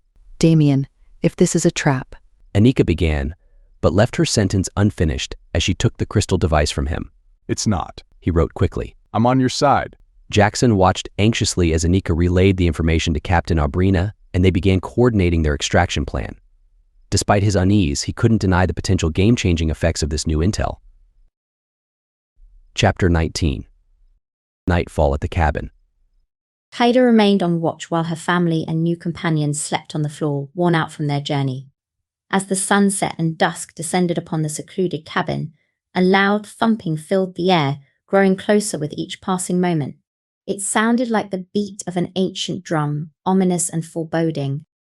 With caution, Kaida's family, Raven and Dr. Yen emerged from the cabin to investigate. A noisy hovercraft descended from the sky, adorned with symbols of peace and floral patterns. Out stepped a diverse group of beings. Talosians with their blue skin, Vestorians with their purple hues, Earthlings, Martians, and even a few Anubac from Sirius. It was still light enough to see that they wore flowing garments, headbands, and were adorned with tattoos and piercings. One particular figure caught Kaida's attention. An old man smoking a wooden pipe and grinning mischievously at them as he took long drags of the sweet-smelling smoke. Welcome, my friends. He greeted them warmly. Mother elbowed Dr. Yen discreetly. How could such a skilled surgeon be acquainted with this bunch of pot-smoking hippies? I studied alongside them in medical school. Dr. Yen replied calmly. Medical school? Mother arched an eyebrow skeptically. Emiko spoke up, trying to diffuse the tension. Please don't judge them, Mom. We need their help. Are you certain we can trust them? Mother's gaze flickered between her daughters. Yes, Kaida affirmed firmly. The Telosian leader approached them with hands pressed against his heart in a gesture of greeting. I am Solon, from the Eloria's Grace community. We heard that you may be in need of assistance. Dr. Yen chimed in with an explanation. Eloria is a revered goddess among the Telosians, known as the Mother of Nature. Mother eyed them warily. And why would you offer your help to us? We believe in aiding all beings, especially those fighting against oppressive forces. We have been resisting the system in our own way. A human woman with flowers in her hair and bare feet interjected with a smile. We may not have much, but we can provide you with shelter and protection, and we have disguises that will help conceal your identities. Despite their reservations, the group had little choice but to accept the offer. They boarded the hovercraft, which took off into the night sky with a burst of lights and psychedelic music. The journey to Eloria's Grace was like nothing Kaida or her companions had ever experienced. The hovercraft danced through the sky with an air of whimsy, its occupants singing songs of peace and unity. When they arrived at their destination, Kaida and her comrades were amazed by the underground eco-community before them. It was a self-sufficient haven, brimming with life and thriving greenery. Solar panels and water recycling systems could be seen throughout the maze of underground tunnels and caverns. This is Eloria's Grace, announced a kind Martian man named Elon. A sanctuary for all who seek refuge from the turmoil of the galaxy. Mother surveyed their surroundings warily. But how can we be certain it is safe here? We are completely off the grid, Solon reassured them. We grow our own food, generate our own power, and remain hidden from mainstream society. No one knows of our existence. As their days at Eloria's Grace passed by, Kaida, her mother, and Emiko found solace in the peaceful community. The blend of different galactic cultures and the reverence for nature brought a sense of calm to their fragmented souls. One afternoon, while exploring the caverns, they stumbled upon an underground temple devoted to Buddhist practices. Its walls adorned with ancient symbols and depictions of enlightened beings, and the air filled with the scent of incense and the soothing sound of flowing water. A group led by Ventenzin, a Vastorian monk, welcomed them with warmth. His presence added a spiritual depth to Eloria's Grace. Mother, still mourning the loss of her husband, sought solace in the temple. She shared her story with Ventenzin, who offered words of comfort and wisdom. The teachings of Buddhism remind us that life is fleeting, said Ventenzin in a gentle voice. Your husband's spirit may have departed, but his love and memories are eternal. Tears glistened in Mother's eyes as she nodded in understanding. I have always found strength in my faith, but losing him, it has been difficult to accept. Then placed a comforting hand on her shoulder. Grief is natural, and here you are among friends who understand and support you. Kaida and Emiko joined in daily meditations at the temple, finding grounding and peace of mind that had eluded them for so long. The rhythm of meditation bell and collective energy of the group opened new perspectives for their troubled minds. In these moments of quiet reflection, Kaida felt her father's presence within her heart. She realized that while the external battles against threatening forces were crucial, the internal journey of healing and understanding was equally important. The temple became a sanctuary for the family, a place to honor their father's memory and find strength to continue their fight. After they had gathered for a shared meal one evening, the residents of Eloria's Grace arranged a special ceremony to honor Kaida and Emiko's father. Candles lit, prayers offered, the community came together in a beautiful blend of Telosian, Vastorian, and earthly traditions. This means so much to us, Mother said, clasping her hands at her heart. I feel his spirit is at peace knowing we are surrounded by kindness and love. Kaida looked around at illuminated faces. Once strangers, now friends, allies in their journey. Their time at Eloria's Grace was a period of healing and growth. They learned the value of community, strength through diversity, and the power of compassion. In the peaceful setting of Eloria's Grace, Kaida observed a subtle but significant shift unfolding within her family, particularly in the life of her sister, Emiko. Among the residents of this eco-community, a young Telosian man named Kalen had captured Emiko's attention. He was a gentle soul with intricate tattoos adorning his blue skin and a passion for healing arts. Kaida watched their budding relationship from a distance, seeing Emiko's eyes light up whenever Kalen was around. They spent hours together, strolling through lush gardens and sharing stories, finding happiness amidst the hardships they had faced. But not everyone was pleased with this new development. Mother, ever tied to traditional Japanese values, voiced her concerns one evening during dinner.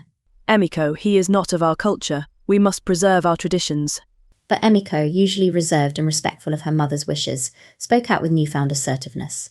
Mom, Kalen is kind and understanding. Isn't that more important than where he comes from? The clash between old beliefs and new experiences was evident in Mother's eyes. It wasn't until then Tenzin, during a meditation session at the Buddhist temple, addressed the matter gently that a breakthrough occurred. Love knows no boundaries or race, he said. We must embrace compassion and understanding. These words struck a chord within Mother, causing her to reevaluate her rigid beliefs. And as she observed Kalen's genuine kindness and love towards Emiko over the next few days, her walls began to crumble. Meanwhile, Kaida received an unexpected update from Raven. Sia had managed to send a message from the Triangulum galaxy.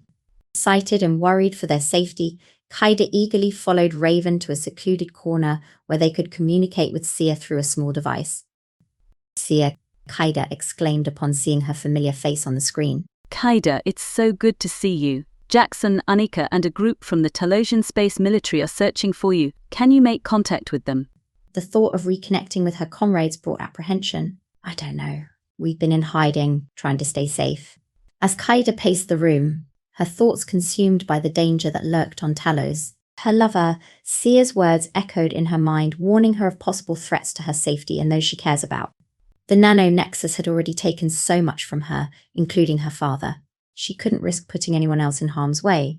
Sia's voice crackled through the communication device, filled with concern. Kaida could hear the weight of motherhood in her tone as she spoke of her children on Microxus. A pang of longing for her old life and dear friends hit Kaida like a bolt of lightning, but she knew she needed to keep herself and her new family safe.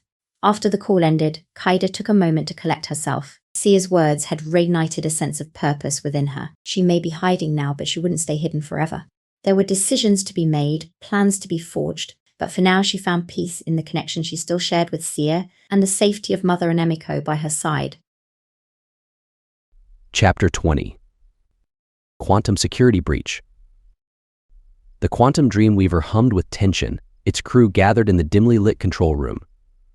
Jaxon's piercing gaze swept over his team, taking in their determined expressions and battle-scarred faces. We faced formidable obstacles. Cindy's voice was laced with fear. Security measures were unlike anything we've encountered before. Mafdati licked a paw nonchalantly, but there was a tense energy in the air. We used my powers to create diversions, but it was clear the Crypt tribe was prepared for our arrival. Dirk's voice rumbled with anger. Our shape-shifting abilities helped us sneak by undetected, but we could sense heightened security at every turn. Benjo added, Their surveillance systems were advanced, almost magical. Jaxon winced inwardly at the word magic. They were in deep now, deeper than he had ever imagined. But there was no turning back. We did make some progress, Anika said. Thanks to Damien's crystal decoder and— Who the hell is Damien? Cindy interrupted. Jaxon took a deep breath and revealed their connection to Damien and the information he had provided them with. The crystal contains a jailbreaking code that will give us an advantage, Anika continued, holding up the small but powerful tool. And Damien also informed us about a mole in the military base on Talos. Jaxon swore under his breath. We need to act fast, he declared, motioning for the crystal to be inserted into their system. As Lennox worked his magic on the computer, Falcon leaned in closely to analyze the code cascading across the screen. It's brilliant, he murmured in awe. Lennox's fingers flew over the keyboard as he gained access to a significant part of the enemy's network. Jaxon watched intently, masking his emotions behind a composed facade. This was their chance to strike back at the Crypt tribe and end their reign of terror. With this new piece of intelligence, they were more than just a team, they were a force to be reckoned with. With renewed purpose, they strategized their next steps, led by Jaxon's unwavering leadership. He was more than just a commander, he was a symbol of hope in the face of darkness. Let's get ready for the next phase, Jaxon ordered. Our mission is far from over. We strike at the heart of their operation and put an end to this once and for all. The Ghost Ops team braced themselves for the daunting mission ahead. Under Jaxon's expert guidance, they were prepared to confront and dismantle the insidious Crypt tribe. Amidst the advanced technology of the Quantum Dreamweaver, Anika Patel sat amongst her team, their eyes fixed on the holographic displays. Lennox and Falcon's fingers flew over the keyboards, analyzing intricate codes and accessing confidential files. Suddenly, a revelation sent shockwaves through the golden orb. The Crypt tribe was planning to locate the ancient eye and wield it as a weapon. They've been targeting our fellow crewmates from the Manticore. Linux said grimly, his eyes glued to the screen. Those of Cygnus, Raven, of Mars, Kaida from Sarissa. They've either been captured or worse. Anika felt her breathing quicken, panic rising within her. Jaxon enveloped her in a tight embrace, offering comfort. We can't just sit here. We must find them and rescue them. Where are they being held? It seems that Kelly and Seer from Microxus have also fallen prey to their grasp, Falcon added. Did they work on the Manticore during the time of the black holes as well? Anika let out a desperate moan at this news. These were not just colleagues, but friends, lovers, and family to her. She looked towards the heavens for guidance before letting her head slump down in defeat. It appears they are systematically interrogating anyone with knowledge of the Eye of the Ancients, otherwise known as the Ether Entangler. Linux stated with a chill-inducing tone. Anika shuddered at the thought. She looked to Jaxon, who nervously ran his fingers through his hair. Even Mafditi seemed troubled by this information, though Cindy appeared unfazed. We cannot abandon our mission. Captain Abrina's voice cut through the tense atmosphere via intercom. Our primary objective is to disrupt their system and gather all intel we can. Going off course would be far too risky. While Abrina's words were logical, the thought of their friends in danger was impossible to ignore. Seer and Kaida. Outside, the Silver Crew's android units await our encrypted command to commence their segment of the mission. Abrina continued. Linux, Falcon, are you prepared to execute a systematic disruption of the Crypt Tribe's network? Affirmative. Falcon's gaze locked on the holographic display. With Damien's advanced encryption breaker, we should be able to infiltrate and destabilize their system. Extracting data is our top priority. Abrina commanded sternly. A flicker of rage ignited within Anika at the mention of holding them accountable for their actions. We will make them pay for every transgression. Can we pinpoint the exact locations of Zoes, Kelly, Seer, Kaida, and Raven? Compiling coordinates now, Falcon replied as he focused on his screen. Real-time location data and related intelligence are being securely transmitted back to Tala's base for analysis. Our focus must remain on our primary objective. Mafditi reminded them all. Carry on, Abrina stated firmly. The team refocused on their task, each member aware of the critical nature of their operation. As Linux and Falcon deciphered through streams of codes and files on their screens, a sudden realization struck them both. Look at this. Linux pointed out urgently. The tribe's reach extends far beyond just the Milky Way. They're even penetrating into the Andromeda Galaxy. Anika leaned in closer, her eyes scanning the intricate web of connections with dread. This goes beyond mere power-hungry ambitions. They seek absolute control. Jaxon's jaw twitched as he nervously ran his fingers through his hair for the millionth time. And what about our friends? Falcon nodded grimly as he continued to analyze the data on his screen. The coordinates are coming through, but they are spread out. It will be a challenge to reach them all in time.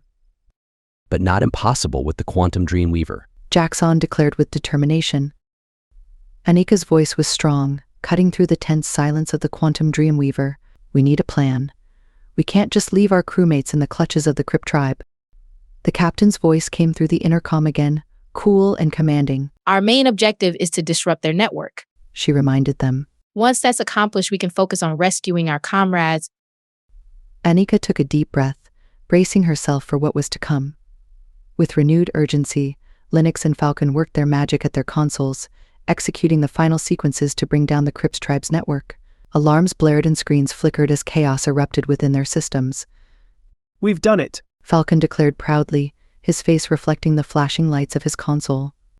Jaxon clenched his fists in determination. Now, we must turn our attention to rescuing Kaida and our other captured crewmates. But before they could plan their next move, Captain Abrina's voice crackled over the intercom once more. There has been new intelligence regarding Kaida, she announced gravely. She was last seen with her father at the Citadel of Unity on Earth's South Pole. Anika's heart skipped a beat at this revelation. Kaida is on Earth. Yes, and it seems she went there willingly, Captain Abrina confirmed. But the situation is complex and we are still gathering details. Enemy forces obliterated the Citadel and it appears Kaida and her father were being held there in custody when it happened.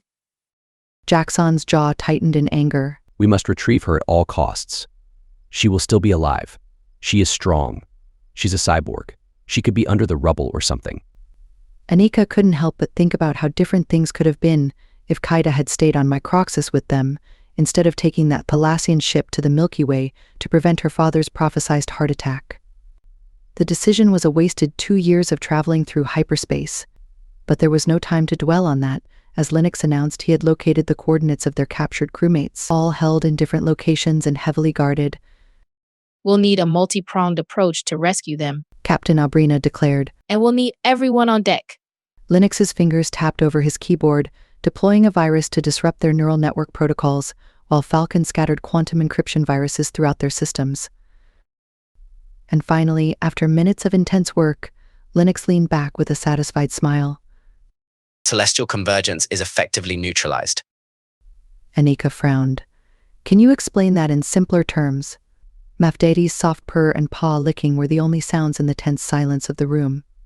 The Crypt tribe's entire network is collapsing, She announced with a satisfied smirk. Our attack has sent them into disarray, and their Project Celestial Convergence is no more. Anika couldn't contain her trembling laughter, quickly covering her mouth with a trembling hand. We did it? We actually stopped them. Affirmative. Linux confirmed. Their grasp on power is slipping, and their control over the planets and systems is crumbling as we speak. Chapter 21. Ruins of the Citadel. As Jaxon sat in the QD, the rest of the crew circled around him, eagerly awaiting his next move. The engines of the Dreamweaver hummed with anticipation as Jaxon delved deep into a meditative state, connecting with the Citadel of Unity's hangar. Suddenly, with a faint shimmer and a blur of space and time, the small craft reappeared within the hangar. The once glorious structure was now nothing but a scene of destruction and devastation, its grand halls reduced to rubble and ash. The heavy silence was only broken by Captain Abrina's voice crackling through their comm devices, her words laced with worry and dread. Kaida is being held in one of the remaining cells. I am sending you the coordinates now. Through the hazy glass of their hazmat suits, Jaxon and his squad surveyed the desolate wasteland that was once Earth's South Pole. The blackened ruins of the military base stretched out before them, a grim reminder of the devastation that had taken place here. Jaxon's heart clenched as he remembered his beloved Kaida, now lost to him in this desolate place. Is she gone? He murmured, his arms hanging limply by his sides. Anika nodded gravely beside him, her scanner beeping wildly at the overwhelming levels of radiation. We couldn't even step foot here without these suits. Jaxon's eyes scanned the ruins, searching for any sign of Kaida amongst the scattered debris and wreckage. We must find her, he said firmly, his voice tinged with despair. The team set off into the ruins, their steps cautious and deliberate, as they navigated through the treacherous terrain. The only sound was that of their echoing footsteps against the scorched ground. Anika trooped alongside Jaxon, her hand briefly touching his arm in a show of solidarity. They both knew what it felt like to lose someone they loved in this cruel war. As they continued their search, Falcon pointed to a collapsed section ahead. The cells should be beyond this point. We'll have to find another way around, Jaxon said. They split up, scouring the area for any possible alternate routes to the holding cells. Each step took them deeper into a maze of destruction and horror. Finally, Linux's voice crackled over the comm system. I've found something. A secondary passage. Gathering at the location, they found a narrow tunnel filled with debris. One by one, they crawled through, their suits scraping against sharp edges and rubble. Emerging on the other side, they found themselves near the holding cells. Jaxon's heart raced as he rushed to the cell where Kaida and her father were supposed to be held. But the cell was nothing more than a twisted mass of metal and stone, making it impossible to determine if anyone had been inside during the blast. Anika joined him, her voice coarse with emotion over the intercom. We can't confirm anything in this state. Jaxon clenched his fists, his grief and frustration boiling over. We have to find out, Anika. We need to know if she was here. Their scanners beeped in unison, analyzing the debris in search of any clues. After a tense wait, the results came through. Kaida and her father had indeed been held captive here before the Citadel's destruction. Jaxon's shoulders slumped as he processed the information. He looked around at the remains of the cell, struggling to come to terms with the fact that Kaida might have met her end here. Jaxon's heart was a shattered mess, torn apart by Kaida's unknown fate. The Citadel of Unity had been destroyed, and it was unclear whether she had perished in the chaos. but Jaxon couldn't shake off the feeling that she was gone forever. As they removed their hazmat suits and gathered around the quantum Dreamweaver, Jaxon could see the shadow of grief in everyone's eyes. But he straightened his posture as he sat on the meditation platform, determined to push through his pain. "We must make our way to Zo's," he declared firmly, puffing out his chest. "She's being held on a slave ship orbiting a gas giant in the Cygnus system." After Captain Abrina provided them with the coordinates, they teleported to their destination. The hangar outside blurred as they transitioned, revealing a stunning view of stars and a massive purple gas giant. A small spaceship hovered nearby, seemingly insignificant compared to its surroundings. "That must be Amphithemis," Dirk mused. Yes, there is only one gas giant in the Cygnus system, Maftati confirmed. Jaxon's gaze never wavered from the small vessel as he spoke. "That's where I intended to go during my meditation." It doesn't look like a typical slave ship, Benjo noted. More like a freighter trying to disguise itself. Linux let out a snort. We'll have to dock with it, but there's no hangar for the quantum Dreamweaver. Anika's expression tightened in worry. Docking is too risky for a QD. We'd be easy targets out here. Jaxon gritted his teeth. "We have no choice." He turned to Cindy, their comms expert. "Is there any way?" Cindy shook her head, blonde hair swaying. It's impossible. Jaxon's grip on the comms device tightened as he contacted Captain Abrina for assistance. "Captain, this is Commander Orion. We've encountered a complication. The target vessel lacks a suitable docking bay for our ship. We need alternative infiltration support. Over." Understood, Commander. Captain Abrina's voice crackled through the comms. I am dispatching Special Operations Team Delta to provide immediate support. They will arrive in stealth shuttles equipped for direct docking with the freighter. Maintain your position and prepare for joint operation with Team Delta. Coordinates will be sent to your comms. Jaxon's voice remained steady despite the turmoil within him. "Copy that, Captain. We'll hold position for Team Delta's arrival." Orion out. He looked around at his team, including the Silent Silver crew members. Team Delta is on their way. They will dock with the freighter and we will coordinate with them for infiltration and extraction.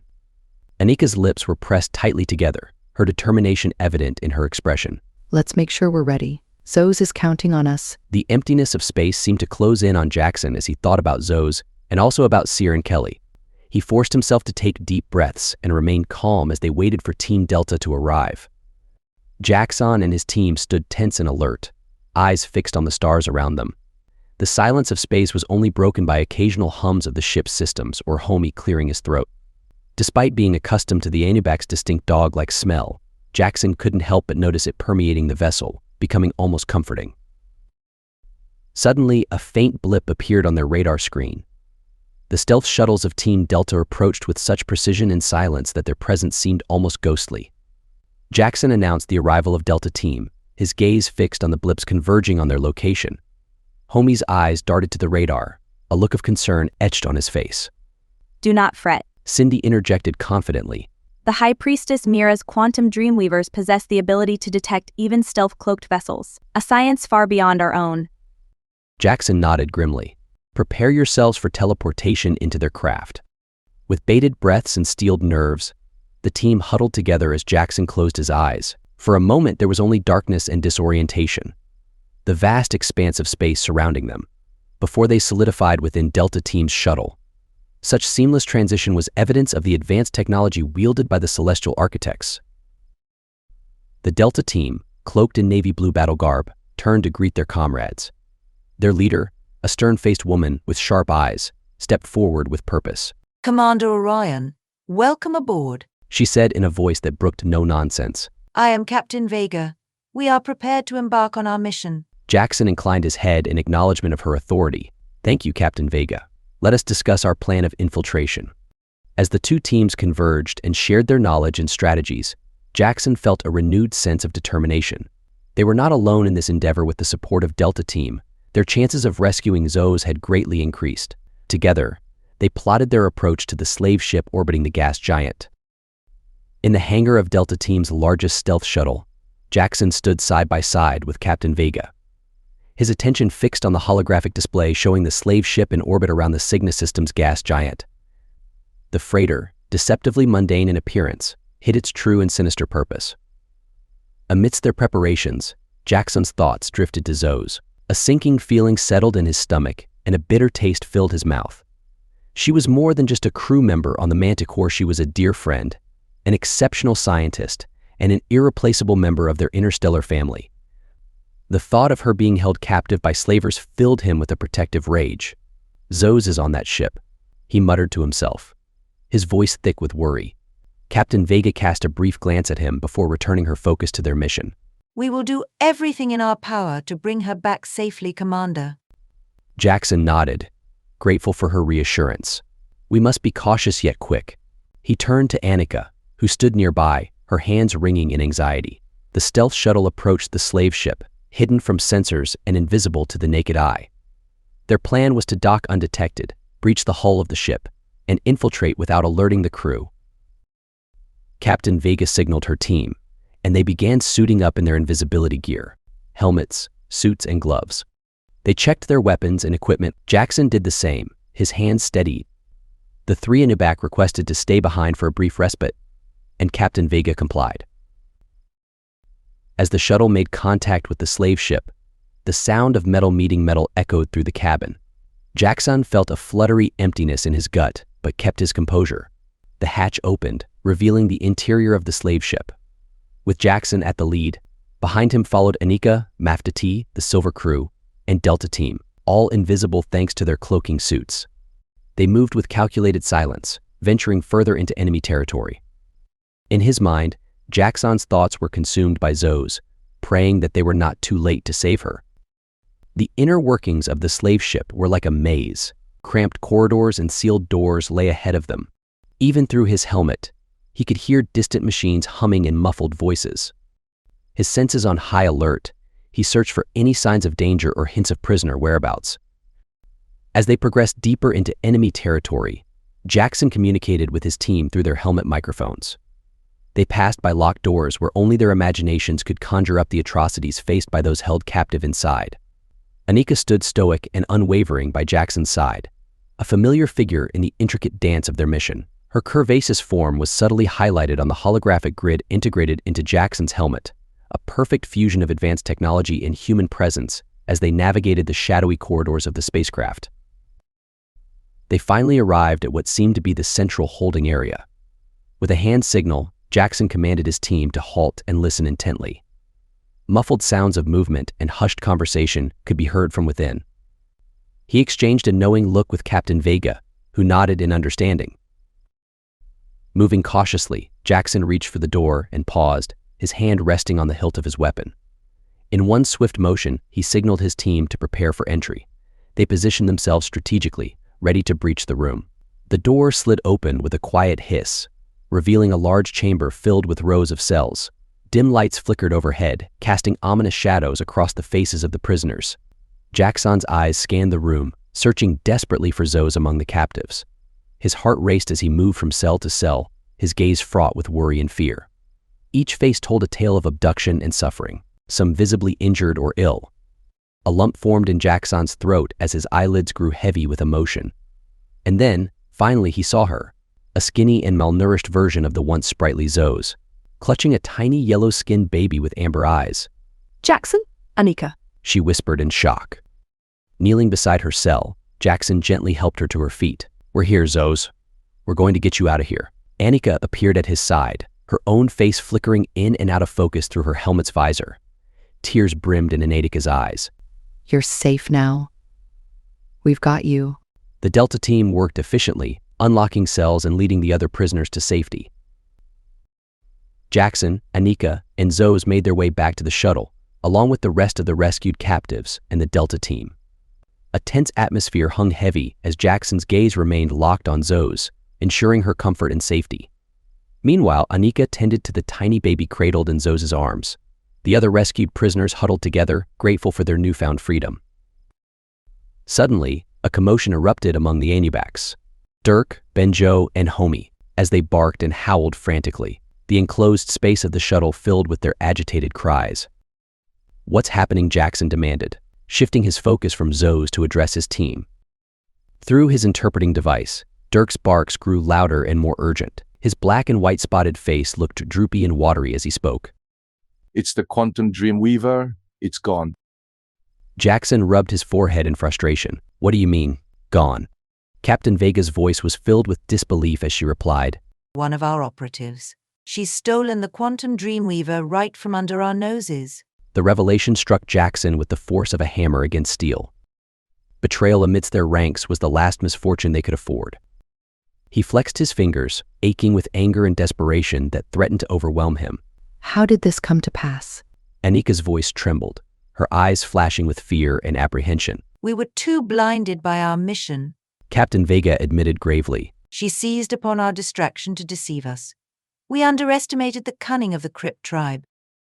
Jaxon's mind went blank as frustration and helplessness consumed him. They needed the quantum Dreamweaver to save Seer and Kelly. Seer. Chapter 22. Celestial Convergence. Standing on the observation deck of the nucleus headquarters on Aetheris, Robin Hood looked out at the foreign terrain beyond the glass. The planet's red-orange sky mirrored their unsettled emotions. The beeping of their comm band rang through the air, jolting them out of their contemplative state. Fikax's normally composed voice was strained and fraught with urgency as he relayed the news. Robin, we have a dire situation. Project Celestial Convergence has been compromised. Goosebumps rose on all 6 of Robin Hood's arms at the mention of their most covert and crucial project. Compromised. Explain. Fikax's words were like daggers to Robin's heart as he revealed the extent of the damage. Our entire network is collapsing.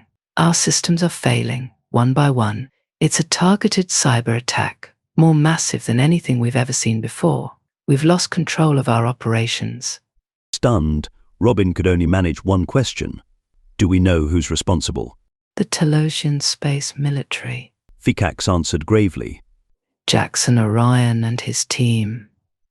They used advanced stealth technology to infiltrate our headquarters and unleash a virus that is ravaging through our network. 3 of Robin's hands instinctively reached for their 3 hearts, feeling the weight of the devastating news. How did they find us? It seems they had insider information. Fikax hesitated before continuing. From one of our own operatives. Oliver betrayed us and provided them with a code to easily access our systems. And where is this Oliver now? Robin demanded. In our prison, came the grim response. With a heavy chest and bowed spine, Robin rocked back and forth on their spherical seat, overwhelmed by the implications of this betrayal. The fate of their carefully crafted plan, years in the making, now hung in the balance. Where are you now? They asked Fikax. Meeting room 16, came the reply. Where we last met. Robin entered meeting room 16, where they were met by the reptilian chief intelligence coordinator. But as General Vrax and Commander Silex joined them, their faces were etched with worry. Vrax, the blue-skinned Zoraxian woman, spoke gravely. We must assess the damage and regroup. Our strategic positions across the galaxy are now vulnerable. Silex panted, his dog-like features twisted in distress. Our communication lines have been cut off. We are blind and deaf out there. The repercussions of this disaster will be far-reaching, Robin said, clenching their fist to their lips as they shut their eyes tightly. Since their arrival on Aetheris, the unimaginable had happened. Lord Chiron had seized control of Robin's beloved homeworld, enslaving the Araran people under his brutal rule.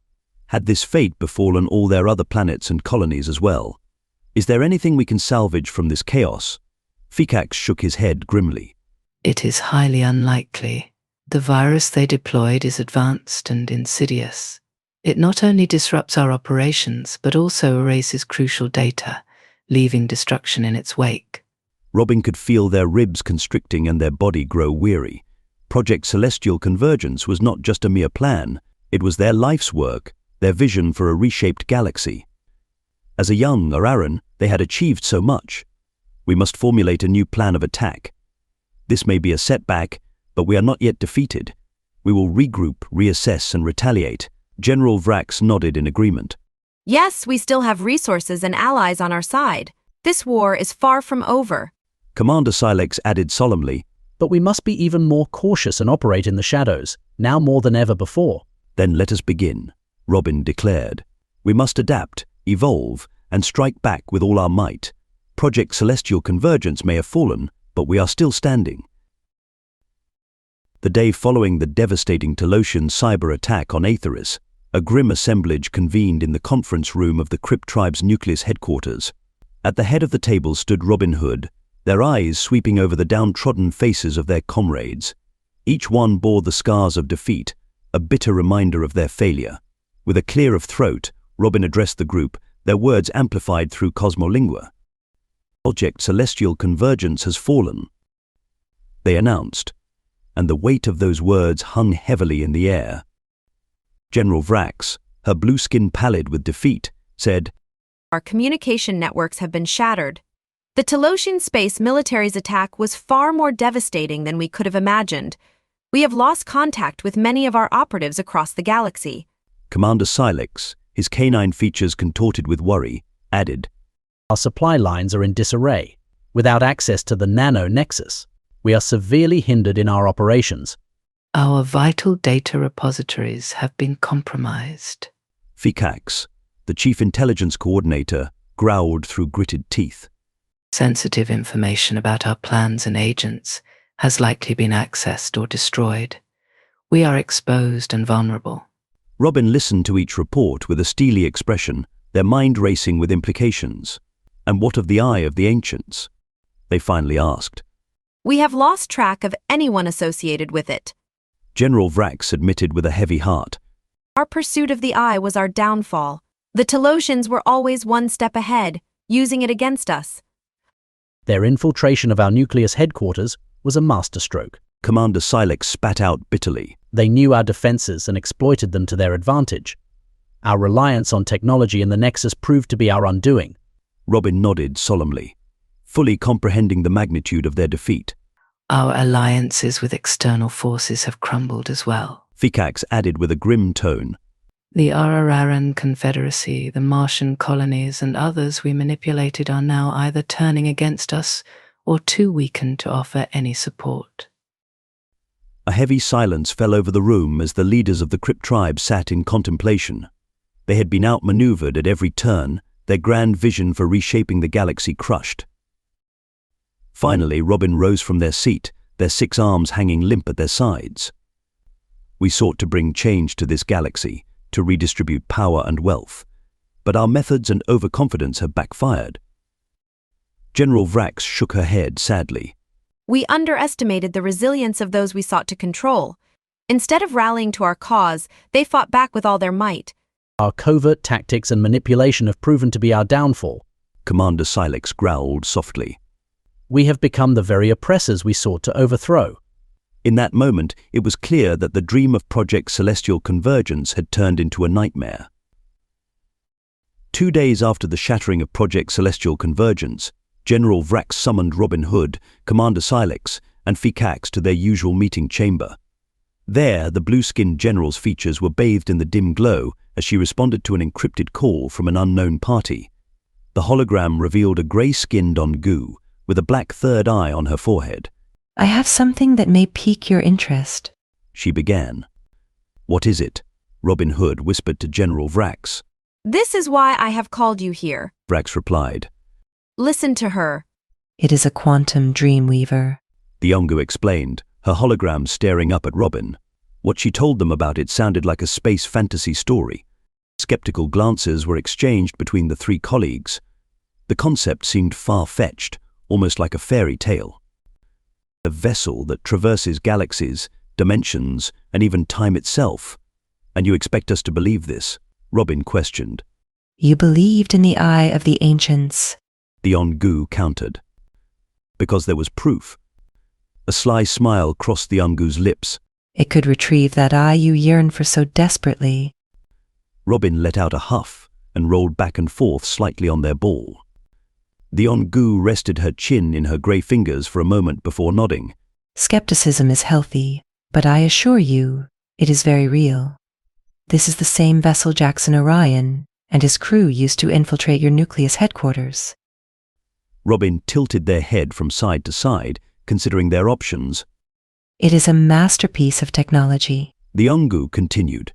20 times larger than the original models used by the Church of the Celestial Body." General Vrax leaned forward with renewed interest, despite her doubts. And you say it can retrieve the Eye of the Ancients. Yes, with the correct coordinates. The Ongu affirmed. And I know who possesses those coordinates. Damien Black, also known as Oliver Deepwell, currently in your custody. Robin Hood's horse-like lips pressed together tightly. This all seems too convenient. Why come to us with this offer? The Ongu's gaze hardened. Because I know its worth. I am offering to sell it to you for trillions of Talosian dollars. A steep price, but a small cost for such unparalleled power. Commander Silex growled softly, a sound filled with distrust. And how do we know this isn't a trap? That you're not playing us for fools? I am surprised an Anubak like yourself knows nothing of the quantum Dreamweavers used for centuries by the SSS. Silex let out a single bark before her speech came through in his muted dog language. You said the Church of the Celestial Body owned them. Only after discovering that Saturn's 10th moon was actually a mothership from Sirius. It was their way of keeping the church quiet. And how do you think they patented so many inventions and medicines? The Ongu shrugged. I understand your hesitation. Meet me in your hangar and I will prove the quantum Dreamweavers' capabilities. It is your only chance to regain the upper hand, to change the story of your downfall. Silence fell over the room as they considered her offer. The prospect was tempting, a chance to turn the tides in their favor, to reclaim some lost power. Finally, Robin Hood spoke up. We will consider your offer, but know this, we are not easily fooled. Any deceit will be met with severe consequences. The Ongu nodded, unfazed by the warning. I expect nothing less. I will await you in the hangar with my backup. No, come alone, Robin stated firmly. The woman shrugged once more, her voice tinged with a hint of arrogance. Very well. Summon your best minds and bear witness to the power I possess. The screen faded into darkness, leaving them to mull over the offer. Commander Silex, General Vrax, and Fikax trailed behind Robin Hood as they glided through the dim corridors of Nucleus headquarters on Aetheris. The group headed towards the top-secret computer lab, where their most skilled hackers toiled away. Despite the lingering despair from the disastrous collapse of Project Celestial Convergence, a sense of anticipation coursed through Robin's veins at the thought of seeing the elusive quantum Dreamweaver in action. The lab was a marvel of technology, illuminated by the soft glow of holographic coding interfaces. Virtual screens floated in mid-air, displaying intricate lines of code that shifted and morphed with each keystroke. Working diligently at their stations were 3 Earthlings who were the 3 finest coders from the Crypt tribe, Toby, Jay, and Ye Hao. Toby and Ye Hao, both bearing East Asian heritage, were completely immersed in their work as they navigated through layers of virtual data with lightning speed. Jay, a man of mixed ancestry with curly black hair, had headphones on and was gently bobbing his head to an unheard tune as he coded. Prepare yourselves for something truly extraordinary, Robin Hood declared as they approached the hackers. All 3 men looked up with equal parts curiosity and awe. Toby's eyes widened in fascination, while Ye Hao pushed his glasses up his nose in contemplation. Jay removed his headphones and asked Robin to repeat himself. Together, they ventured deeper into one of the many underground labs where scientists from various corners of the galaxy conducted their research. The labs were expansive and filled with cutting-edge equipment for astrophysical and biological studies. In this haven of science, they found Adzoa and Genesis from Proxima Centauri. Adzoa, a curvaceous astrobiologist with ebony skin, was examining samples under a high-powered microscope. Beside her, Genesis, an overweight astrophysicist with 4 arms equipped with pincers, was engrossed in a complex 3D model of a distant star system. Adzoa glanced up as their group entered, her piercing blue eyes gleaming under the bright fluorescent lights of the lab. Genesis pushed back from his console upon noticing their approach. We require your expertise, General Vrax explained. There's an unknown vessel we need to analyze.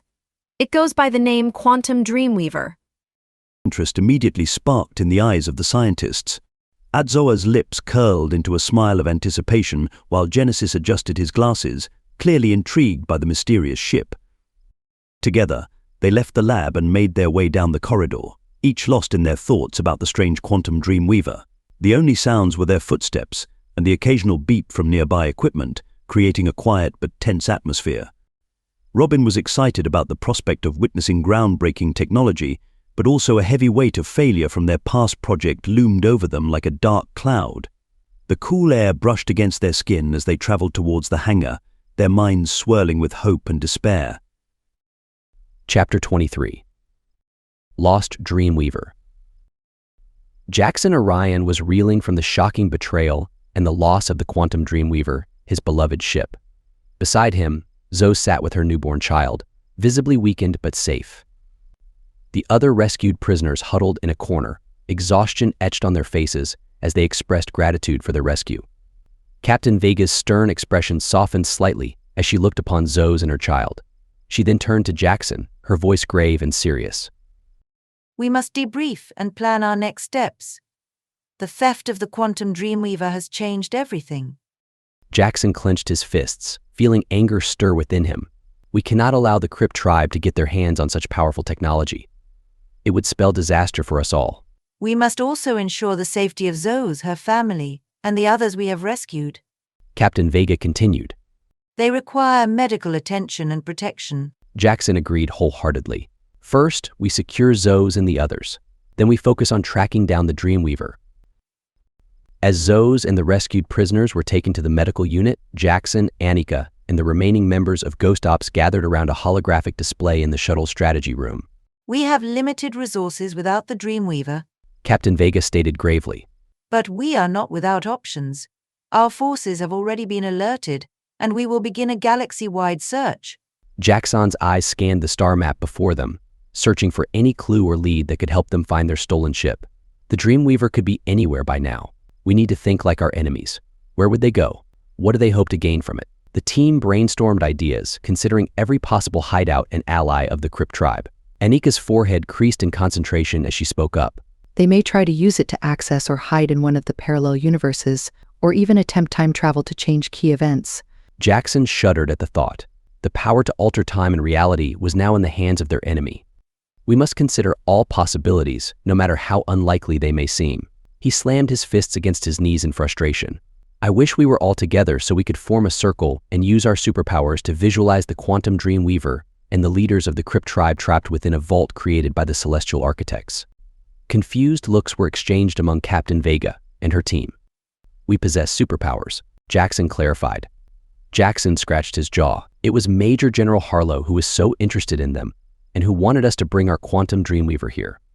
But Major General Harlow only wanted it for quick access to the Milky Way, Annika interjected. Captain Vega turned to Jaxon with a serious expression. Commander Orion, are you accusing Major General Harlow of conspiring to obtain the QD? No, but I am certain he was involved somehow. We need proof. We will have to contact Captain Obrina and inform her of this treachery. Jaxon initiated a secure line with the Talosian base. She must be made aware of the stolen Dreamweaver and our betrayal. Annika watched as Jaxon spoke to Captain Obrina, his voice calm. The response from Captain Obrina was swift and decisive, promising full support and resources to track down their stolen ship. Placing a reassuring hand on his shoulder, Annika spoke softly. We have faced challenges together before, Jaxon. Jaxon gave a slow nod, the hint of a wry smile on his lips. Together, he repeated. Superpowers. One of Vega's men interjected. What can you do? A heavy sigh escaped Jaxon's lips. I've been told I have the ability to project my consciousness into the astral realm. Never managed to, though. You better learn fast, Vega warned. A pained laugh slipped from Jaxon's mouth. It's no laughing matter, Commander Orion. Captain Vega chided.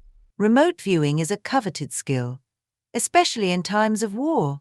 She turned to Annika. And what about you? Pardon. Annika ran her fingers through her dark tresses. What powers do you possess? I was sick when they were doling out powers. I never got any. We got some cool tricks, Homie chimed in. Vega arched an eyebrow at the Anubacs.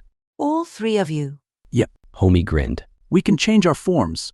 Useful for infiltration and direct combat, but not much help in retrieving the QD. Vega mused.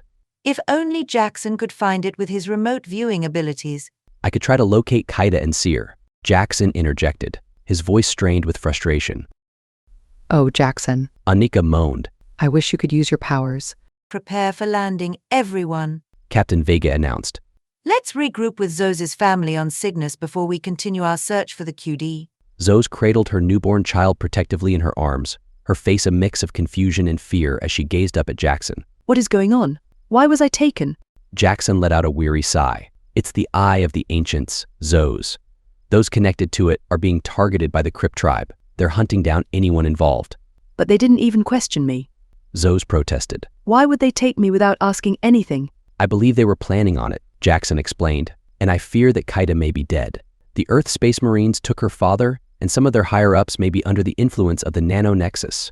When we went to their holding cells at the Citadel of Unity, it had been destroyed. We searched for any sign of Kaida or her father, but there was nothing left. Zoe's grip on her child tightened as tears welled up in her eyes. That's horrifying. We have to do something. Captain Vega's voice cut through with calm authority. We will make a stop at your home on Cygnus, Professor. Your family's safety is our top priority. Zoe nodded gratefully. The Lumigrove Orchid Farm appeared before them, a desolate realm of winter as snow blanketed the dormant land. A man burst out of the door, tears streaming down his face as he embraced Zoe and their infant. Against the pale backdrop, Logan's yellow skin glowed fiercely, his orange hair and beard dusted with frost as he led them to his humble cottage. Within its walls, they found Logan's parents and younger sister, Jaina. But when Jaxon revealed the necessity to relocate to a secure hideout, Hera's face crumpled in despair, weeping for the loss of their home. I cannot abandon our life here, she cried out. Jaxon approached her with measured steps, his tone gentle but resolute. I comprehend how difficult this is, but it is no longer safe for you here. We have a stronghold where you will be sheltered. At least until we capture those responsible for Zoe's kidnapping. Bruwil, his wrinkled face etched with worry, placed a comforting arm around his wife. We must prioritize our safety, Hera. It is temporary. She nodded slowly, wiping away her tears. I know, but it pains me to leave everything behind. We vow to do all in our power to ensure your well-being and return you home swiftly, Jaxon assured her. With only a few belongings in tow, the family boarded the shuttle alongside Delta Team. As they departed from the farm, Zoe leaned against Logan's sturdy frame, her gaze lingering on the snowy orchids below. The shuttle soared gracefully into the darkened sky, leaving behind the serene white landscape that gradually faded into the void of space. Chapter 24. Tropical Retrieval. After an emotional reunion at the snowy Lumigrove Orchid Farm in Necabadorando, Captain Vega of Team Delta announced their next destination. We shall venture to the tropics to retrieve your parents, Zoe, she declared. They reside in Bolam Village, Zoe replied, in the heart of South Necabadorando. The shuttle lifted off and left behind the snow-covered landscape, entering a warm and vibrant atmosphere of green and blue. Zoe pressed her face against the viewport, her heart swelling with familiarity as she gazed upon the lush rainforests and winding rivers below. Home, she whispered. As they landed near Zoe's childhood home, the air was thick with tropical scents and the sounds of exotic creatures. Zoe emerged first, holding baby Star close. Her parents rushed out of the house, overcome with relief and shock at seeing their daughter and granddaughter. Zoe, our child, her mother cried, embracing them both tightly. Her father held them close as well, his voice trembling with emotion. We feared the worst when Logan contacted us about space mercenaries. Zoe nodded, fighting back tears. It's true, but we are safe now thanks to Captain Orion and Annika. She gestured towards Jaxon and Annika who stood nearby. Her parents turned to greet their rescuers with gratitude. After introductions were made, Zoe ushered everyone onto the shuttle. They knew their safety was still uncertain. As they departed for a safer location, Zoe's gaze lingered on her childhood home before settling on Logan beside her. In a quiet moment amidst the chaos, she leaned against him with baby Star in her arms. In a corner of the shuttle, surrounded by family, Zoe cradled baby Star, while they all took turns marveling at the precious bundle and offering comfort from their harrowing ordeal. Zoe's mother, now with white hair instead of strawberry blonde, cooed and whispered words of love in their native tongue. Logan's father, Bruwil, a weathered man with a warm smile, held Star with pride and adoration in his eyes. As the shuttle descended through the atmosphere, Zoe gazed out at the exotic world below. It was a water world, with binary red suns casting an eerie crimson light over the ripples and waves.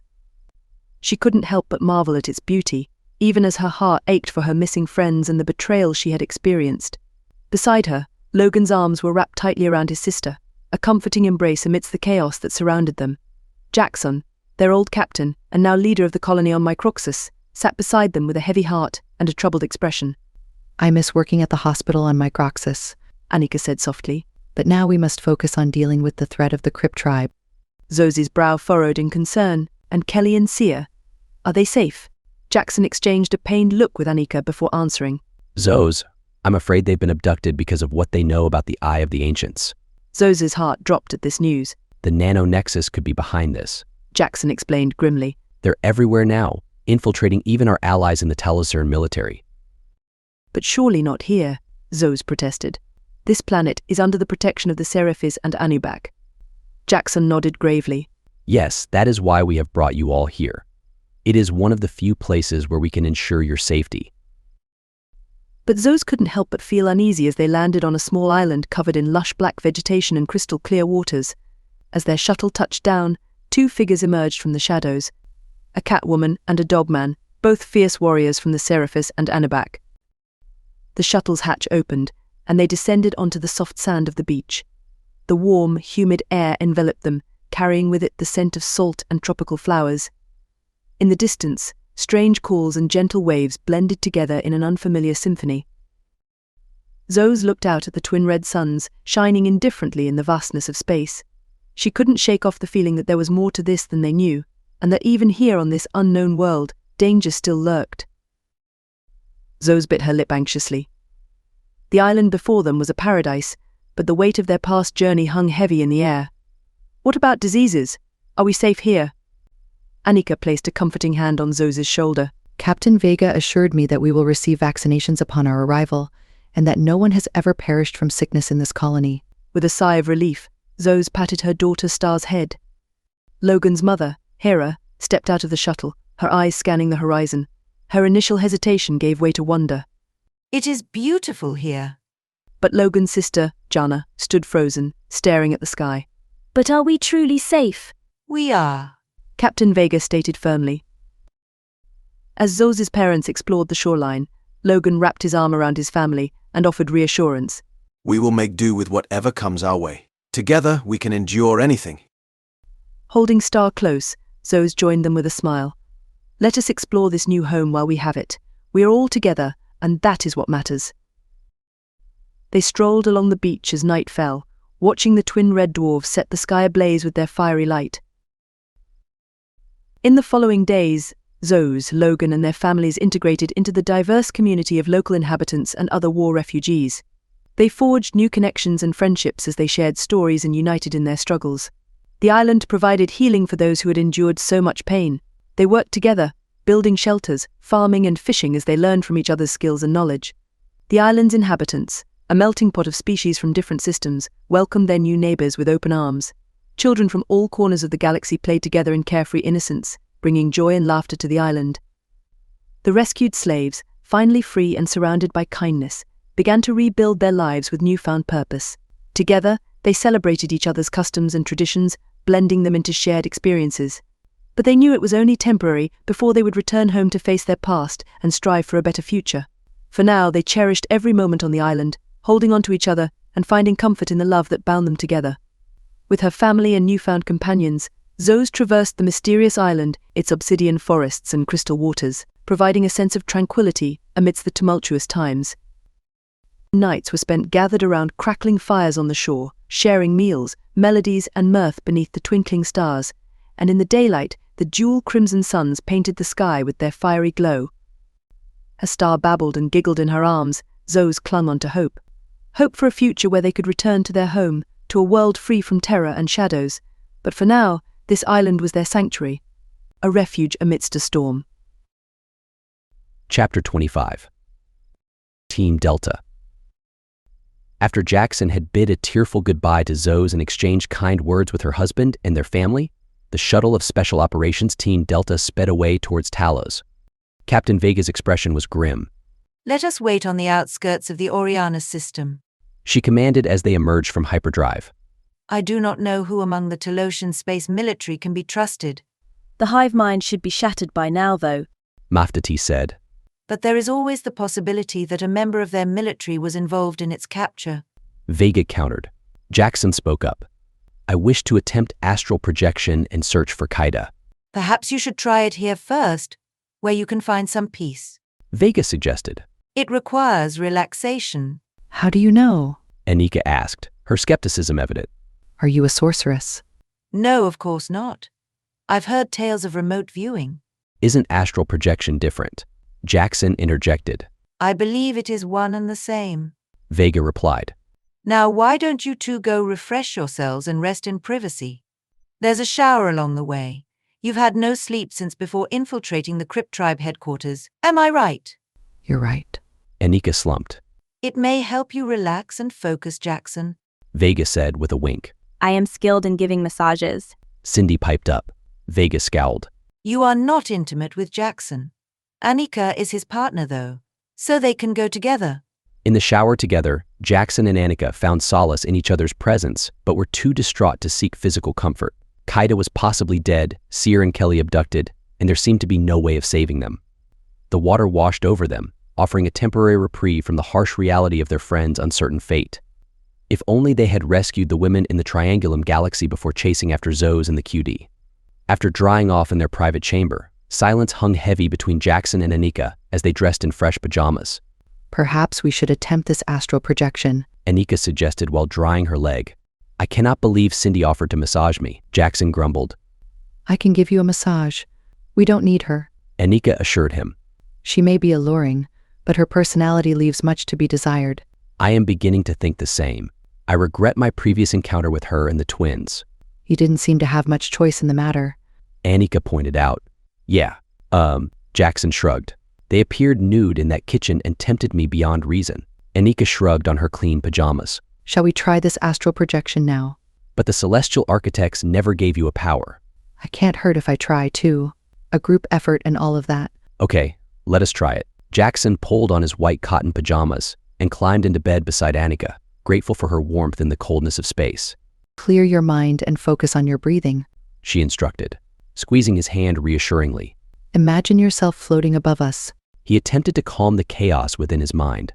Slowly but surely, detachment overcame him, pulling him away from the physical realm and into an astral plane. But instead of finding Anika by his side, he found himself surrounded by stars and emptiness. It was then that he saw her, a distant figure materializing before him. Anika, he called out softly, his voice echoing through the cosmic void. She appeared before him in all her radiance and ethereal beauty. Jaxon, we are together even in this astral realm. He couldn't help but marvel at her presence, feeling a rush of warmth and love enveloping him as they merged their beings in a dance amidst stardust and moon. You possess such power, he exclaimed, amazed. But you never met the Celestial Architects. They never gifted you with anything. A smile graced her lips as she replied. The queenfish of the Sopti Dark put a crystal up my nose.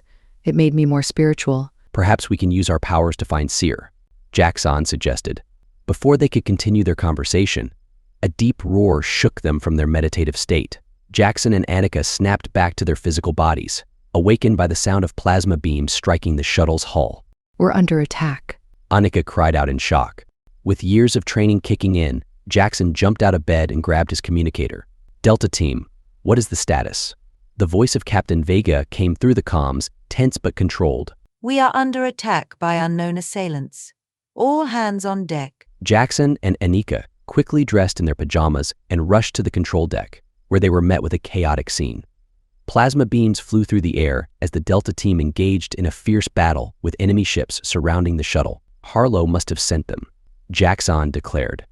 Kendra or Keith? Captain Vega asked, eyeing his white attire. Keith, without a doubt. He took the quantum Dreamweaver. Jaxon replied confidently. Do you have proof? Captain Vega pressed. Jaxon shook his head. Just a hunch. The captain's blue face contorted into a frown. We must fight back, Jaxon declared, taking position at one of the weapon consoles.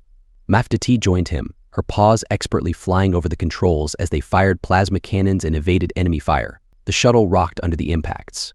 Suddenly, a breach alarm sounded. They're boarding us, Captain Vega shouted. Jaxon's heart raced as he turned to Maftati, Cindy, and the three Anubak. We need your powers, now more than ever, to repel them. The Delta Team and their allies charged into the fray, meeting the enemy head-on in a fierce battle within the narrow confines of the shuttle's main corridor.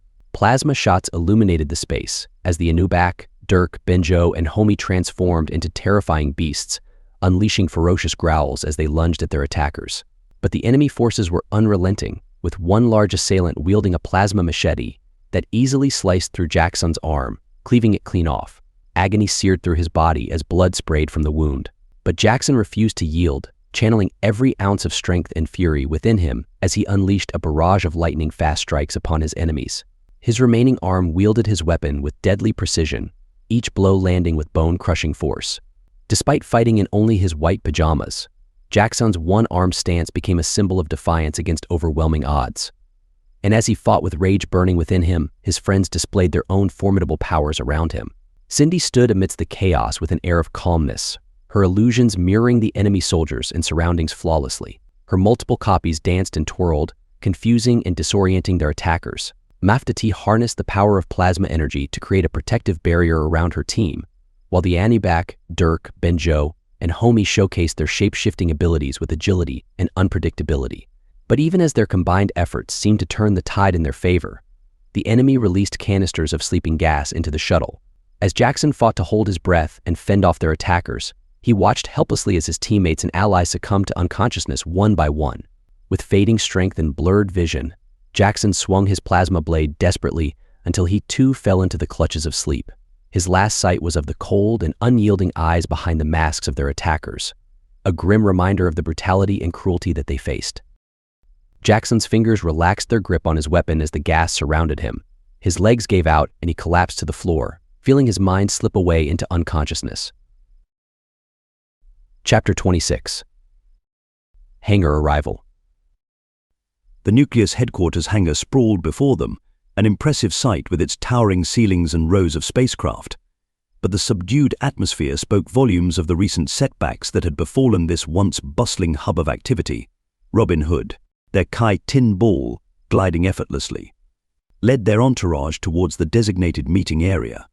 As they approached, a sense of unease settled over the group. The vastness of the hangar only added to the tension as they prepared to face the unknown. Adzoa and Genesis trailed behind, absorbing every detail with keen interest. Adzoa's posture betrayed her curiosity, while Genesis muttered under his breath, making calculations and hypotheses about the Dreamweaver. Meanwhile, Robin Hood remained vigilant, scanning for any signs of their mysterious seller or the elusive Dreamweaver. As they reached their destination, a massive orb materialized out of thin air. Its liquid gold surface shimmered in the hangar lights, drawing everyone's attention. With a deep inhale, Robin tipped back their head in awe at something so grand it seemed to alter reality itself. Euphoric wonder washed over them in the presence of this magnificent vessel. Drawn closer by its enchanting aura, the group beheld etched runes upon its gleaming curves. Each symbol pulsated with energy as if imbued with a life all its own. Together, they formed a mysterious script that seemed to breathe purpose into the Dreamweaver. And when a hole melted open in the orb's side, a figure emerged. General Vrax's promised contact. A grey-skinned Ongu with a prominent third eye upon her forehead. She stood alone, exuding confidence without malice. "Welcome," Robin said, their words echoing in the expansive hangar. "I see you've brought your experts." Her gaze swept over Adzoa and Genesis before returning to Robin Hood. "Good. You'll need them to comprehend what I'm about to show you." Despite the weight of their previous failure, a spark of hope flickered within Robin Hood at the sight before them. They followed the Ongu as she led them towards the Quantum Dreamweaver. The tall and slim figure moved with a grace that seemed almost otherworldly in her form-fitting white bodysuit. As they boarded the vessel, they found themselves in a sleek and orbital interior. At its center was a circular platform of glowing gold. The Ongu gestured for them to take a seat on small cushions around the platform. "Where would you like to go?" she asked, settling into a cross-legged position atop the disc-shaped platform. "Show us the places where we've lost control," General Vrax commanded, her blue skin glimmering in the ambient light. "Let us witness the extent of our downfall." The Ongu's chuckle was like a tinkling of bells. "I will take you to one place, but it comes at a price. Your choice." Robin Hood hesitated before speaking. "Take us to the furthest reaches our grip has reached, on the closest edge of the Andromeda galaxy." The Ongu laughed, a sound that echoed through the chamber. "Andromeda? That is close indeed, even within our own vast universe. Genesis, the astrophysicist, raised a skeptical eyebrow. Are you implying that this vessel can travel beyond our known universe? With nonchalant confidence, the Ongu nodded. With the correct coordinates, this Dreamweaver can traverse through the 10 parallel universes of the multiverse and its countless dimensions. Robin turned to Fikax with a questioning gaze. Do we have the coordinates for this world in Andromeda?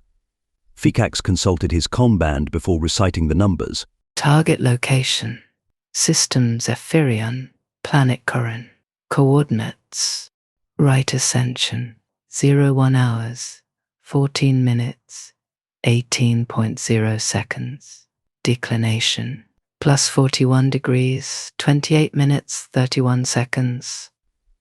The Ongu closed her eyes and Robin couldn't help but wonder if she was meditating on their destination. Suddenly, the walls of the Dreamweaver began to shimmer with energy.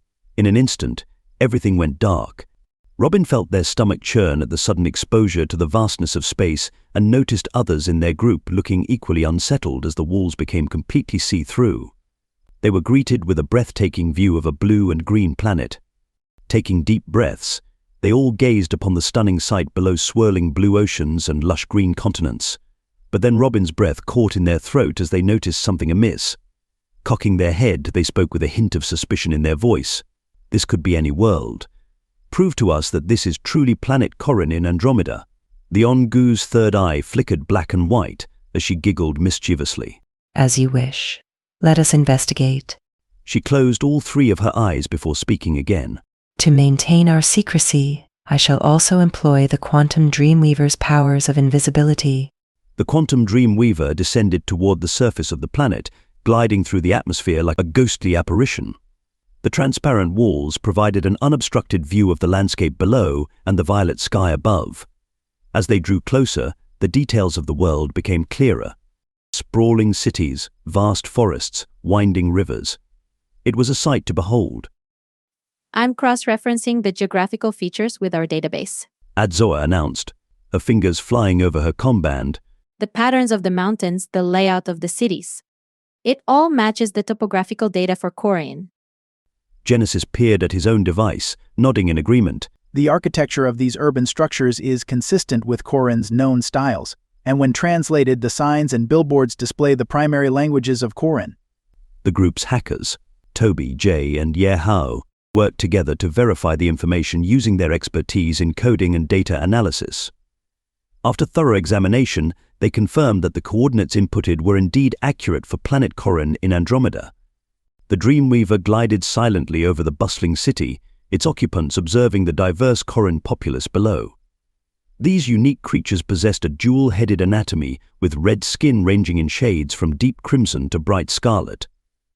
With 8 eyes distributed evenly across each face, their ability to perceive the world from multiple angles was remarkable. But amidst this strange and vibrant society, signs of unrest could be seen. A large crowd had gathered in the heart of the city, their wails rising in protest against the control of the nano-Nexus. Fikax scanned the news feeds on his comband, revealing that those under the Nexus's influence were regaining consciousness and rebelling against their former rulers. Within the safety of the Quantum Dreamweaver, Robin Hood rubbed their snout in frustration. The collapse of their project had caused unintended consequences, but at least it had liberated these people from the grip of their oppressors. War rages on this world. General Vrax spoke grimly, but Robin's attention was caught by a sudden decision as they accessed their comband. I am withdrawing all funds from our rebel accounts here on Corin. The people should not suffer for our ambitions. It's a commendable decision, General Vrax said gravely. But let us not forget the other worlds affected by our actions. Lines creased her blue forehead. Robin Hood shook their head firmly, gaze fixed on the turmoil below. We have seen enough. It is time we acquire coordinates for the Eye of the Ancient's final resting place. The Ongu studied Robin with a sharp gaze, her third eye flickering between black and white as she assessed them. The price for such information and access to the Quantum Dreamweaver is $3 trillion Talosian. Robin neighed in shock. That is nearly all of our accumulated funds. The Ongu's third eye flashed more rapidly. Do not deceive me, Robin Hood. I sense that it would only be half of your resources. Caught off guard, Robin faltered. I may have exaggerated, but it is still a significant amount. An investment of this scale is not to be taken lightly. If we are indeed considering such a substantial transaction, Adzoa interjected smoothly, perhaps a demonstration of the Dreamweavers' capabilities would be prudent. Robin could take us to another location, one they are familiar with, to showcase the craft's control and efficiency. The Ongu considered this proposal, her third eye now a steady white. A reasonable suggestion. Very well, Robin. Choose another destination and display your mastery of the Dreamweaver. Then we shall proceed with negotiations. Encouraged by this situation, Robin quickly conferred with Fikax for coordinates. There is a place in the Orion arm of our galaxy that I know well. It is remote and secluded. With Fikax relaying the coordinates, Robin positioned themselves on the central platform of the Dreamweaver. Closing their eyes, they took a deep breath and focused on the location, but nothing happened. Can you remove that ball? The Ongu asked. I feel the base of your spine must touch the panel. They heaved a sigh and unclipped it, then set it between their two hackers. They tried to meditate again, with the loop at the base of their spine folded between their vagina and scrotum. Robin channeled their thoughts into the vessel's navigation system. The Dreamweaver thrummed to life once more, the walls darkening. The sensation was surreal, as if they were simultaneously moving at incredible speeds and standing still. Moments later, the vessel lit up with stars through its shell, revealing a breathtaking view of a distant star system with a blue planet at its heart.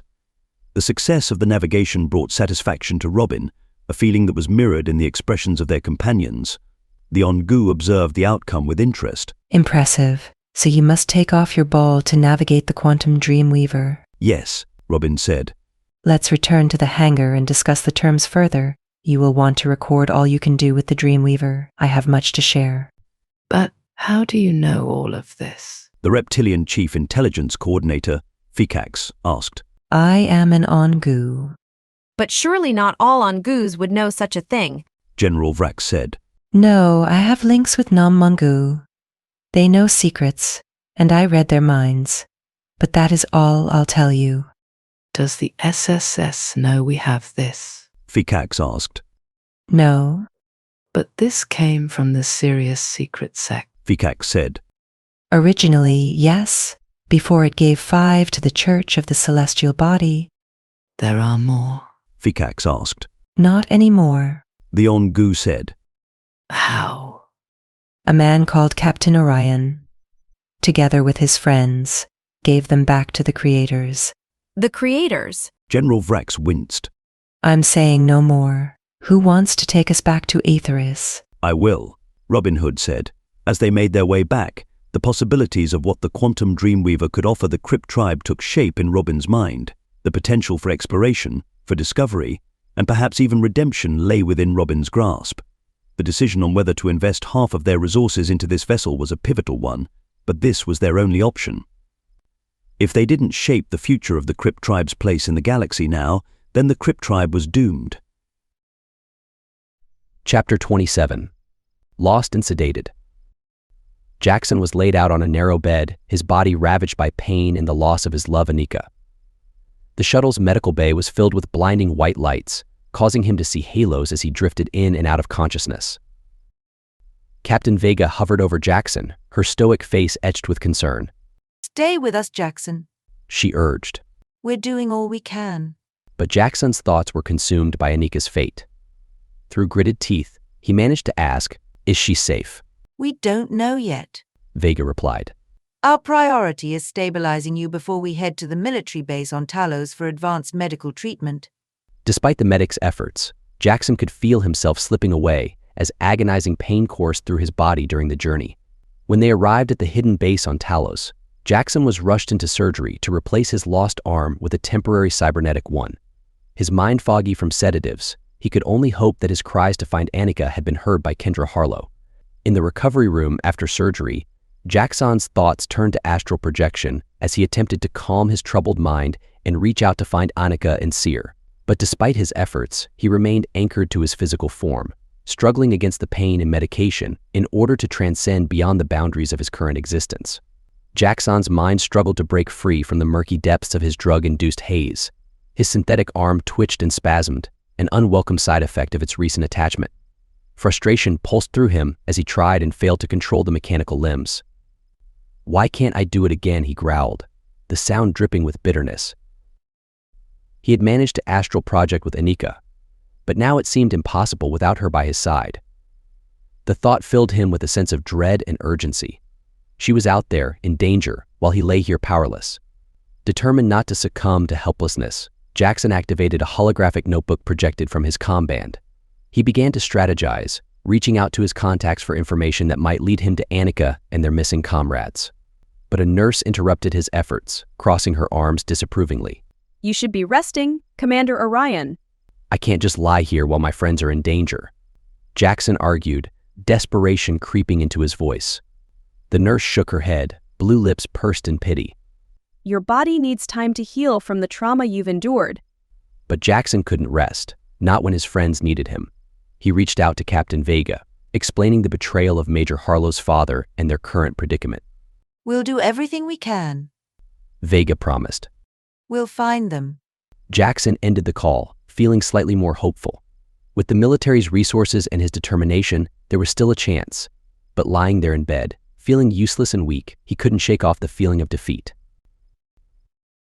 Days passed before Jaxon could leave his hospital room for a second surgery on his arm. After the operation, he found himself standing in a state-of-the-art training facility, facing a holographic target range. His new cyborg arm glinted under the bright lights, its capabilities still foreign to him. Major Harlow's presence loomed over him as she gave instructions in her crisp military attire. "Focus on the targets, Jaxon. We've calibrated your new arm for precision and power." Jaxon couldn't help but feel a flicker of suspicion towards the woman who had betrayed them all. But he pushed it aside and concentrated on the floating targets. With a soft whir, his arm activated its weapon system and he fired energy bolts with deadly accuracy. "Good," Kendra Harlow praised. "Now try a rapid sequence." Jaxon complied, surprised by the agility and speed of his artificial limb as it struck target after target. "You're adapting quickly," Harlow noted with surprise. As they left the training facility later that evening, Jaxon found himself sitting at the base's bar with Kendra. The atmosphere was quiet and subdued, the perfect setting for their conversation. The clink of ice in her glass punctuated their words as Major Harlow confided in him. "My father. I can't believe he was involved in stealing the quantum Dreamweaver." Jaxon felt a sense of relief wash over him, knowing that Harlow was finally opening up to him. He kept a sympathetic expression, though internally he seethed with anger towards the man who had deceived them all. "He said he did it to protect me and my mother," Harlow continued, her voice filled with sadness. "He claimed someone was threatening to assassinate us." "Did he say who?" Jaxon asked. Harlow shook her head sadly. "No, he's still scared for our safety. Tell me, did you truly hate him when he took you and the other boys in?" His voice was heavy with emotion as he spoke to her. "I never said I hated him." She looked down, avoiding his gaze. "But you left. After all that training and becoming a fighter pilot, you just turned your back and left." "I couldn't stay," he replied, his jaw tight with anger. "But it was the space military you were working for, not the Novatech Consortium," she pointed out. He let out a bitter laugh. The Novatech Consortium funded everything. They experimented on prisoners of war and illegal immigrants.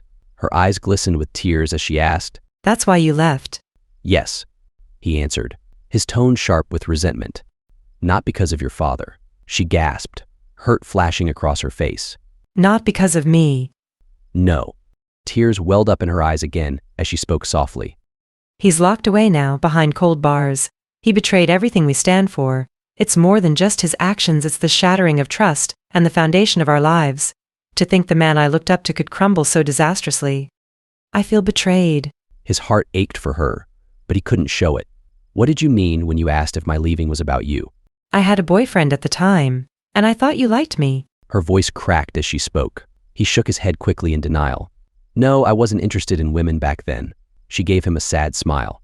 "You were into men." "No," he practically shouted, then quickly lowered his voice when he realized no one was paying attention to their conversation. "I didn't care about that kind of stuff. I was too busy training to become the best pilot, like your father wanted." Her face fell in disappointment. "I'm glad you weren't interested in me." As the night wore on, they grew closer and their conversation turned more personal. Kendra's guard dropped as she confided in him. I feel so alone in all of this. He reached out hesitantly, his hand finally coming to rest on hers. We're all fighting the same fight. She looked up at him, her eyes searching his. Jaxon, I find comfort in you. You're strong, dependable. A desire stirred within him, but he pushed it down. Major, I can't. I've made mistakes before and I can't go down that path again. And I don't even know where Annika and Seer are. She leaned in closer, her lips just inches from his. Just for tonight, let's forget about the world. He pulled back gently, knowing this was a mistake. Kendra was beautiful, but she wasn't his type.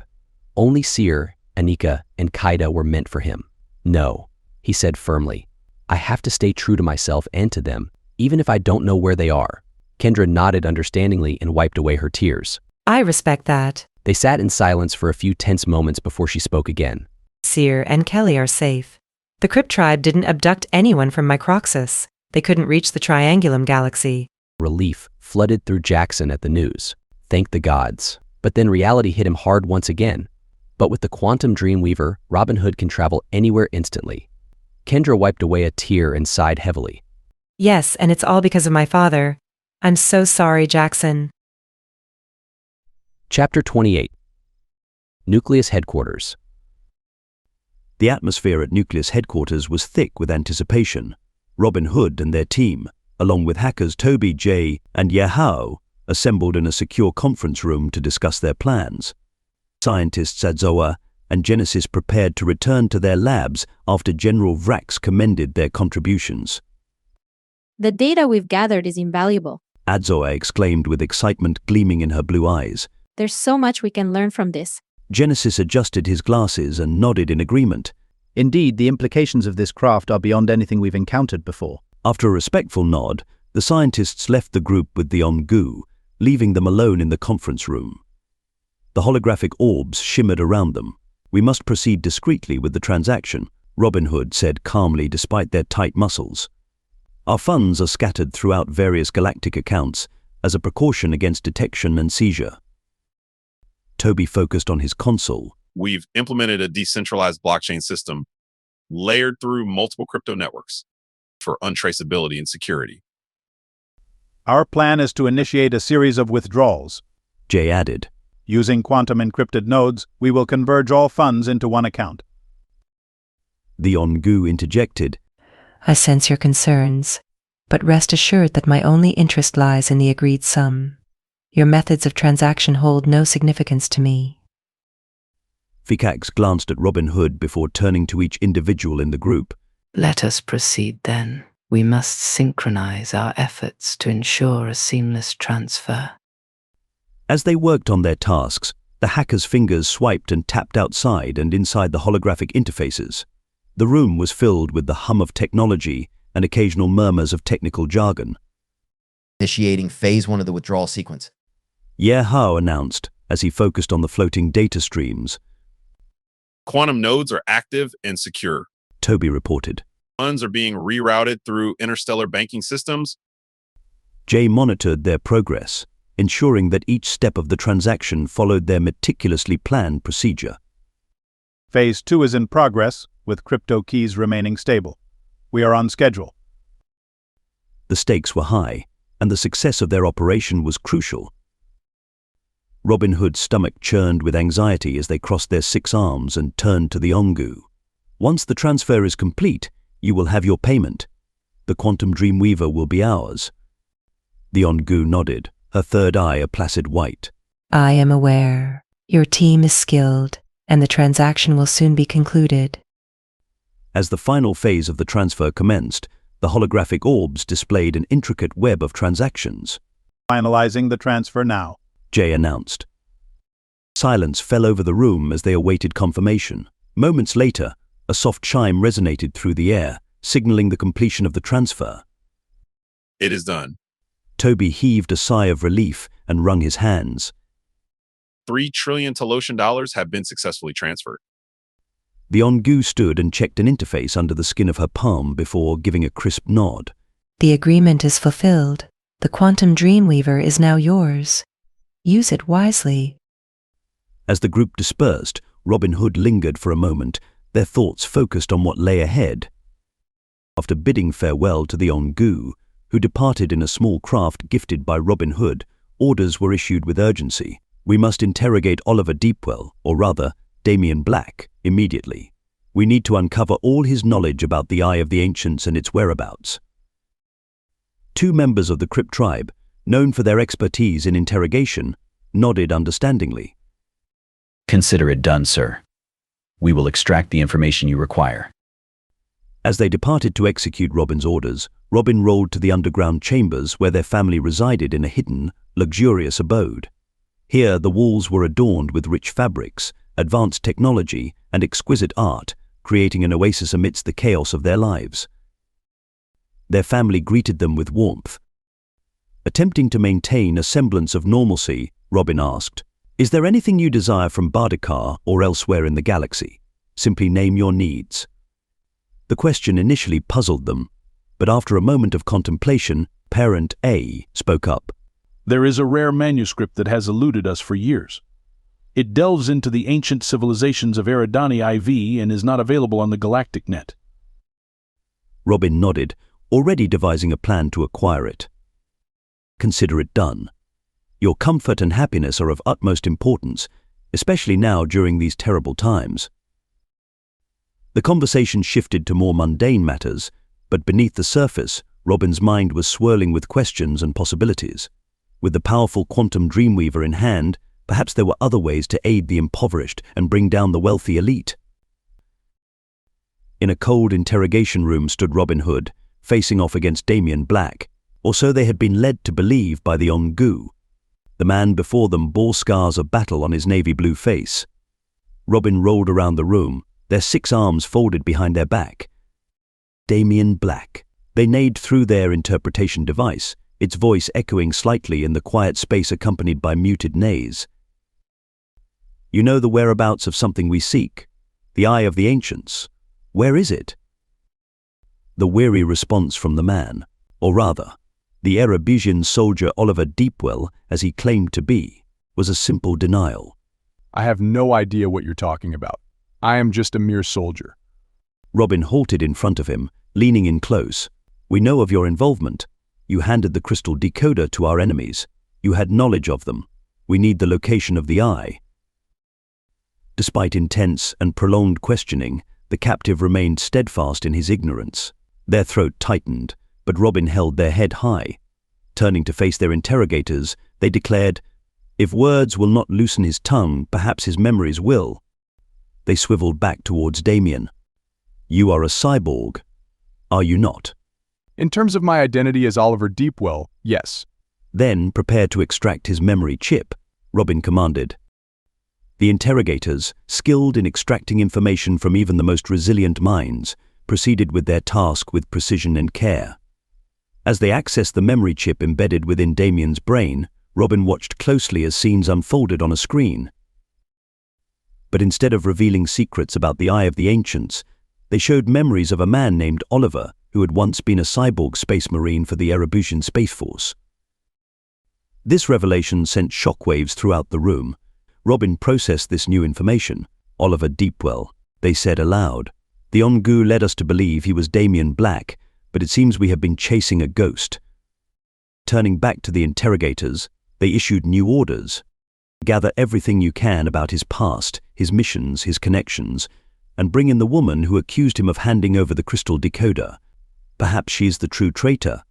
The interrogator's voice was sharp and cold as he spoke. "There are no memories of him giving such a device to anyone." Robin Hood glared at the interrogator. "I know. That's why I think someone may have set this man up." "How will you find the Eye of the Ancients, Robin Hood?"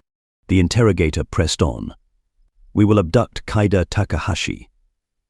There has been a sighting of her on Talos," Robin Hood replied. Damien sat alone in a cell, his mind clouded by post-brain surgery confusion. The removal and replacement of his memory chip had left him struggling to piece together his past. Memories flashed in his mind, some belonging to a man named Oliver Deepwell, others to a mercenary known as Damien Black. As he closed his eyes and tried to focus, the memories grew clearer. An ancient battle that first triggered his PTSD, a life of luxury on Erebus as Oliver Deepwell, and then the thrill of battle as a cyborg space marine. But there were also memories that felt too real to be fabricated. The love and loss of Visky, the betrayal of Samantha, and the camaraderie of his time on the Manticore as Jaxon Orion's head of security. But as he questioned which memories were real and which were implanted, one thing became clear. They had all shaped him into who he was now. Whether it was as Damian Black or Oliver Deepwell, mercenary or marine, he carried pieces of both within him. And so he sat there, haunted by his fragmented past, longing for answers but only finding more questions. Who was he truly, and would he ever uncover the truth behind his identity? Damian's very existence was shaped by his experiences, whether they were real or implanted in his mind. But knowing the truth was crucial, for not only his own sanity, but for the crucial role he had to play in the unfolding battle for power in the galaxy. With a mechanical hiss, the door to Damian's cell slid open, revealing two guards. One a yellow-skinned Velkid and the other a squid-like Vordelith, standing at the entrance. The Velkid offered an apologetic expression while the Vordelith conveyed its sentiments through subtle shifts of color on its translucent body. Calm and understanding emanated from the creature, a stark contrast to its intimidating appearance. The Velkid guard scratched at his acid yellow stubble before reluctantly speaking up. "You're free to go. Turns out there may have been some misunderstanding." Damian stood slowly, feeling aches in his legs and a throbbing in his head. The Vordelith turned black as it spoke through an interpreting device on its helmet. "Mr. Deepwell, there has been an error." Confusion filled Damian as he tried to process the news. "An error? What do you mean?" The Velkid stepped forward. "We received confirmation from your father on Erebus. He has verified your identity and, well, he is not pleased with how you have been treated." Damian's hand instinctively went to touch the base of his neck where Raven had placed her mark. His father? The wealthy tycoon of Erebus? It couldn't be true. But then what of the memories he had of being Damian Black? Were they all just illusions created by Raven? Was she truly a double agent? "Your father is sending a ship to collect you and escort you back to Erebus," the Vordelith continued. "He has arranged for your safe return and has also compensated the Crypt tribe for their inconvenience." As they walked through the corridors of the Nucleus headquarters, Damian's mind was in turmoil. He couldn't help but glance back at his cell, which had been his world for far too long. Was he truly going home, to the luxurious estates of Erebus? Or would he return to the date farm that had been ravaged by the Nano-Nexus outbreak years ago? The uncertainty weighed heavily on Damian as he followed the guards, each step taking him further away from everything he thought he knew. Chapter 29. Blurred Memories. Anika's eyes fluttered open. Her vision blurred and her head throbbed. Disoriented, she struggled to piece together her memories. The last thing she recalled was the chaotic battle on the shuttle of the Special Operations Team Delta. The hissing of gas filled the air, and suddenly Anika was plunged into darkness. She awoke in a cold, dark cell, her wrists bound tightly behind her with chafing ropes. The hard floor offered no comfort as she struggled to orient herself. Her body still reeling from the effects of the gas, she felt heavy and disoriented. Around her, she could hear muffled voices. The unmistakable sound of interrogation. Anika's heart raced as she recognized Mafdedi's pained yet defiant voice. She strained to listen for any information that might help them escape. But Jaxon's voice was absent, and fear gripped her heart at the thought of his fate.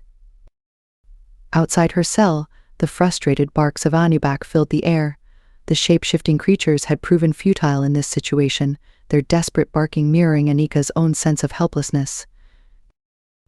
Anika closed her eyes, trying to center herself and tap into her inner strength. They needed a way out, a plan to escape and communicate with each other. But first, she needed to assess her surroundings and remain calm. Suddenly, the sound of footsteps approached her cell, snapping Anika back to the present. The door creaked open, revealing a figure against the light of the corridor. Anika braced herself for whatever came next. "Tell me about the Eye of the Ancients, Anika," the interrogator demanded. "Where is it?" Anika remained silent, trying to gauge how much they already knew. But patience was not one of the interrogator's virtues. He darted a punch into Anika's stomach, causing searing pain to spread throughout her body. Despite the agony, Anika hesitated, but as the torture intensified, her will began to crack. Memories of Kaida and the journey to hide the Eye of the Ancients flooded her mind. Images of green monkeys and an icy planet named Osiris. It's on Osiris, Anika gasped, every word a struggle. But it's not in this dimension. Kaida buried it in a cave, guarded by strange green monkeys. The interrogator's eyes narrowed, intrigued yet skeptical. An ice planet. And what of these guardians? Anika shuddered at the memory, her voice quivering as she spoke. They're not just animals. They're connected to something ancient, powerful.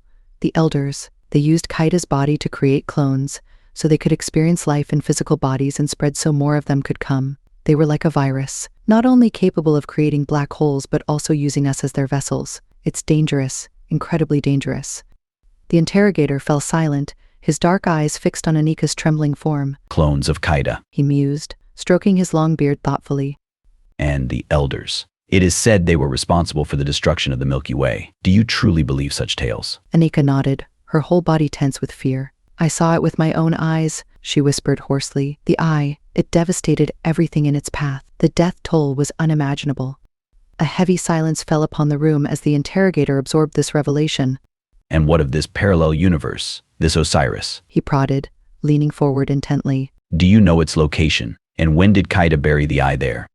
Anika shook her head frantically. No, I swear I do not know. And as for the time, it was during one of Osiris's ice ages, but I cannot say for certain. With a final cold stare, the interrogator abruptly stood and left the cell, leaving Anika to face her pain and fear alone. In the days that followed, Anika's captivity became a grueling test of her resilience and will to survive. Each interrogation session was more brutal than the last as her captors sought any information they could about the Eye of the Ancients and her time aboard the Soptit's Ark. She was transferred to a new location with new cells and interrogators, but there was no respite from the torture and pain. In her solitude, Anika fought to hold on to her sanity, surrounded by the barking Anunnakis and distant cries of her fellow prisoners. But even in her darkest moments, she clung to memories of Jaxon and their adventures together. It was these memories that kept her going, a small glimmer of hope in the darkness of her cell. One evening, after enduring yet another grueling session, Anika lay on the cold floor of her cell, broken and defeated. But then she heard footsteps approaching, and to her surprise, an Aran rolled into her cell with a tray of food and water. Eat. The Aran commanded gruffly, setting the tray down. You need your strength. Anika couldn't believe it. Even in this hellish place, there was still a glimmer of humanity. She ate in silence, grateful for even this small act of kindness. Perhaps, she thought, there may be hope for her yet. Anika lay in her dim, dank cell, her body battered and bruised from endless interrogations. She clung to the faint hope of escape, not through physical means, but through astral projection, a power she and Jaxon had unlocked before the shuttle invasion. Each night, after the torture sessions ceased and her cell fell silent, Anika lay on her uncomfortable cot, attempting to transcend the pain and reach out to Jaxon through the astral plane. But each time, her mind clouded by exhaustion and agony, she failed to find the necessary serenity for such a journey. Instead, images of the interrogation room and the sounds of Mafdedi's screams haunted her attempts. With each failure, Anika felt more isolated and helpless. The once hopeful prospect now seemed like another lost cause, further deepening her despair. The repeated failures took their toll on Anika's mental state. She grew more drained with each unsuccessful attempt, feeling trapped within the confines of her cell. The shadows seemed to grow longer and more sinister with each passing day. As days turned into nights, Anika's will to try dwindled. The physical pain and emotional scars from the interrogations made it nearly impossible for her to even think about astral projection. But then one night, as she slept fitfully on her cot, Anika found herself in a vivid dream. She was back at Jaxon's luxurious pool under the warm sun, surrounded by her friends laughing and splashing in the water. For a moment, she allowed herself to be lost in the illusion of happier times, but as she dived into the cool water and swam deeper, she encountered Shelley, the Nama's mermaid with tears of blood streaming down her face. Shelley's telepathic voice pierced Anika's mind with urgency. You must do astral projection now, or you and your friends will perish. Anika said, I've tried, but I can't do it. Shelley's expression grew more intense. You must synchronize with Jaxon. He is attempting it now. Do it now, Anika. Her heart banging in her eardrums, Anika focused all her energy and reached out to Jaxon across the vast expanse of space between them. As she rose from the water, a thread connected her to him in the astral plane, like a whisper on the wind. With Shelley's words echoing in her mind, Anika pushed forward, ready to use this lifeline to save herself and her friends. Anika focused on rising higher, pushing through the different levels of awareness and striving for the spiritual connection that linked her to Jaxon.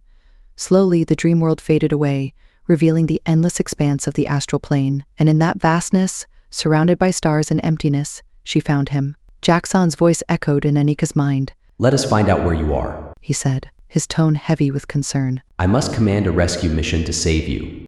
No. Anika insisted weakly. First, we should check on Seer. Major Kendra Harlow claims she is safe at home with her children, Jaxon replied. I dreamt they were in the lake at Hope's Crossing. Anika swallowed. But I must see for myself. Agreed, Jaxon said with a nod. Together they appeared in Hope's Crossing, in the serene world of Microxus. Seer was swimming in the lake and laughing as she played with her children. Nearby, a visibly pregnant Kelly watched them, her hands resting on her swollen belly. This is a blessing beyond measure. Anika's smile widened. But we must warn her about the QD. Jaxon winced. Anika ran towards Seer, feeling the soft grass under her bare feet.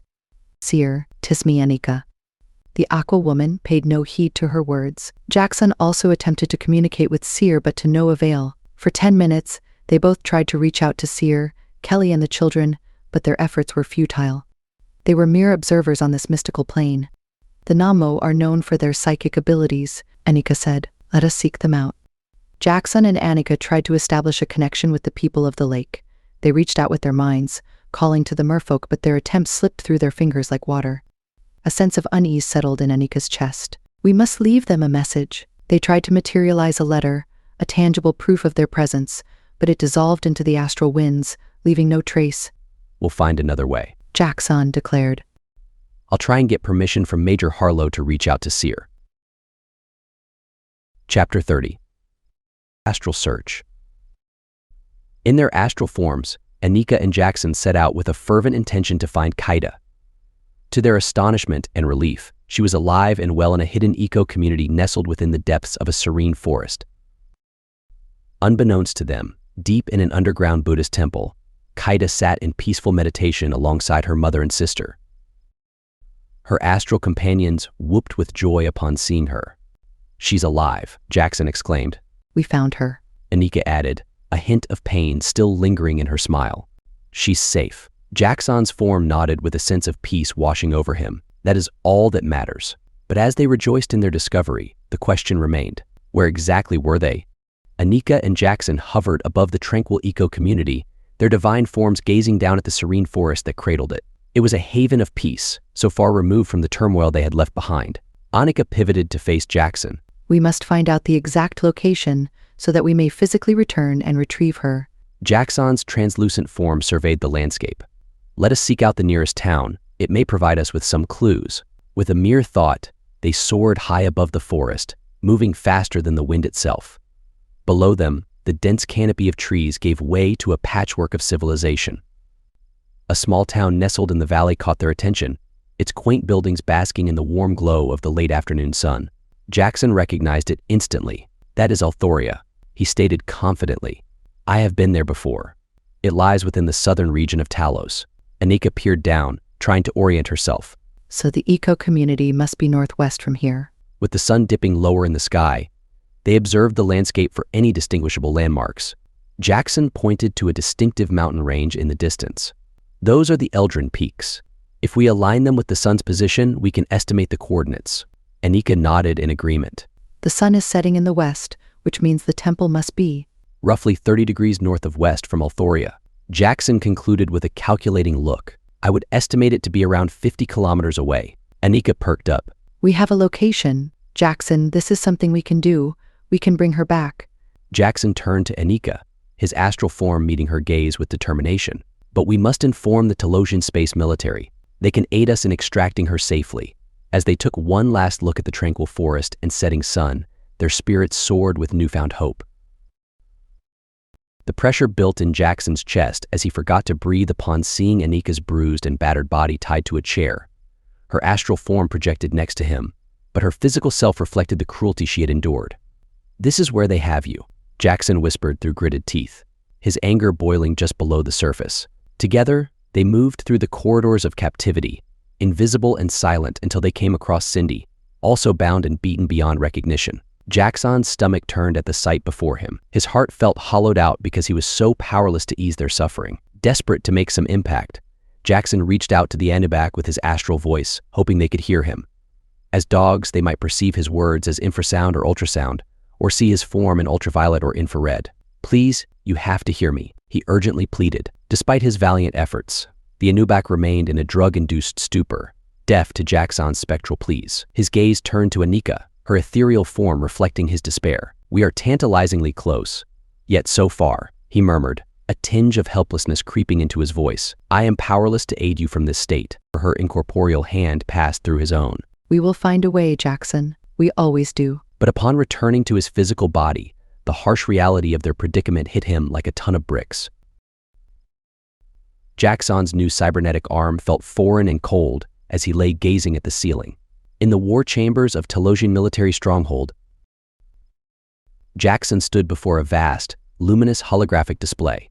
The room hummed with an intense focus as digital maps and screens illuminated the space. Surrounding him were his newly recruited team of operatives, each bearing codenames inspired by alien birds: Falcon, Crow, Phoenix, and Osprey. The holographic display depicted a detailed layout of the Crypt Tribe's fortified headquarters. "This is where Anika is being held," Jaxon declared, pointing to a specific section on the map. "We require a flawless plan." Falcon, known for his strategic prowess and keen eye, leaned forward. "The security measures are formidable. We must bypass these checkpoints." His finger traced a potential route on the map. Phoenix, famed for her fiery spirit, took a firm stance. "We can create a diversion here, at the power grid. It will draw their forces away from the main entrance." Crow, hailed as the master of stealth within their ranks, nodded in agreement. "I can infiltrate through this air duct. It will lead me straight to the heart of their security network." Jaxon tilted his head, turning to Osprey. "What about aerial reconnaissance?" With a sniff and a rub of her blue nose, the recon specialist replied, "I will deploy micro-drones. They will provide real-time visuals without triggering their defenses." Jaxon's gaze returned to the holographic display. "We shall divide into 2 teams. Phoenix and I will lead the main assault.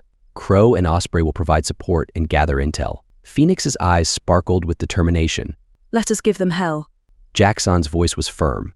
"We only have one opportunity at this. Let us make it count. Our first step is to create a diversion on the opposite side of the base. It must be significant enough to draw away their major forces." "I suggest a staged explosion at their munitions depot," Crow said. Jaxon nodded in agreement. "Good. Once we have diverted their attention, our main teams will strike where they are most vulnerable." He zoomed in on a secluded area of the map. Here, he pointed to an underwater service duct that appeared underutilized and less guarded than other entry points. "This shall be our best entry point." Osprey added confidently, "I shall lead the underwater team. We have specialized equipment for such an operation." Jaxon surveyed the room as they devised their plan with intricate precision. Each member played a crucial role in this intricate dance of warfare. His gaze grew steely as he addressed his team once more. "Remember, we do not fight solely for ourselves, but for those who cannot fight for themselves." The team responded with a resounding nod of agreement. The war chambers buzzed with activity as they checked their gear, loaded weapons, and synchronized their technology. Jaxon oversaw the preparations, his mind focused solely on the mission at hand. As they dispersed to finalize their preparations, Jaxon lingered for a moment. "Hold fast, Anika. We are coming for you," declared Major Harlow as she strode into the room with a determined gaze. "You may also take the Silver Crew with you.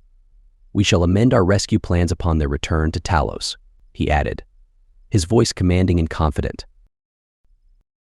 In the midst of Aether's frigid night, Jaxon watched the mission unfold from the cockpit of their hidden shuttle. The spacecraft's engines hummed softly as they touched down on the icy terrain, far from Nucleus headquarters. An adrenaline rush coursed through Jaxon's body as the shuttle doors opened, releasing the biting cold of Aetherus into their thermal suits. Jaxon led his team out onto the alien landscape as Phoenix coordinated with the Silver Crew positioned near the enemy's munitions depot. She nodded at him with a steely expression. "The explosives are primed, Jaxon." "Excellent. Detonate on my command," Jaxon replied, his mind focused and ready. He turned to Falcon, who was closely monitoring the base's reaction on a portable holographic display. "Falcon, report." Falcon's gaze flicked over the glowing data. "All units in position. Await your signal." Taking a deep breath, Jaxon raised his hand. This was it. Now, he commanded. The night exploded into chaos as the explosives went off in a brilliant display of light and sound. Alarms blared in the distance, confirming their success. Jaxon steadied himself and turned to his team. Let us move quickly. Our time is limited. Amidst the fiery chaos, Jaxon led his team towards a concealed cave nestled within Aetheri's unforgiving landscape. It was their only entrance to the underwater service duct that encircled Nucleus headquarters. We will don our diving gear here, Jaxon ordered, his voice muffled by the howling wind. The team swiftly readied their specialized equipment and prepared for the treacherous underwater infiltration. Jaxon checked his gear one last time, ensuring every seal was secure and each oxygen tank full. The chill of the night nipped at his skin as he gave a nod to Phoenix, who returned it with a determined thumbs up behind her diving mask. With a final glance, they approached the entrance to the cave. Jaxon took point, his dive light piercing through the darkness within. As they descended deeper into the cave, the temperature plummeted. Their breathing echoed in the confined space until they finally reached the edge of an underground river. The water was murky and ominous, a hidden vein that ran beneath their enemy's stronghold. Jaxon signaled to his team, and one by one, they plunged into the frigid waters. The shock of the cold was immediate, but their suits protected them from its worst effects. In formation, they swam against the strong current, their lights cutting through the darkness as they followed their navigation map. After what felt like an eternity of kicking against the current, they finally reached their destination, a narrow opening in the service duct, barely big enough for a person to pass through. Jaxon gestured to his team and they surfaced in a small chamber, quickly shedding their diving gear. Drawing his weapon, Jaxon's cybernetic arm whirred softly as it adjusted to his grip. Be on your guard. This is where our true test begins. Silently, they crept forward, steeling themselves for whatever dangers lay ahead in the heart of the Crypt tribe's stronghold. Their Telosian military provided holographic disguises were flawless, rendering them unrecognizable as anything but members of the enemy's ranks. Jaxon, now a high-ranking Crypt officer in appearance, led the team with an air of authority. They navigated through corridors and passed by guards with practiced ease, mimicking their mannerisms and avoiding any unwanted attention. Crow swiftly took out unsuspecting sentries, ensuring their mission remained undetected. Phoenix and Osprey stood ready to respond to any sign of danger, communicating silently through subtle gestures. With every turn and door, they faced the risk of being discovered. But Jaxon and his team were trained professionals. Each step brought them closer to their beloved comrades and the woman Jaxon loved, Anika. Finally reaching the cell block where the prisoners were held captive, it was evident how highly valued they were to the enemy. Without hesitation, Jaxon and his demolitions expert Crow placed an explosive charge on the door, set to breach without causing too much chaos or alerting anyone outside. The explosion was muffled compared to the chaos happening outside, but it was enough to blow open the door and allow Jaxon and his team to enter with weapons at the ready. The sudden attack caught the Crypt tribe guards off guard, giving Jaxon and his team a momentary advantage, but they quickly regained their composure and fought back with ferocity. Jaxon's new cybernetic arm hummed with power as he expertly wielded it alongside his plasma rifle. The guards had never encountered someone like him before, always 2 steps ahead of their attacks. In close quarters combat within the small cell, Jaxon used every available piece of cover to his advantage, while Phoenix and Osprey provided deadly accurate covering fire and Crow moved like a silent shadow, taking out enemies with precise strikes. Their ultimate goal was to eliminate the threat and rescue the prisoners with as little noise as possible. In just a matter of moments, the guards lay dead at their feet and Jaxon's team unlocked the cell doors to free their comrades. As Jaxon embraced Anika, her body battered and bruised, clad only in bloodied nightclothes, he knew they had to escape quickly before reinforcements arrived. With Cindy, Mafta and the others also rescued but badly injured and exhausted, time was of the essence. With alarms blaring and chaos erupting throughout the facility, their escape became a frantic race against time and enemies.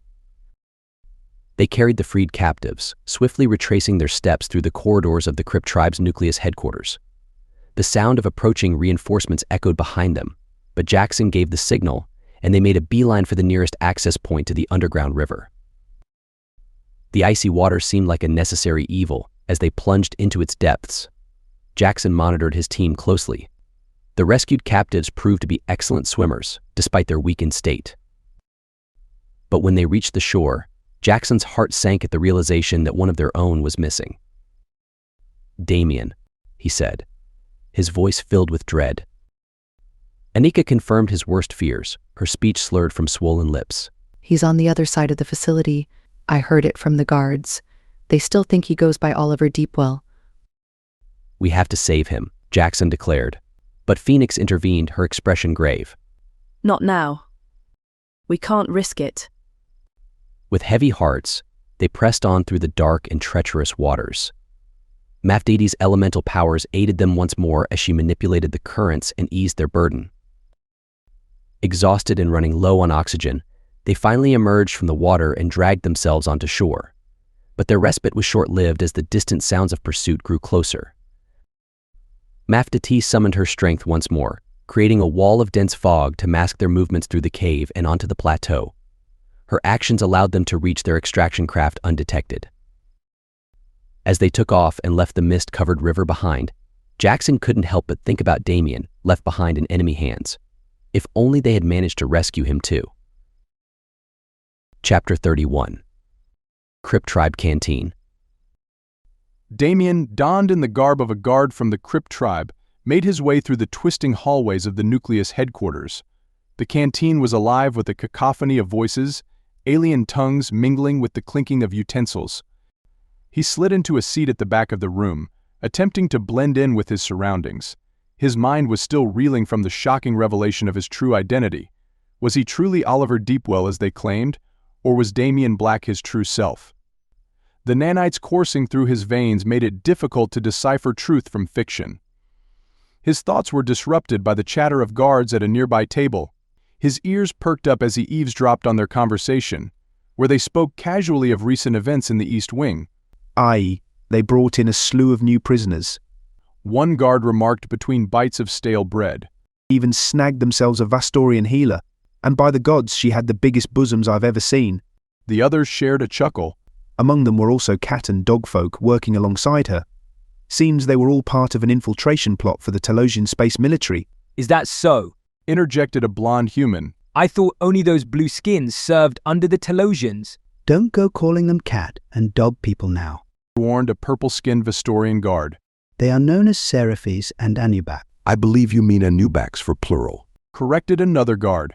"Nay, lad, in their tongue, S comes at the end of singular forms. It's serious speak." "By the gods, didn't know you two were scholars," teased a female guard. "Just simple grammar," shrugged the Vastorian guard, his braids jangling as he shook his head. "We have a few Seraphis and Anubak among our ranks. Don't want to rile them up with any ill-spoken words." A chill ran down Damien's spine. Could it be? Anika Patel, the buxom Vastorian healer who had saved his life on the Manticore? He leaned in, trying to sound nonchalant. "This doctor you speak of, she sounds intriguing. Pray tell, what is her tale?" One guard shrugged. "Rumor has it she was part of that group that betrayed us for the Telosians. You know, involved with that captain-turned-mercenary Jaxon Orion." Damien clenched his jaw and swallowed hard. It had to be her. He had to be Damien Black. But then who was this wealthy tycoon claiming to be his father? Who was the real Oliver Deepwell? The guards carried on their conversation, oblivious to Damien's growing unease. "Aye, they snatched her along with a right odd bunch, plucked them straight from a Telosian vessel." "So you reckon this doc is just as peculiar?" asked another guard. "Nah, mate, she's hotter than Dragonfire. Heard she put up quite the fight when they captured her." "I personally prefer women from Erebus," chimed in a navy-skinned Erebusian man. "Big bosoms don't do it for me. I like them firm and tight." "Hey, Erebus has seen better days," scoffed another guard. Damien recoiled at the mention of Erebus. "What? The Crypt Tribe has control over Erebus too." "Oh yeah, didn't you know?" replied a guard with a bemused expression. Damien shook his head in disbelief. If he truly was the impoverished boy raised on a date farm, then what of his family? Did his mother and father still live? And what of his 3 older brothers? Gorad, Kurad, and Diumil. Were they safe? Injured? Questions raced through his mind as he tried to make sense of his true identity. Damien could feel his heart pounding against his chest. Memories of his past life flooded back to him in disjointed fragments, mixed with the confusion of a new identity. He cursed Raven and her meddling, wondering if she had messed with his memories too much when implanting that memory chip in his brain. His hand scratched at his jaw, stubble prickling under his fingertips. If he truly was Oliver Deepwell, son of the wealthy and powerful Deepwell family, why was his father still rich? Did they not recognize him, or was it all a lie? Anika was here. If she was here, then there must be others from their squad imprisoned as well. He needed more information to plan their escape. The guards finished their meal and got up from their seats, laughing and joking about the new prisoners. Damien watched them leave with a knot in his stomach. He couldn't sit around and wait any longer. It was time to repay a debt and perhaps redeem himself in some small way. In the stark office of Commander Jaxon, Damien stood rigidly before the imposing figure of the Kraken commander. 5 eyes arranged in a horizontal line across his green forehead surveyed Damien with cold scrutiny. "Commander," Damien began, trying to keep his voice steady, "I wish to request a transfer to guard duty in the East Wing." The middle eye of Commander Jaxon narrowed slightly, betraying curiosity in Kraken facial expressions. "That is an unusual request, especially given your recent circumstances. May I inquire as to why?" Damien's mind raced for a plausible excuse. "I have heard there is more action in the East Wing. I do not like being idle and wish to make myself useful." The commander's eyes blinked in unison, a ripple of movement across his face. "I understand your eagerness, but as you are aware, your father has paid a generous sum to release you from duty. You are now a free man." A twinge of panic shot through Damien. He couldn't leave for Erebus on some unknown mission while Anika and others may still need his help. "With all due respect, Commander, I prefer earning my keep. It is what I am accustomed to." Commander Jaxon leaned back in his chair, the creaking sound filling the tense silence between them. "Your dedication is admirable, but unnecessary. The schedules and shifts for the East Wing have already been assigned, and according to your father's arrangements, you are relieved of all duties." Damien clenched his jaw. He was so close to finding Anika and possibly aiding in their escape, yet so far.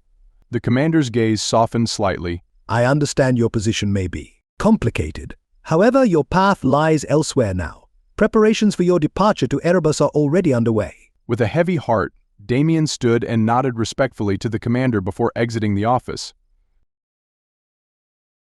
Fikax, Chief Intelligence Coordinator for Robin Hood's Rebellion, called an urgent meeting within the Nucleus headquarters' largest conference hall. The tension in the room was palpable as their most trusted advisors gathered around the holographic displays. Fikax himself sat at the head of the table, his reptilian scales shimmering under the artificial light. His voice was grave as he began the briefing. Robin Hood, we have received multiple reports from our spies and quantum Dreamweaver pilots. The Martians, Lastorians, and Alpha Centaurians have reclaimed control of their militaries and are now coordinating with the Telosian space military. Robin stood, their arms tightly wrapped around their body. This news was a direct threat to their stronghold. "Give us the details, Fikax. We need specifics." "Our spies have brought troubling news," Commander Silex grimly informed the room. "The Martian Military Command is finalizing plans for a joint operation with our stronghold as their primary target." A chill settled over the room as Robin's mind raced to assess the implications. "Assassination?" he asked, his voice barely above a whisper. They are desperate. Fikax confirmed. And our defenses are compromised since the hive mind breakdown. Robin nodded thoughtfully. "What of our offensive capabilities? Can we strike first?" Our fleets are scattered. Fikax admitted. Evasion and regrouping may be our best course of action. Silence fell as the team weighed their options. But it was clear that a direct assault on their stronghold was not something they had anticipated so soon. In a commanding presence, Robin stood.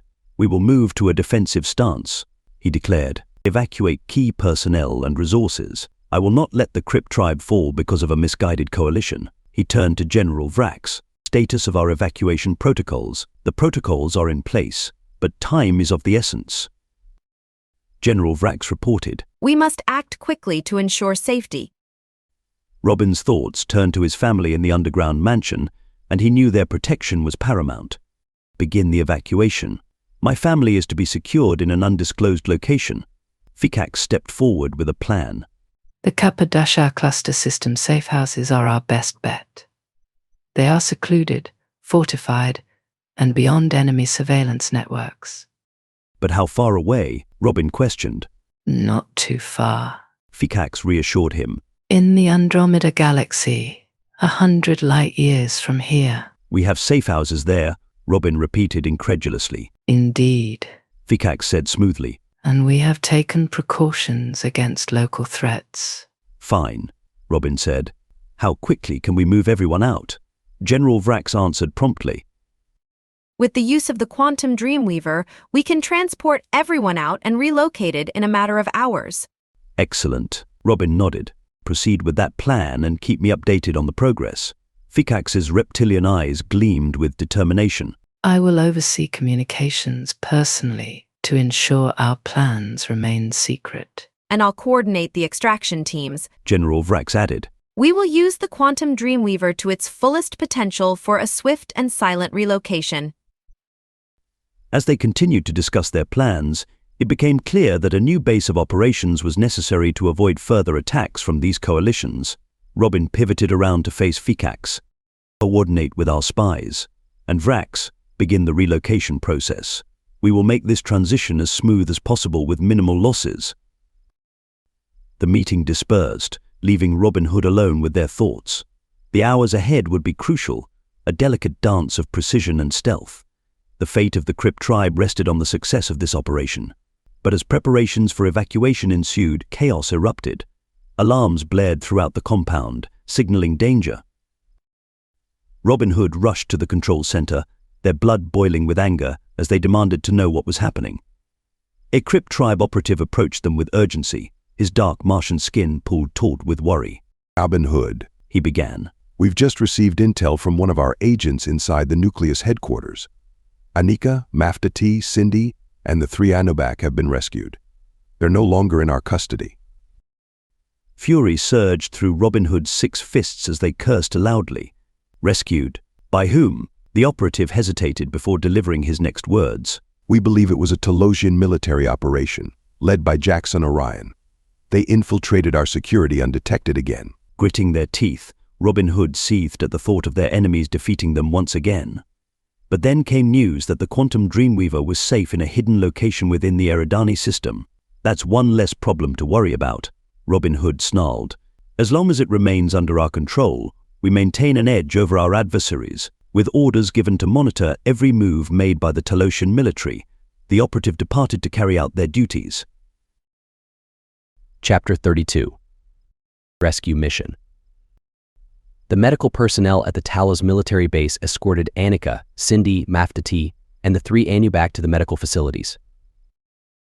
The roar of Major Kendra Harlow's orders rang in Jaxon's ears as he prepared for his mission. He had been tasked with retrieving Ambassador Kaida from the secretive eco-community, Eloria's Grace. Clad in an invisibility suit and equipped with a jetpack, he soared over the dense forest that shielded the commune from prying eyes. Upon reaching the commune, Jaxon stealthily made his way inside through a hidden hatch. As he surveyed the harmonious blend of natural structures, he couldn't help but feel a twinge of envy for those who called this place their sanctuary.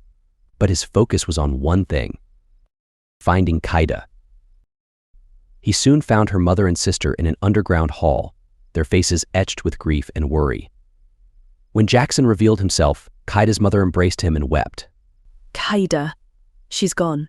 We do not know how or when. She just disappeared. Jaxon covered his mouth with his palm. Could she have been abducted? Likely. Emiko, Kaida's sister, replied solemnly. But none of us saw anything. This place. It was our haven. As more members of the community gathered, Jaxon addressed them. I came to collect Ambassador Kaida, but she is missing. The Telosian space military suspects she may have been abducted, and I fear for all of you. This commune could be a target. The residents exchanged worried glances, some discussing the risks of leaving their peaceful life behind. We've built a life here. One resident said. We cannot abandon it so easily, even with these dangers. Kaida's mother nodded in agreement. We found peace here after Hiroshi's death. Emiko has found love here too. We choose to stay. I respect your decision, Jaxon said gravely. But know that the Telosian space military stands ready to offer protection if needed. As the meeting came to an end, Jaxon remained behind. The abduction of Kaida meant their enemy was always one step ahead. He needed time to regroup and strategize. With a renewed sense of purpose, he left the commune, disappearing into the forest. Back at the Telosian military base, Jaxon paced anxiously outside the medical bay. Inside, Annika, the three Anubak, Maftati, and Cindy lay injured and unconscious. He almost felt too scared to enter, though. He hated hospitals. The rescue mission had been successful, but at a great cost. Their injuries were severe, their conditions critical. Jaxon's chin dipped to his chest as he stood outside the medical bay. He blamed himself for not being able to protect them better, for not anticipating the brutality of their captors. As he entered the ward where his comrades lay, Jaxon's body broke out in cold sweats at the sight of Annika lying motionless on her hospital bed. Her once determined expression was now replaced with a pale and lifeless one. Hooked up to IVs and machines, she appeared fragile and broken. Tears of frustration welled up in Jaxon's eyes as he gazed upon the three Anubak, their once majestic forms now broken and subdued. The Beagle, Dalmatian, and Husky, all transformed into weakened versions of their former selves, lay motionless before him. The trio bore visible scars from their ordeal, with deep lacerations crisscrossing their bodies and patches of shaved fur revealing hidden bruises. Jaxon could feel the weight of their suffering as he gently placed his hand on each of their heads, a silent vow to right the wrongs inflicted upon them. But it wasn't just the Anubak who had suffered. Maftati and Cindy also bore physical and emotional scars from their time in captivity. Their fierce spirits had been dampened by relentless torment. Jaxon clenched his fist tighter, determined to seek justice for them all and bring Kaida back safely. As the minutes ticked by, each second felt like an eternity to Jaxon. He couldn't bear the thought of losing Kaida, especially after discovering she was still alive. General Harlow had granted Jaxon permission to contact Seer on Microxus. Taking a hover disk to leave the underground base unnoticed, Jaxon set off through the tunnels of the volcano towards his destination. The stillness of the ocean below gave way to a starry reflection that seemed to stretch into space itself. As the call connected, Seer's life-sized hologram gracefully sat on the ringed sofa next to him. Her silver hair had been cut sharply into a bob with straight bangs, making her look more like a mischievous pixie than ever before. She wore a delicate silk nightdress in a shade of pale blue that perfectly matched her smooth, toned thighs that now looked slimmer and less muscular. Despite this change, her skin appeared as soft and inviting as ever. "Jaxon," she said, her forehead creasing with worry as she glanced at him with dark green eyes full of concern. He fought back the urge to collapse into her arms, to weep for all they had lost. "Are you okay?" "I am managing," he uttered, clenching his jaw to control his emotions. "And how are things on Microxus?" "It is the height of summer here," Seer said with a wistful smile. "And it is beautiful. The children are thriving. Kelly has even married and is expecting." Jaxon forced a smile onto his face at this news, though inside he felt a pang of guilt for not being able to fully enjoy Seer's joyous news. "Are you okay?" "That is wonderful to hear, Seer," he replied quietly, trying to hide the worry that threatened to overflow from his eyes. "Are Annika and Kaida safe?" she demanded. He blinked away tears and cleared his throat before responding. They were taken, he admitted reluctantly. Tendons stood out on Seer's neck. "What do you mean?" Jaxon hesitated, wondering if he should reveal the truth about Kaida's father's death. No, he decided. This news was already grim enough. Annika was kidnapped for information about the Eye of the Ancients, he explained, but that artifact is long gone. I saved her. "Who did you save, Annika or Kaida?" Her frown continued to slice her brow. "With the help of the Telosian space military, we rescued Annika," Jaxon confirmed, trying to keep his voice steady. "Good." Seer breathed a sigh of relief. "But Kaida? Where is she?" "We don't know." Seer's face went limp, and she covered her mouth in shock. "Oh no, Jaxon." He could see tears welling up in her eyes, and it took all of his strength not to break down in front of her. "We're doing everything we can to find her," he assured her, his voice heavy with frustration. "But it's complicated. Annika is still recovering and unable to use astral projection. We could do it together while she had the energy." "But you can do it with her?" Seer asked, surprised. "Yes, only with Annika," Jaxon confirmed. "The Queenfish brought back her mind with that crystal." Seer nodded, understanding the significance. "Like how she healed my wounds and my mental trauma." "We checked up on you through astral projection," Jaxon said with a small smile. "We saw you swimming in the lake with your children. Kelly was there too, standing on the shore with a big pregnant belly, laughing." "Why didn't you try to talk to me?" "It was impossible. Even the Namo did not recognize us. That's surprising. Not even near Aqua. Not even near Aqua, he confirmed with a shake of his head. Perhaps I will tell her, Seer said thoughtfully. So next time, she can try to open some kind of psychic channel to communicate with both of you. Seer shrugged helplessly. I don't know. It might work. Where are the children? Sleep. I'm sorry I didn't contact you sooner, he apologized, breaking the silence. It's been one problem after another, and I wanted to bring good news, not worry you. Please. Seer interrupted. We are a team. Don't forget we all have powers too. Maybe we can help somehow. Jaxon's chest tightened at the thought of involving her in their dangerous mission. I appreciate your offer, but it's complicated. The quantum Dreamweaver was stolen. Her mouth fell open and her eyes widened in shock. Who would dare steal from the Talosian space military? The same person who was holding Major General Harlow's wife hostage, Jaxon revealed. And where is this person now? In custody at a secret base. Jaxon sighed. That's why I couldn't contact you. The security is top-notch. Is Harlow's wife safe now? I believe so, Jaxon replied hesitantly. Seer let out a string of curses before turning to Jaxon. You need to find Kaida and retrieve the quantum Dreamweaver. You need to rescue Kaida. I wish I could rescue her in my astral form, Jaxon lamented. Maybe you can, she suggested. Jaxon shook his head sadly. I've tried, but I can't even pick up a pencil. The pain is too much. Her face fell with disappointment, but she quickly perked up. Maybe we can all try together once everyone is ready. If we form a circle and astral project, maybe we can find a way to reach the realm of the celestial architects. Jaxon nodded in agreement, grateful for her ideas and support. Chapter 33. East Wing Escape. In the subdued atmosphere of the Nucleus headquarters, Damien found himself granted permission to visit the East. The wing of the East was dark and foreboding, its corridors filled with secrets and treachery. Damien knew this all too well as he made his way towards the heavily guarded cell of Earth's ambassador, Kaida Takahashi. Memories and emotions flooded his mind, memories of a past betrayal and the forgiveness that had marked a turning point in his life. As he approached the cell, Damien couldn't help but feel powerless. He was only a visitor now, no longer the powerful soldier he once was. But he held on to hope, for if anyone could escape these dungeons, it would be Kaida. Meanwhile, in her dimly lit cell, Kaida waited in the shadows for her chance to escape. The narcotics they had administered to her were useless against her cybernetic enhancements. She knew her best chance was now or never. With quick and precise movements, she disarmed and disabled the guard as he entered her cell. She stumbled backwards when a man with a navy blue face leapt into her cell. She was about to fire, but recognized her old friend, Damien. Together with Damien, they navigated through the dangerous corridors of Nucleus headquarters, their mutual goal unspoken but understood. Their path led them to a cavernous hangar where rows of spacecrafts loomed in shadows, but their only option was a small hover disk tucked away in a corner. As Damien struggled with the controls, Kaida's enhanced senses picked up the sound of approaching guards.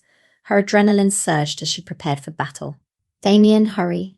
She urged him on, as they raced towards their only means of escape.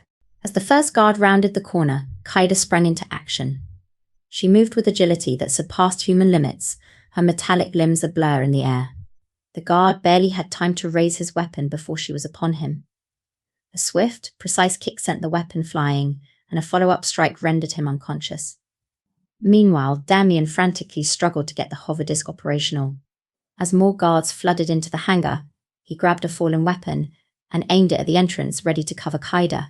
The sound of plasma beams slicing through the air filled the hangar as Kaida dodged and weaved, her body moving with perfect synchronization with her cybernetic parts.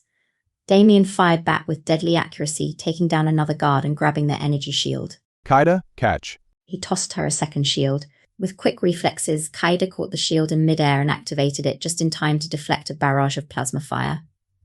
As they fought off wave after wave of guards, their bodies moved with grace and fluidity despite the brutality of the battle. But finally, as the last guard fell, silence descended upon the hangar save for the hum of their now operational hover disk. Breathing heavily, Kaida and Damien shared a nod before boarding the craft. Without hesitation, Damien took control and steered them into the dark skies of Aetheris. As they soared above the vast barren landscape below, They were free from immediate danger, but faced with the daunting challenge of survival on a desolate planet. Damien's voice pierced through Kaida's thoughts. We can't break orbit. This craft isn't equipped for space travel. I know, Kaida replied grimly. We are trapped on Aetheris. After landing in a remote area with protests from the hoverdisk's engines, Kaida and Damien found themselves in a harsh and unforgiving landscape. The sky above them was tinged with a rose-coloured hue, giving the sense of constant twilight. In search of shelter and resources, they stumbled upon a cave that offered meagre protection against the planet's hostile environment. Huddled together, Kaida and Damien were free from the grasp of the Crypt tribe, but stranded on a desolate planet with limited supplies. What now? Damien's voice echoed Kaida's internal turmoil. We survive, she said. We have each other, and as long as we do, we have a chance. Kaida's gaze drifted to the dark corners of the cave, unsure whether it was day or night in this strange place. The only sound was the distant howl of an alien wind. Beside her, Damien sat in contemplative silence, offering a small comfort in their lonely existence. Finally breaking the silence, he spoke softly into the darkness. Kaida, I can't help but think. We need a plan, not just for survival, but for finding a way off this forsaken planet. We will start by mapping our surroundings tomorrow. The dawn of a new day brought with it the harsh reality for Kaida and Damien. Stranded on the desolate planet of Aetheris, they were forced to rely on their survival instincts and training as they faced an unforgiving landscape. But amidst the barren wastelands, there was still life to be found. Kaida's enhanced senses led them to sustenance in the form of tough plants and small scurrying creatures, while Damien proved his skill in hunting. Each minor victory gave them hope, a glimmer of light in the midst of their dire situation. As they sat outside their makeshift shelter, Damien broached a sensitive topic. Kaida, when we finally escape this forsaken place and return home, what will become of us? Her gaze flickered to him before settling on the red-hued sky above. Annika and Sia told me you had a lover back home. I did, he replied with a heavy sigh. But I fear she may have fallen victim to the Crypt tribe's nano-nexus. What matters is finding our way back so I can look for her. Did Jackson's team succeed in hacking into the Crypt tribe's network? Kaida asked, unable to hold back the anticipation in her voice. A look of admiration crossed Damien's face. They did more than that. They launched a coordinated attack with the Telosian space military, infiltrating the nucleus headquarters and causing chaos within their ranks. Jaxon, Kaida whispered, her mind flooded with memories of her love. Damien nodded, his tone full of respect. Yes, Jaxon. With your crystal decoder, his team was able to disrupt the nano-nexus and weaken the Crypt tribe's hold on this conflict. A surge of relief and pride washed over Kaida. That is incredible. Jaxon truly has a warrior's spirit within him. And once we are free from Aetheris, we will join the fight alongside him, Damien declared. Kaida met his gaze. Yes, we will fight for our freedom and for those we love. Under the blood-red sky of Aetheris, Kaida and Damien forged their way through the treacherous terrain. Each step was taken with caution, for they knew not what dangers lurked in the twilight. Their only hope for sustenance lay in the traps they had set earlier. Despite his lack of cybernetic enhancements, Damien moved with a silent precision, his keen eyes scanning the horizon for any signs of danger. He understood that Kaida's enhancements gave her an edge, allowing her to sense vibrations and changes in the environment that were imperceptible to a normal human. As they approached their first trap, they found a small, scaly creature ensnared. Damien knelt down to release it, but Kaida's hand shot out to stop him. Do you hear that? She whispered. Damien strained his ears but heard nothing. What is it? Listen closely. Kaida urged. A low, rumbling growl, coming from all directions at once. Suddenly, the ground beneath them began to vibrate, and a massive creature emerged from the shadows of a nearby cluster of rocks. Its body was covered in black scales that shimmered under the dim light. It stood tall and formidable, easily 36 feet in height, with multiple limbs ending in a fusion of claws and tendrils. Its movements were both graceful and terrifying, and its jaws bristled with sharp, needle-like teeth as it prepared to feast on its unsuspecting prey. Damien stumbled backwards in shock. This creature was unlike anything he had ever seen before. But Kaida stepped forward, ready for battle. The predator let out a deafening roar that echoed through the desolate landscape. With lightning-fast reflexes, Kaida launched herself at the creature. but her blows seemed to have little effect on its thick armor. Feeling a surge of panic rising within him, Damien spotted a rocky outcrop nearby. "We need to lead it to the rocks," he exclaimed. Using her incredible speed, Kaida began to circle the creature, luring it towards the rocky outcrop. The predator, completely fixated on its prey, followed without hesitation, its massive form moving with unexpected agility. As they neared the rocks, Damien climbed to a higher vantage point and searched for a large boulder. He spotted one and pushed it with all his might. Kaida continued to lead the predator under the overhang of the rocks, and with one final push from Damien, the boulder crashed down upon its head, stunning it momentarily. Taking advantage of this momentary distraction, Damien grabbed another rock and hurled it at the creature's eye with all his strength. The rock hit its mark, causing the predator to recoil in pain. Seizing their chance, Kaida took hold of Damien's hand. "Run," she shouted as she pulled him away from the wounded creature. They sprinted through the rough terrain, their hearts pounding in their chests and their breaths ragged. Behind them, the creature let out a furious roar, but they did not look back. They kept running until they could no longer hear its cries. When they finally stopped to catch their breath, Kaida turned to Damien with a grave expression. "We were lucky this time," she said. "but we can't afford to let our guard down again." Damien nodded, his eyes wide with fear. "These predators. They are like nothing I've ever seen." Kaida narrowed her eyes as she scanned the horizon. "We will adapt, we must. But for now, let us return to our shelter. We need to rethink our approach to this unforgiving planet." As they made their way back to their makeshift cave, the harsh reality of their situation on Aetheris struck them. They were not just fighting against the treacherous elements, but against fierce predators that defied their understanding of life. Chapter 34.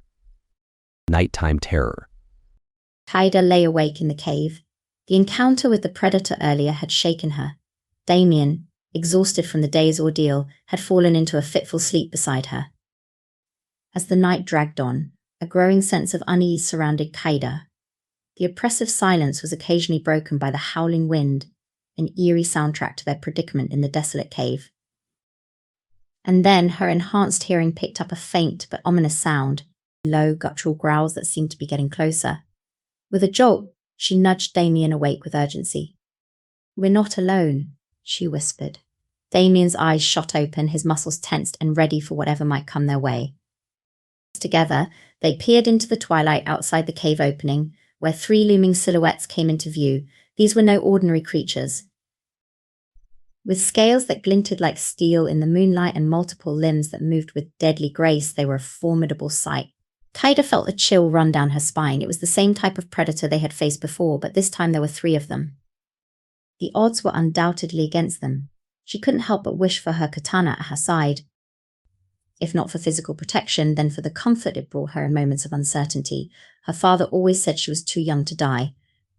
Silently, they both readied themselves for battle. But before they could even react, one of the predators lunged forward with lightning speed. Its massive jaws opened wide, revealing rows of razor-sharp teeth as it engulfed Damien whole. Kaida's hand flew up to cover her mouth as bile rose to her throat. Time stood still as she processed the horrific scene before her. But there was no time to grieve. The other two predators quickly closed in on her, blocking off any chance of escape. Kaida launched herself towards the nearest creature, striking out with all the strength and speed that her cybernetic limbs gave her, but against these colossal beasts, it felt like she was fighting shadows. Just as one of the predators lunged at her, a sudden barrage of plasma fire lit up the night sky. Fighter jets, sleek and deadly, swooped down from above with their cannons blazing. The predators recoiled under the onslaught, their thick armoured hides no match for the firepower. Kaida saw her chance and took it. Darting past the flailing limbs of the creatures, she made a dash for freedom. The jets continued their attack, pushing the predators back into the darkness. As they circled overhead, Kaida struggled to catch her breath, her mind reeling from the events that had just transpired.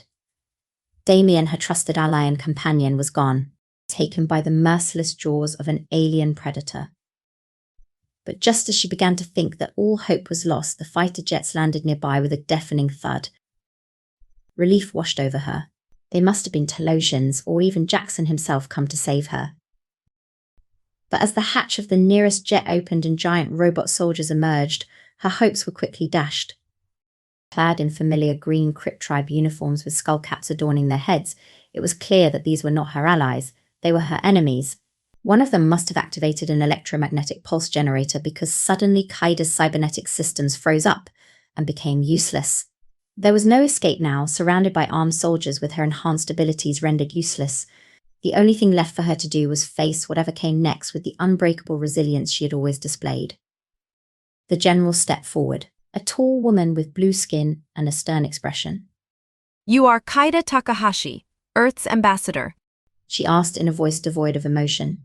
Kaida stood tall and defiant, though inwardly she felt anything but composed. I am. The general motioned to her comrades. Secure her. We're taking her back to the Nucleus headquarters. The return to Nucleus headquarters was a blur for Kaida. Her mind was filled with anger, sorrow, guilt, and grief as she sat in the jet, contemplating her next move. Thoughts of Damien flooded her mind, their struggle for survival, the hope that had ignited when she believed they may be rescued. But now she found herself once again heading into the clutches of the Crypt Tribe. She cursed herself for not being able to save him like he had saved her mother and Emiko during their time as fugitives at Emiko's university. Without his quick thinking and swift action, all three of them would have been caught and subjected to unimaginable torture. And now she was returning to the very place where it all began. A prisoner once more. Except this time she was alone, no Damien by her side, no allies to turn to, and worst of all, no cybernetic functions to aid her. As she was escorted through the familiar oppressive corridors of Nucleus headquarters, dread washed over her. The cold walls seemed to close in on her, the dim lighting casting an eerie glow over everything, and the distant hum of machinery only added to the foreboding atmosphere. Finally, she was thrown into a cell, the door slamming shut with a bone-chilling finality that echoed her hopeless situation. But fate had other plans for Kaida, plans that even she could not have imagined. For 2 days in her cell, memories of her time with Damien and her broken family consumed her thoughts, until one fateful day when she was summoned to the hangar by 7 RR warriors and a small security force. As she stood before them, watching as an orb materialized out of thin air before her eyes, Kaida couldn't help but feel a sense of awe and fascination. It was the Quantum Dreamweaver, the legendary vessel that she had heard so much about, but never thought she would actually see in person. The golden surface of the craft glinted under the hangar lights, emanating an otherworldly beauty that captivated her. Its intricate runes seemed to come alive before her, weaving a tale of ancient worlds and forgotten lore. Kaida was ushered aboard the Quantum Dreamweaver. Memories of Jackson's stories about his failed attempt to rescue her using this very ship flooded her mind. The irony was not lost on her. Once a target for rescue, now a passenger on the very vessel that could have saved her from Victor Corrigan's clutches. Amidst all the chaos and uncertainty, one thing was certain. The Aaron family were strange companions to take this journey with, and Kaida couldn't shake off the feeling that there was more to their presence at Nucleus headquarters than met the eye. As their curious eyes followed her every move, she couldn't help but feel a sense of protectiveness towards them. They were innocent bystanders caught up in a dangerous web of galactic politics and power struggles. Her thoughts were interrupted by a young Aaron with a dark green bandana, who unclipped a ball from the base of their spine loop and set it aside between 2 older Aarons. Then, with its lower 4 arms and hands keeping it stable on the circular platform, the Aaron began to meditate with its top 2 hands pressed together at the center of its chest. As the Quantum Dreamweaver roared to life around them, Kaida braced herself for what was to come. The sensation was unlike anything she had ever experienced. The feeling of being everywhere and nowhere all at once, and in the blink of an eye they were transported to a whole new world. One that would change Kaida's life forever. Kaida's mind was plagued by worry as she took in the tranquil surroundings of this unknown world they had been transported to. 2 suns, one white and one massive and blue, shone down upon the sparkling water that stretched out before her. The aquatic planet teemed with unique marine life, their graceful movements mesmerizing to watch in the crystal clear depths below. Magnificent floating structures, suspended magically in the air, boasted vibrant gardens and intricate designs. The boats, crafted with impeccable skill and care, glided effortlessly over both air and water. Kaida marveled at their beauty. As she walked along the deck with her of Fran's companions, a gentle breeze carried the salty scent of sea air, but despite the peace and serenity of this place, Kaida knew she didn't belong here. Her heart ached for her friends Jaxon, Annika, and Sia, yearning to be reunited with them once more. She grieved for her father and brother Damien, feeling like nothing more than garbage in their absence. At least her mother and Emiko were safe at Eloria's grace, and Emiko had even found love there. But what about Kaida? Didn't she also deserve love? The Arans, particularly one known as Parent A by adults and Grandparent A by children, showed kindness towards Kaida. They helped settle her into a grand suite on their watercraft and carefully tended to her injuries with care and attention. The interior of the boat was a stunning blend of alien elegance and cozy warmth, adorned with polished wooden surfaces and flowing organic shapes. Through large windows, Kaida could see other boats in the distance, as well as colourful fish darting through the waters and plants swaying beneath them. As Parent A applied a healing salve to Kaida's wounds, they revealed that they were currently on a world called Galadon 2 in the Kappadasha cluster system. Confusion clouded Kaida's face. As she asked Parent Hay who they were, they explained that they were the parent of their chef, Robin, who had worked for high-ranking officers in the Crypt tribe. And the leader, Kaida pressed. We do not know. It is highly confidential information. Kaida couldn't help but wonder why she was being treated so well now. What was their plan? With great care, Parent A spoke again. This place is highly guarded and near impossible to leave without proper means. We have elemental screens surrounding each boat, providing both an invisible barrier and protection from harmful UV rays. It is for your safety. The revelation sent waves of emotions through Kaida. But I cannot stay here. I need to find my friends and return home. Parent A nodded understandably. I know, my dear, but for now it is best for you to heal and rest. The situation is delicate, and moving you could put you in even greater danger. Kaida's eyes swept over the luxurious suite, the tasteful furnishings and aquatic-themed decor. As Parent A led her through the boat, Kaida couldn't help but marvel at the advanced technology seamlessly integrated with nature. In the dining area, a grand table was set with fine crockery and exotic ingredients stocked in the kitchen. Our boats are self-sufficient. Parent A stated proudly. We can grow our own food and harness energy from the suns. But Kaida's heart ached as she looked out at the tranquil waters. This place is beautiful, but it's not where I belong. In time, my dear. For now, let this be a haven for you, a respite from the struggles that lie ahead. Living among the Aran family, Kaida found solace in their simple way of life. She helped with daily tasks, played with the children, and learned about their customs and traditions. The family embraced her as one of their own, offering her a sense of belonging she had longed for. But despite the peace within their home, Kaida's mind was never at rest. She would often spend hours gazing out at the horizon, lost in thoughts of her comrades and the battle they were fighting. As days turned to weeks, Kaida found herself thinking more and more about Jaxon, Sia, and Annika, wondering where they were and praying for their safety and continued strength. In the quiet moments before sleep, Kaida would turn her gaze to the stars above, reflecting on her journey from ambassador to fugitive to guest in this strange new world. Under the starlit sky of Galadon 2, Kaida sought comfort on the deck with Parent A, who had become a trusted confidant during her time with the family. They shared a bottle of champagne, the stars reflected in its effervescent bubbles, creating a peaceful ambience that contrasted sharply with the turmoil within Kaida.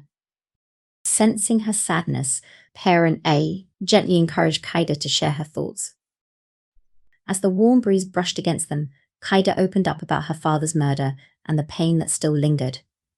Parent A listened with empathy, sharing their own past struggles of poverty and how the Crypt tribe's intervention had brought both prosperity and vulnerability. Kaida found solace in this shared understanding of power and its consequences, and together they discussed the complex history between their systems and Lord Chiron's invasion. The discussion turned to Kaida's role as the Earth's ambassador, a title that piqued the interest of Parent A. Kaida recounted her upbringing in a strict military family, her ascent through the ranks as a space marine, and her eventual voyage to the stars. She spoke of her visions, her encounters in the galaxy, and the lingering scars left by war. Parent A's eyes reflected both empathy and admiration for Kaida's journey. They marveled at her resilience and fortitude, acknowledging the weight of responsibility that came with such a role. As the night deepened and the stars glinted above, their conversation evolved into a shared experience of loss, hope, and perseverance in the face of adversity. Kaida felt a bond forming with Parent A, a connection forged through mutual pain and understanding. But in the stillness of the night, as Kaida slept peacefully in her room aboard the Aran's floating home, her world was abruptly shattered. She woke up to find herself restrained by a robot in darkness. Before she could react, searing pain shot through her body, plunging her into unconsciousness once more. When Kaida finally regained consciousness again, she was met with Robin's concerned gaze. "I'm sorry," they said somberly. "The Crypt tribe did this. They were after information about something called the Eye of the Ancients." Kaida's anger swelled, but she quickly remembered that Raven's surgeon friend had planted a second memory chip in her brain just for this scenario. She feigned confusion. The Eye of the Ancients? I don't recall anything about that. Robin nodded gravely. "That's what they found. But there are no traces of those memories in your neural database." Kaida's mind raced, trying to come up with a believable excuse. After the incident, I lost my memory. The trauma must have caused my brain to erase that specific memory chip. With understanding and compassion in their eyes, Robin replied, "That makes sense. It's almost like a defense mechanism, to protect you from reliving the trauma." As Kaida gingerly sat up, feeling the effects of the forced unconsciousness still lingering in her body, she couldn't help but feel a strange sense of relief. Losing those memories meant she couldn't be used as a pawn in the Crypt tribe's schemes anymore. In truth, those memories were still within her, but no longer accessible through the memory chip they had likely taken out of her brain. Offering their hand, Robin helped Kaida to her feet. "We are truly sorry for what happened," they said earnestly. "We had no part in it. We will do everything in our power to keep you safe." Kaida nodded, accepting their offer of help. In this unlikely alliance with the Arans, she had found unexpected allies and perhaps even newfound friends. Chapter 35.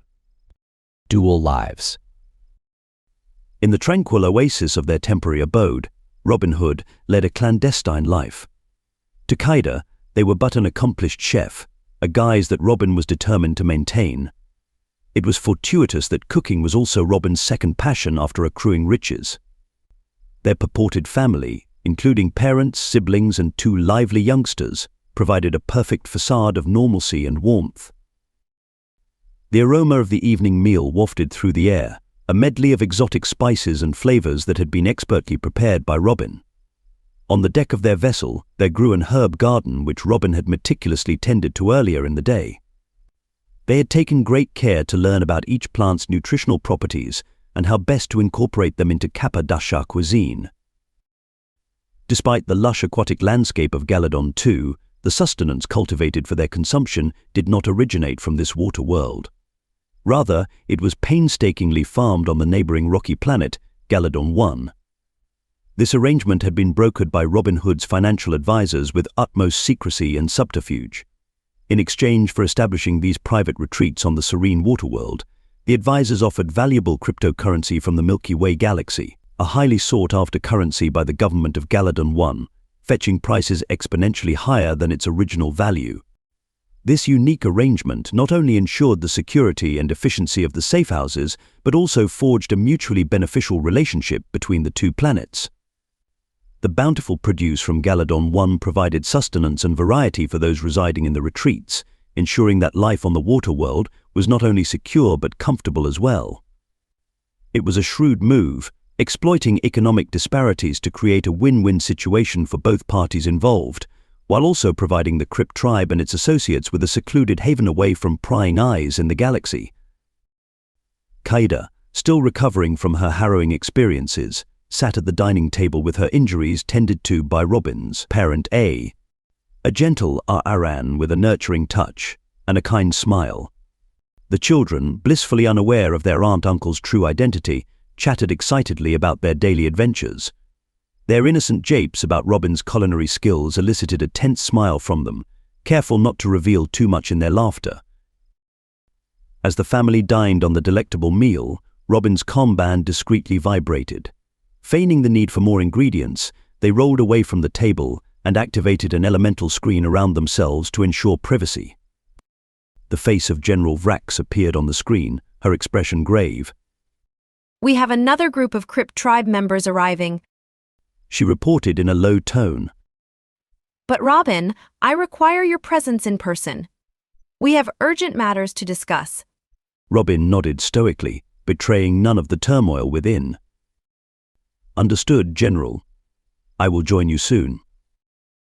With that, General Vrax's image faded, and Robin took a moment to compose themselves before returning to the table and resuming their role as the amiable cook. But all the while, they were planning their discreet departure. A few minutes later, Robin excused themselves under the pretense of gathering some roots and beans from a nearby forest boat.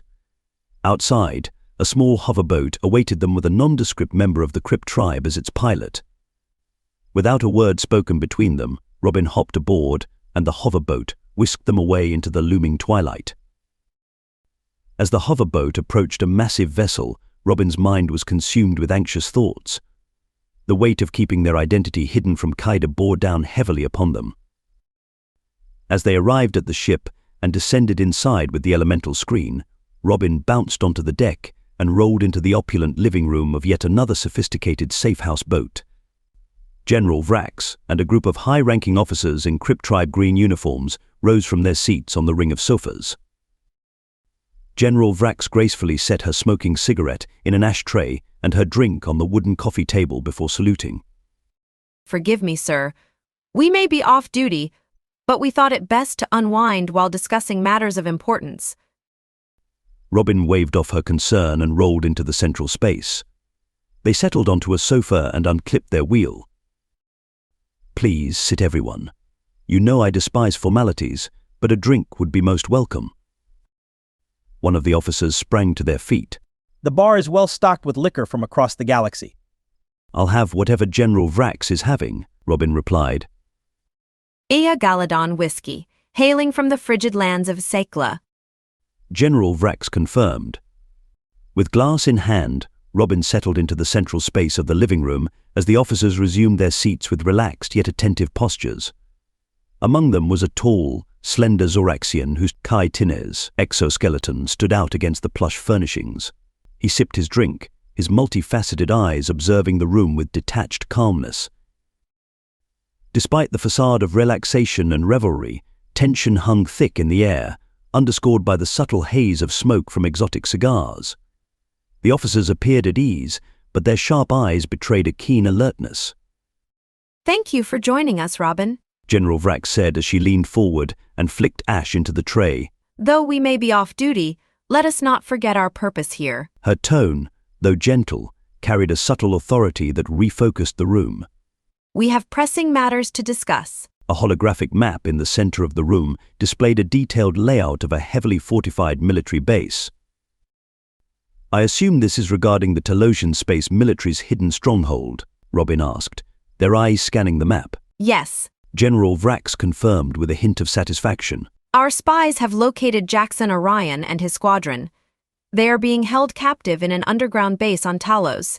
A murmur of interest rippled through the room. Robin felt a sense of relief wash over them. What is your plan, General? General Vrax took a long drag from her cigarette before exhaling smoke rings towards the ceiling. We must execute a covert operation. Our objective: infiltrate the base and plant explosives. It will be dangerous, but if successful, it could cripple their operations and greatly strengthen our position. Robin took a sip of their honey-flavored whiskey and pondered the proposal for a moment. It may also save our base on Aetheris. What resources do you require? I will lead a Black Ops team, General Vrax declared confidently. And we will utilize the quantum Dreamweaver for swift insertion and extraction. It is our best chance at executing this mission undetected. The officers exchanged glances around the room, some with excitement, others with caution. Lieutenant Zix, the Zoraxian officer, leaned forward with his deep voice rumbling like thunder. Such an audacious plan for Talos. But if anyone can pull it off, it is us. Officer Groves, a stout Aquaman from Thalassia, added, With the quantum Dreamweaver at our disposal, they will never see us coming. The military command center was alive with activity, as holographic orbs danced above the bustling consoles and diligent soldiers worked at their posts. Lieutenant Zix, Officer Groz, Commander Yelena, Fikax, and the dog-faced Commander Silex were among those present, each focused on their tasks with unwavering determination. General Vrax stood at the center of it all, her fierce gaze scanning over the tactical maps displayed by a large holographic sphere. Her trusted team surrounded her, their expressions just as resolute as hers. Robin Hood rolled into the room. He took in the scene before him, a familiar thrill coursing through his veins. This was where he belonged, among soldiers and military operations. Report, Robin commanded, his voice authoritative and commanding. General Vrax turned to face him with a deep nod. Preparations are underway. Our spies have been dispatched and are gathering intel on our target. And what of our plan? Robin pressed, studying the detailed maps and surveillance feeds displayed around them. We will need to infiltrate carefully. General Vrax replied confidently. We must know their patrol patterns and security protocols. Leave that to me, said Commander Silex, a hint of his usual canine-like enthusiasm creeping into his voice. I'll use my skills to get us inside undetected. Robin nodded in approval, then turned to address the rest of the team. We will be facing some of the most skilled soldiers in the galaxy on this mission, but I believe in each and every one of you. Together we can overcome any enemy. His words were met with determined nods all around. They knew the stakes were high. Failure meant certain doom for their cause. But they also knew that with Robin Hood's leadership and General Vrax's strategic brilliance, victory was within their grasp. As the team dispersed to carry out their assigned tasks, Robin and General Vrax remained by the holographic sphere. Together, they would lead this mission to success. And when it was all over, they would celebrate with alcohol, pipeweed, and stories of their daring exploits. For that was the way of soldiers, bravely facing danger and reveling in victory. General Vrax snapped a crisp salute before addressing her superiors. We have successfully infiltrated the Telosian space military base and our Black Ops squad is currently planting explosives, as per our plan. Lieutenant Six's Kai Tinez armor gleamed in the harsh lighting of the command center as he spoke. Our surveillance drones have reported minimal resistance. It seems the base was not as fortified as we had expected. Commander Yelena stroked her pale blue chin with a delicate hand, deep in thought. Do not let your guard down, my comrades. The Telosians are known for their cunning strategies. Robin nodded in agreement. A wise precaution, Commander. Keep a vigilant watch on all exit points and notify me immediately of any unforeseen developments. Officer Groz's bulbous green skull barely fit within his helmet, and his aqua skin glistened with sweat. Once our mission is complete, we plan to relocate to Andromeda's Galadon 2. The Milky Way has become far too perilous for our operations. Robin studied the holographic display in front of them, sure that the transition is seamless. We cannot afford any losses during the move. Galadon 2 will provide us with the strategic advantage we need to continue our operations without hindrance. As they discussed logistics and strategies, an air of tension hung heavily in the room, yet there was also an air of confidence. These were battle-hardened officers, each highly skilled in their respective roles, and they worked together like a well-oiled machine. Suddenly, the holographic display shifted live footage from inside the Telosian space military base. The Black Ops team moved with calculated precision, expertly placing explosives in key locations. The operation was going smoothly. With a surge of adrenaline, Robin knew that this was the culmination of weeks of planning, a critical strike against their enemies. Prepare for detonation, Robin commanded. All eyes in the room were fixed on the screen as the countdown began. With each passing second, the tension grew thicker, until finally, with a deafening explosion, the mission was successful. Victory was theirs. Chapter 36. Rekindling Hope. The medical ward was fraught with tension, as Jaxon sat helplessly by Anika's bedside.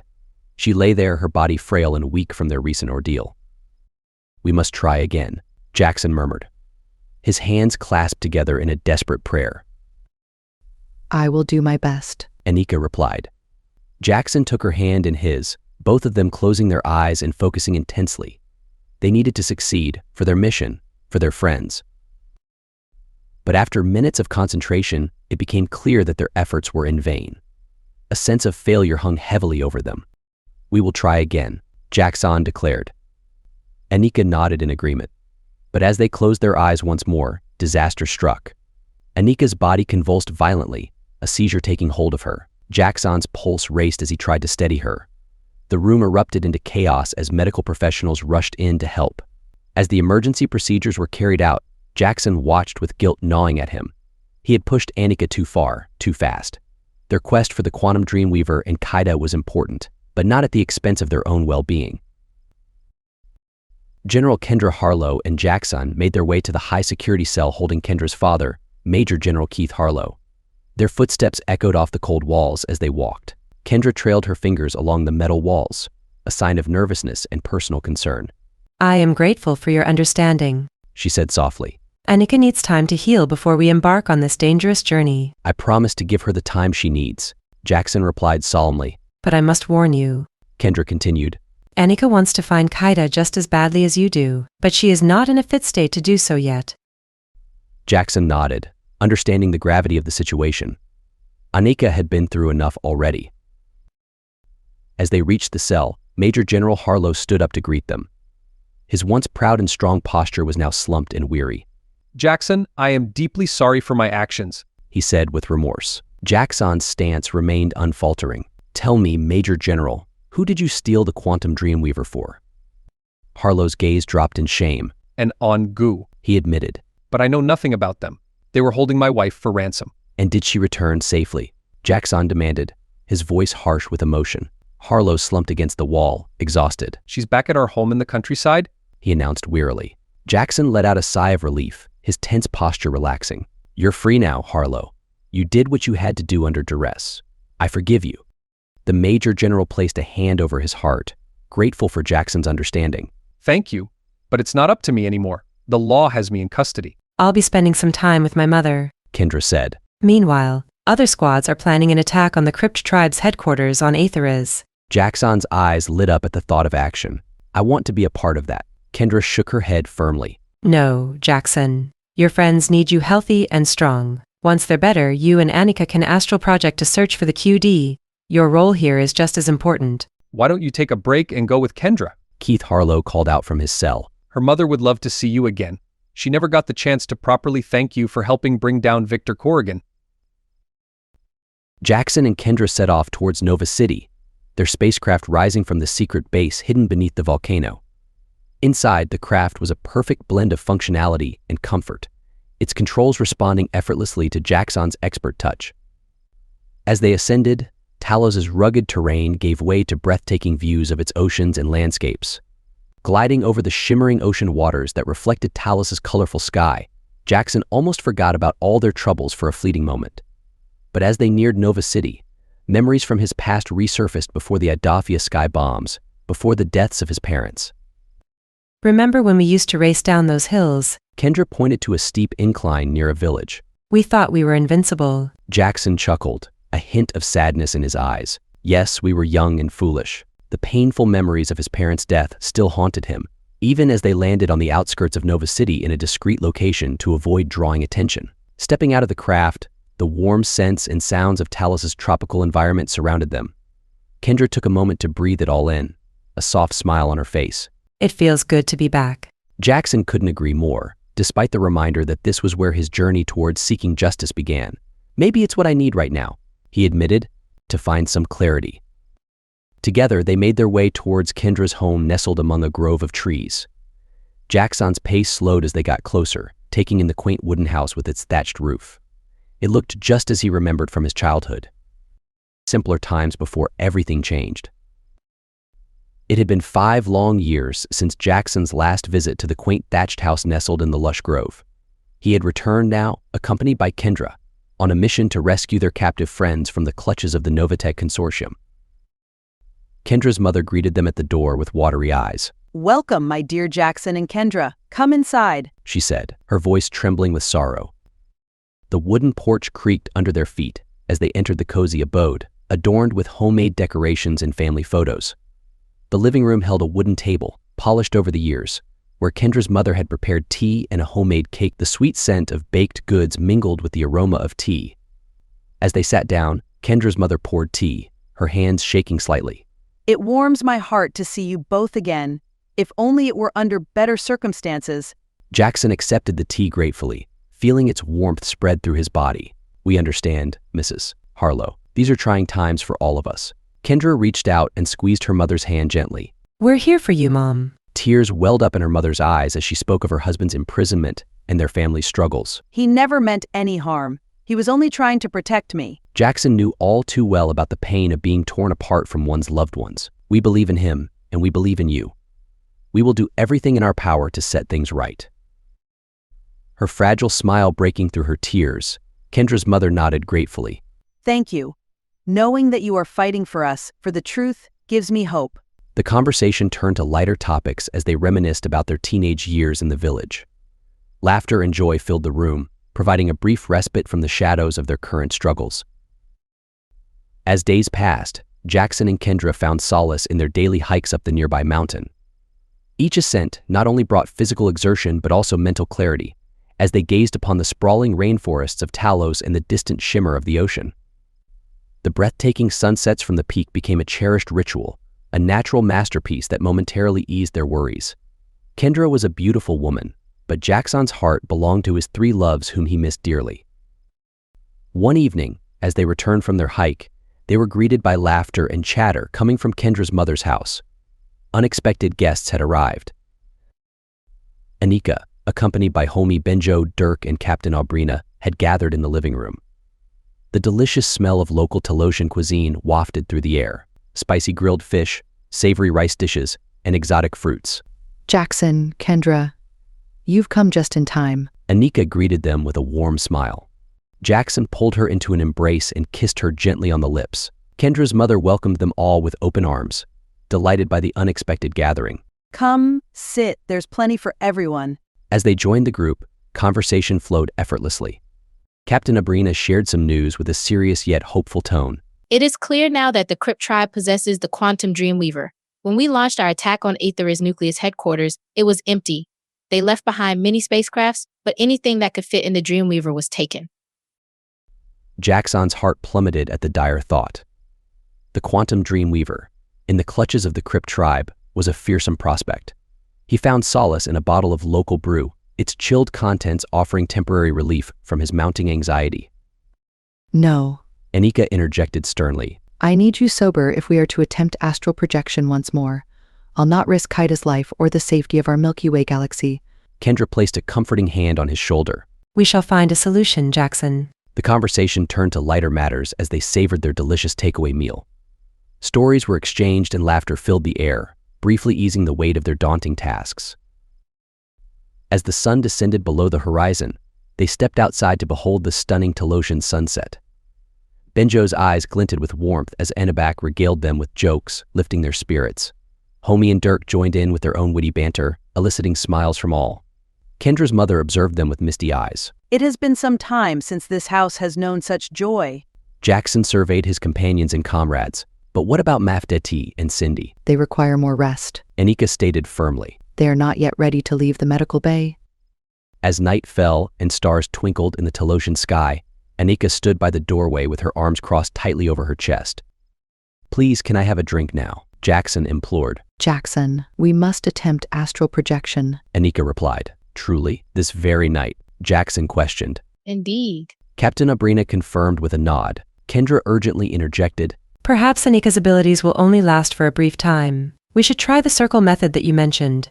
If we can transport the Crypt tribe to the realm of celestial architects, we shall vanquish their threat once and for all. Jaxon, torn between his desire to find Kaida and the opportunity to eradicate the Crypt tribe's reign of terror, agreed to the plan. But as they prepared, they realized a crucial flaw. They needed Mafdeti and Cindy for the circle to work. Can we first locate the quantum Dreamweaver? Anika suggested. With it, we could bring Kaida to safety no matter where she may be. But we cannot alter anything, Jaxon countered. Remember how we couldn't communicate with that psychic Namo in Hope Crossings Lake when we went to check on Seer and Kelly? Yes. Anika conceded. But the quantum Dreamweaver is an intention craft. Perhaps it will function with our astral bodies and minds. One cannot say for certain. Jaxon let his gaze wander up to the stars as he stroked his stubbly chin. A valid point indeed. He draped an arm around Anika's shoulders. Where do you propose we carry out this task? I have a comfy rug. Kendra's mother offered. She led them upstairs to a bedroom with a rug. Before delving fully into their mission, they shared a tender moment on the rug, exchanging a quick kiss and embrace.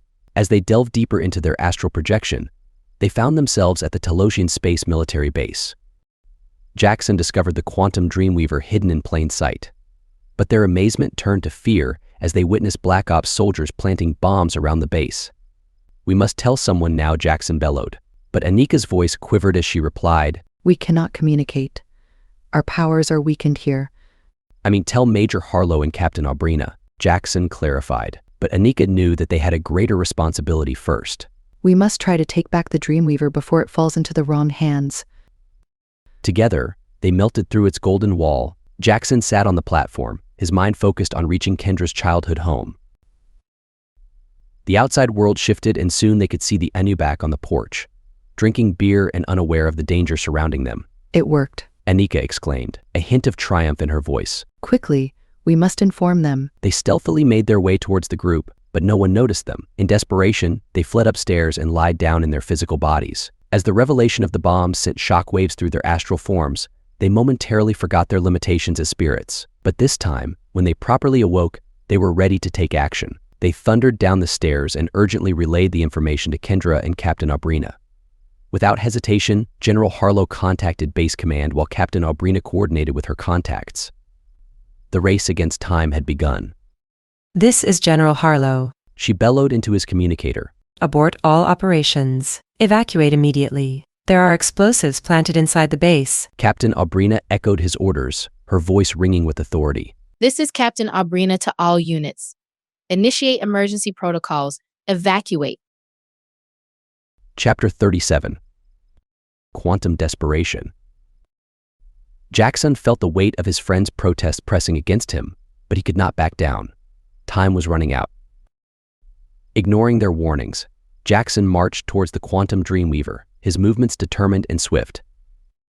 "Stop, Jaxon," Anika cried out. "It's madness." "We can't leave our friends to die," Jaxon replied firmly. "This is a fool's errand, you know that," Major Kendra hollered, but Jaxon would not be swayed. He fought off his companions with calculated moves, leaving them incapacitated but unharmed. He reached the quantum Dreamweaver and climbed aboard. With closed eyes and an obvious intention in mind, Jaxon focused on reaching the medical ward where Mafditi and Cindy were. In an instant, the Dreamweaver responded to his urgent need, disappearing and reappearing at its destination. Alarms blaring, Jaxon hurried to find Mafdeti in her hospital bed. His dear feline friend was weak but alert. "Mafdeti, we need your help. You are our only hope to stop the explosions with your elemental powers." Mafdeti nodded slowly. "I will try my best." Jaxon crossed his arms and squeezed his biceps, ignoring the tightness in his chest. He suggested flying above the base so Mafdeti could use her powers to extract the explosives. "But where is Cindy?" he added. "I don't know." Mafdeti replied weakly, filled with regret for not finding both of his friends while in his astral form earlier. Jaxon urged Mafdeti onto the Dreamweaver. As they ascended away from the base and volcano, Mafdeti extended her paws towards it. Her determination was visible in the confined space of the Dreamweaver, but she struggled to focus all her energy on stopping the explosions. Beside her, Jaxon watched with bated breath as they flew higher and higher, away from the danger below. But then, with a deafening boom, the base erupted into flames, shaking the Dreamweaver violently and throwing its occupants around like rag dolls. Jaxon struggled to keep control of his mind and the craft, while Mafdeti let out a frustrated screech. Despite her valiant efforts, she could not stop the explosions and was left drained and helpless. As they continued to ascend, the devastation below became clear. The dormant volcano was now rubble and flames. The explosions had taken countless lives and vital resources. Jaxon's breaths wheezed in and out, and he lowered his chin to his chest. Without Cindy, there was no hope of forming a circle to teleport the Crypt tribe to the realm of the celestial architects. In silence, save for the hum of the Dreamweaver's engines and Mafdeti's labored breathing, they flew away from the destruction they hadn't been able to prevent. The taste of failure lingered in the air. Jaxon's gaze fell upon Mafdeti, her once fierce form now limp and singed. Inside the high-tech command center, the atmosphere shifted drastically as it dawned on them the quantum Dreamweaver was gone. General Vrax rubbed at her neck wearily. "Where is the Dreamweaver? It was supposed to be here for extraction." Robin Hood clenched their fists as they scanned through endless streams of data on the screens. It's gone. The room erupted with frantic activity as officers scrambled to track the missing craft. Lieutenant Zix's multifaceted eyes darted across the screens, searching desperately for any sign of the Dreamweaver. It's as if it vanished into thin air, he muttered. Commander Yelena's cool composure cracked under the pressure. Scan all frequencies. It has to be somewhere. Officer Groz's usually pale blue face turned an even paler shade of white. What about our Black Ops team? They're still in there. Robin Hood's voice shook with anger and frustration. This was supposed to be a carefully planned operation. How did we lose the Dreamweaver? On the screens, images of destruction filled their vision as the Telosian space military base crumbled under relentless explosions, their elite soldiers trapped inside without a means of escape. What was meant to be a precise strike had turned into an utter catastrophe. Without the quantum Dreamweaver, their failure was complete. General Vrax gripped the edge of a console and turned to face Robin. We must regroup and discuss our next move. Without the Dreamweaver, we are severely handicapped. As the command center buzzed with frantic communication and planning, Robin remained frozen in place, their mind racing with the implications of this loss. In the aftermath of the destruction, Jaxon and Mafdidi returned to Kendra's home with the quantum Dreamweaver. The mood was somber and heavy. Kendra and her mother rushed out to meet them, their expressions shifting from fear to relief upon seeing them alive. But as they scanned their surroundings, their eyes searching for one more familiar face, that relief quickly turned to apprehension. Did you stop the bombs? General Harlow asked. Jackson's head hung low. No, I was too late. Trembling with fear, Kendra's mother said, "And what about Keith, my husband?" A cold realization washed over him. In the chaos and urgency of their mission, he had not thought to search for the Major General. A lump formed in his throat as he spoke. There wasn't enough time. The situation was dire. We had to act quickly. I'm sorry. I didn't have time to look for him, or Cindy. Silence descended upon them as they absorbed the weight of those words. Kendra's mother's face crumpled in despair, and Kendra wrapped her arms around her, offering comfort in a time of unimaginable loss. It's all right, Jaxon. Kendra's voice wavered.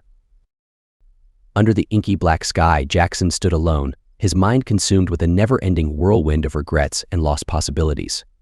The clash against the treacherous Crypt tribe was still far from over, but today, they grieved. Tomorrow, they would muster the strength to carry on. But for now, they paid homage to those fallen and those left behind.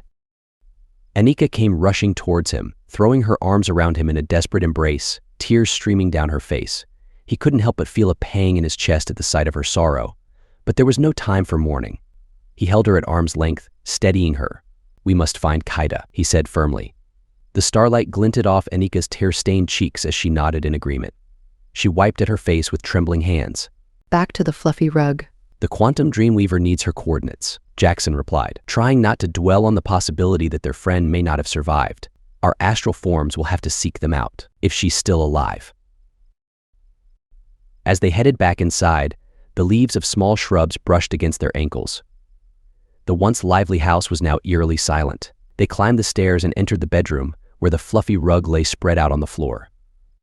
They settled onto their backs and prepared for their journey into the depths of their consciousness. With synchronized breathing, they slipped into a meditative state, allowing themselves to detach from their physical bodies and enter the astral plane.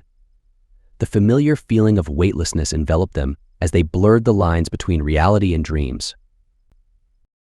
Jaxon and Anika's astral forms floated above a tranquil water world, basking in the warm glow of twin suns, one large and blue, and one small and white. They reached out and intertwined their ghostly hands. "Where are we?" Anika asked, looking around in wonder. Jaxon scanned the horizon, his astral form effortlessly gliding over the turquoise sea. "I do not know, but we must search for clues and find Kaida." They came across Kaida on a boat adorned with vibrant gardens, her peaceful form reclining in a deck chair. But there was a sadness in her eyes, a longing for something lost. "Kaida," Jaxon called out softly. "We have found you," Anika said with relief. But as they tried to reach out to her, their hands passed through her ethereal body. The limitations of their astral projection were painfully evident. They spoke to her, but she did not hear. A faint frown creased her forehead, but that was all. "We must uncover which world Kaida is in," Anika urged. Together, they drifted from one boat to another, encountering a mix of humanoid and alien species and cultures. Through these interactions, they slowly pieced together the puzzle. They were on Galladon 2, a distant planet in the Andromeda galaxy far from their own Milky Way.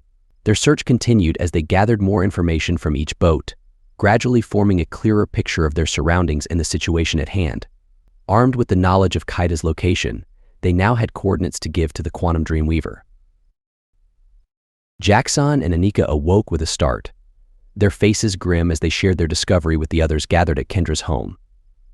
The group listened intently as they detailed their astral journey to Galladon 2 and Kaida's location.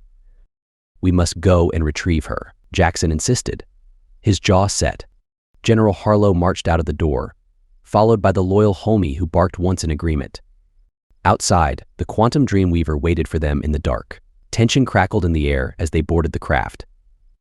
As Jaxon meditated on the coordinates to Galladon 2, he could feel the weight of responsibility resting heavily on his shoulders.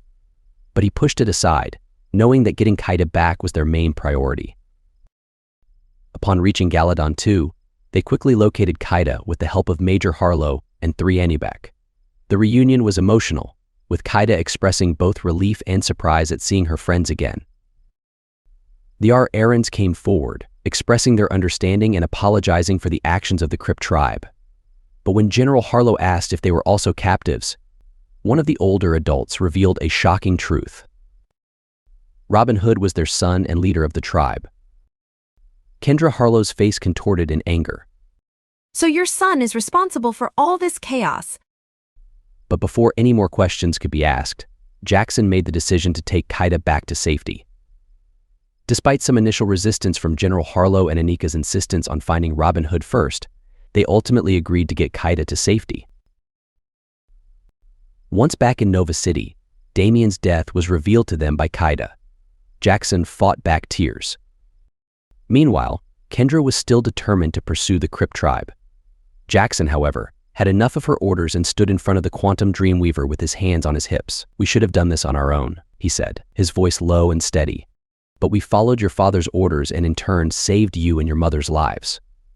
Now, we want to return home to Microxus." Kendra's initial protests were quelled when Jaxon revealed his trust in her and offered her a chance to join them. Overwhelmed with emotion, Kendra broke down in tears as they embraced. As they prepared to leave for Microxus, Jaxon knew that all they needed was each other. And as they disappeared into the vastness of space, he pressed his palms to his eyes. They were leaving behind the chaos of the Milky Way for a slice of peace and happiness on their home planet in the Triangulum. Sitting on the golden disk to meditate, Jaxon made a decision. No more chasing after stars. Chapter 38. Memories. The Quantum Dreamweaver flew through the vast expanse of space, its passengers anxiously awaiting their arrival at Hope Crossing. Anika sat beside Kaida, taking deep breaths and glancing at her 2 lovers and 5 companions. Kendra had taken Cindy's place, who had tragically perished on their last mission. As they neared their destination, Jaxon's bruised face caught Anika's attention again.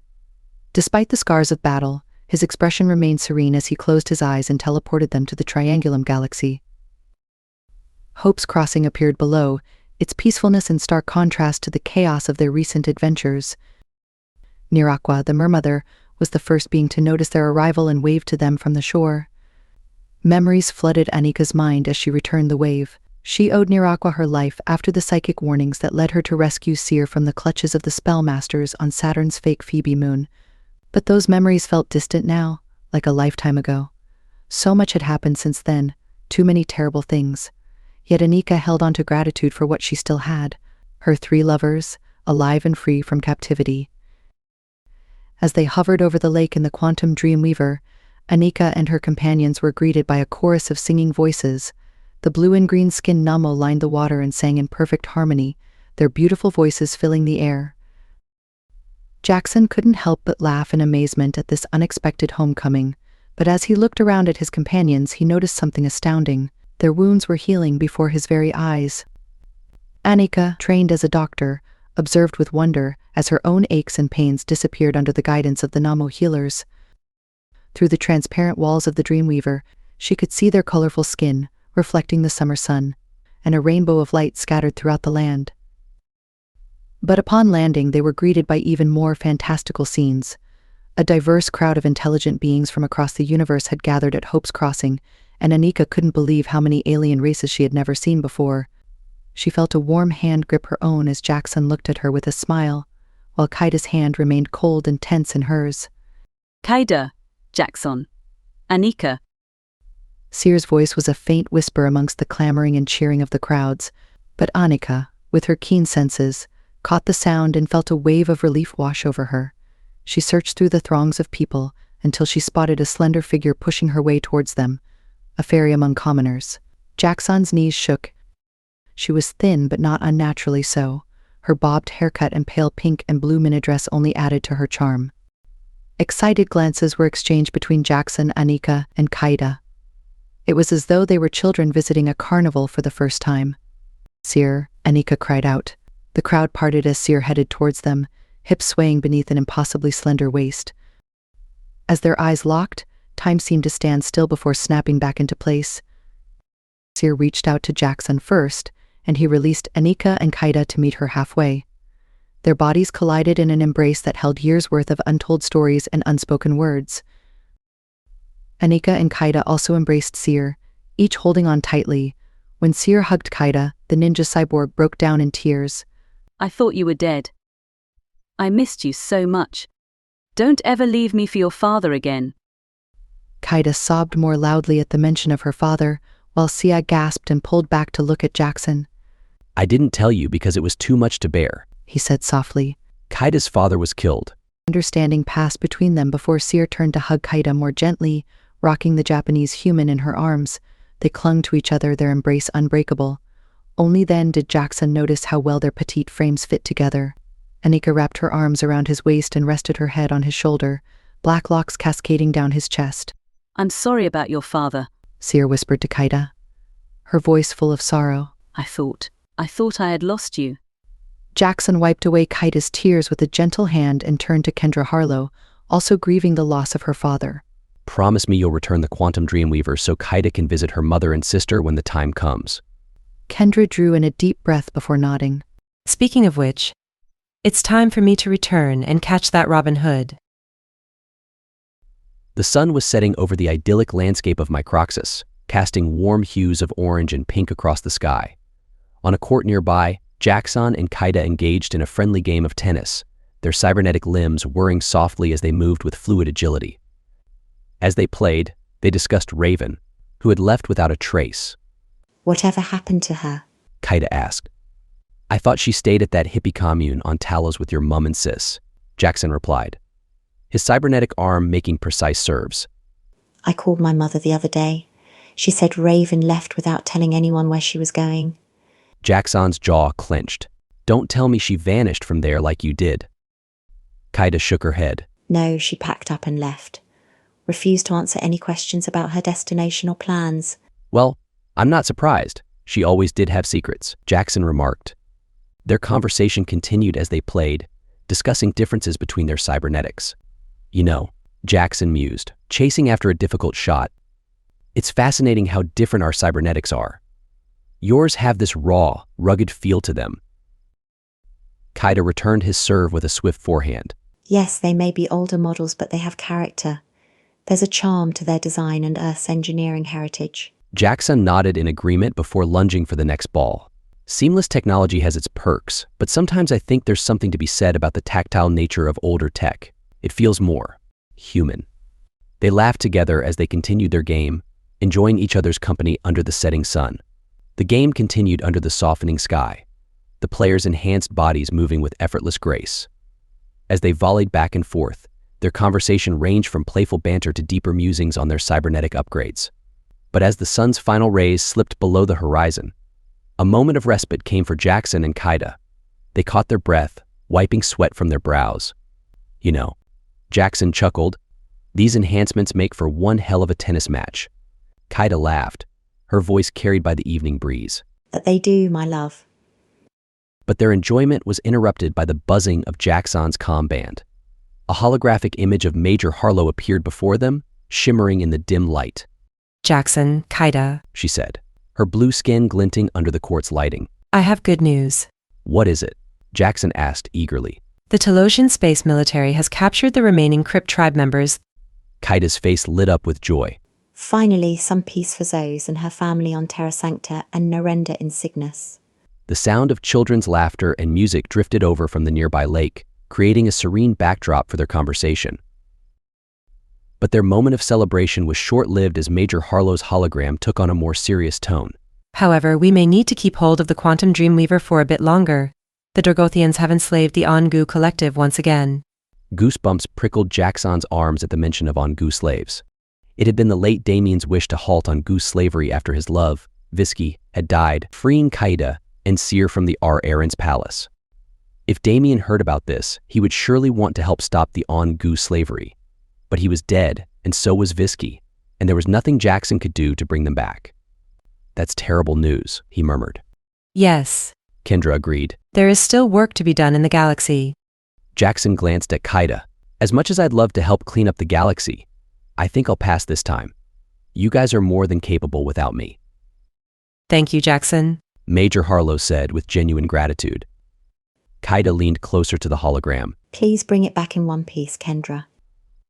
The Major chuckled. I will do my best, Ambassador.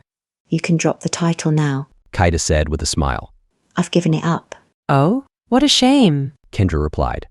As they say, when one door closes, another opens, Kaida said with a shrug. With a raised eyebrow, the Zoraxian woman inquired about Kaida's plans. I plan to stay here. This is what I want, she replied, her voice steady and confident. To find peace here at Hope's Crossing with my dear friends. As Harlow's apparition dissipated, the sounds of Hope's Crossing grew more distinct. The joyous laughter of families by the lake, the gentle strumming of guitars, and the animated chatter of the tight-knit community. Jaxon's smile was wistful as he gazed at Kaida. It is almost a relief to be rid of the Milky Way. This place feels like paradise in comparison. Kaida nodded, grasping his hand firmly. Then let us bask in our own version of heaven. I hear they are serving exquisite Telosian seafood tonight. And there is more good news, Jaxon added with a grin. Anika now works only day shifts at the hospital, so we can surprise her by bringing her along. And what about Seer and the children? Kaida asked. We shall fetch them from home, Jaxon assured her.